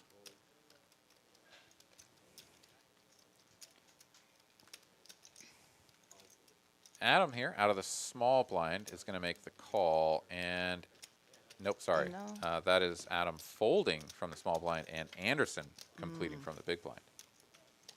Bart's out of the way. Off to a flop we go. Heads up. King high. Anderson going to flop the best of it. And Jay Wynn, he's going to have the range advantage. May go for a protection bet here. Something like 30 bucks. Like your opponent's going to fold a bunch of just like queen 10 type hands, right? And you're just going to get that equity to fold out. But it's not going to be the case here. It was indeed bet a 30. Anderson going to go for the check call. Checks the turn, 8 of clubs. Jay Wynn now should realize that it's time to just check to showdown and just probably lose, but not put any more chips in the middle. However, Anderson has different ideas. Gonna go for 55. Little tickle. See if we can't squeeze out a little baby bet. Yeah, Baby little call. baby value, but Jay Wynn, I think, is gonna realize that this is just so rarely a bluff. And as I say that, he goes for a raise. He says, you know what? I'm never winning this, but maybe, just maybe, I can rep something that will get a king to fold? Pretty big question mark there for me in terms of efficiency. Now, if Anderson is doing this with a 7, he may not feel inclined to continue with a 7, but I think a king here is just going to be a call. But Anderson going to go through the motions, figuring out what Jay Wynn's up to before he does make the call. Jay Wynn will say, I have 5s. Are 5s good? Anderson says, no, they're not. Yeah, some of our newer viewers here wondering a little bit about like what's going on with Jasmine and her $200 stack, but no, she is happily waiting for a big hand, and then she will pile it in and see what happens, as she has done several times throughout the evening. Most of those have not gone well for her, unfortunately, but we'll see if she can find one here as we draw close to the end of the broadcast. Let's take a look over at the like counter, see if we have reached the 250 mark. We have. Thank you guys very much. That's fantastic. Appreciate you guys. Got some nice calls here in the chat. Absolutely. Nice call for our boy Anderson. Way to go, Andy. Off to another hand we go. Looks like Andrew's getting ready to rack his chips up over there at the end of the stream as well. And so, yeah, I mean, some people will be wondering, like, does this game just end at the end of the stream or whatnot? But, I mean, a lot of players will sometimes just sort of come and they'll play for the stream and then they're ready to pack it in. But this game will definitely continue. There will be opportunities for other players to fill in the seats that some of these players are going to vacate. And it will play just like any other 2-5 game that we have here in the room. And Thursday nights are always blasting for 2-5. There's at least one side game, if not two side games running in addition to the main stream table. So plenty of 2-5 action here on Thursdays as well as other nights during the week. So come on down, hang out with us, play some juicy action-filled games. TCH Austin. All right, what do we got going on here? Raise to 20. This is the last hand? All right. Junior producer Seth letting us know this is going to be the last hand as we have a raise to 20. Call, and a 3-bet here from Bobby in the hijack to 110. Back over to Andrew, the original raiser. Suited ace deuce. He's going to come in for a call. J-Win will likely follow suit, and then it'll be up to Mirza to see if he wants to close the action with his raggy queen 9. Suspect he will, but J-Win going to get a peek at everybody's chip stacks just to make sure there's enough behind to make this profitable. And he will settle on the call. And yeah, Mirza's like, nah, this hand is just a little bit too disconnected and everything to continue. And I think that's a safe bet, even given the price that he had. Although if you're going to call, given this price, going to a 3-bet pot flop, you probably just let that one go pre. Here we go. Off to a flop. 3 ways. Ace, 6-4, rainbow. Top pair for Andrew, top pair for J-Win. Whole lot of nothing for Bobby. See how these players approach this with their pretty mediocre kickers, putting it lightly.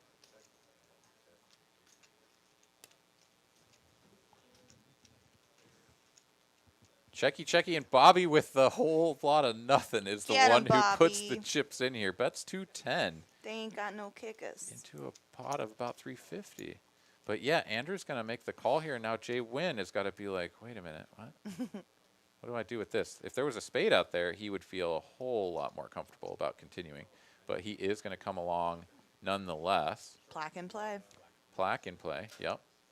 Getting a little bit of change from Bart the banker. And Bobby's like, oh, come on, guys. You were supposed to fold. What on earth is this? So bet a 210 and 2 calls. Off to a turn we go. Let's see if he slows down. 3 of clubs. Andrew now picks up a really nice draw. He's got a gutter to the wheel. He's got a flush draw. He's got a steel wheel draw. It's all there for him, but he is still behind. Checky. And a deuce on the end. He's going to make 2 pair instead of a flush or a straight. Good enough. Yeah, Andrew will win if we make it to showdown.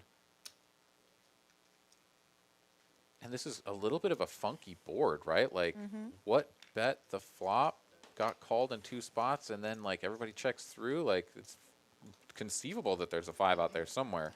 Andrew goes for a little bit of a, this is maybe not a block bet, 1/3 pot size bet here for value. I like this sizing, actually. Like, yeah, you're going to get raised by a 5, and it's going to suck, but, like, an ace could just call you. J-Win does let it go. Bobby lets it go. Andrew's going to drag the last pot of the night. He's going to chip up It's about $667 there on the last hand. And that's going to do it here. Big kudos to Bart Hanson on his 5-figure cash. Yeah, 13K in front of that man right there. And this game will continue as we said. So RFID cards coming off the table, the regular deck coming on in, and that's going to do it for us here. Thank you guys for joining us. For myself, Aaron McAvoy, for Caitlin Komeski, for junior producer Seth, super producer Carolyn, words are hard, names are hard, and all of the fine staff here at TCH Austin. Thank you guys for hanging out with us. We look forward to seeing you all here soon. Take care, y'all. Good night. Good night.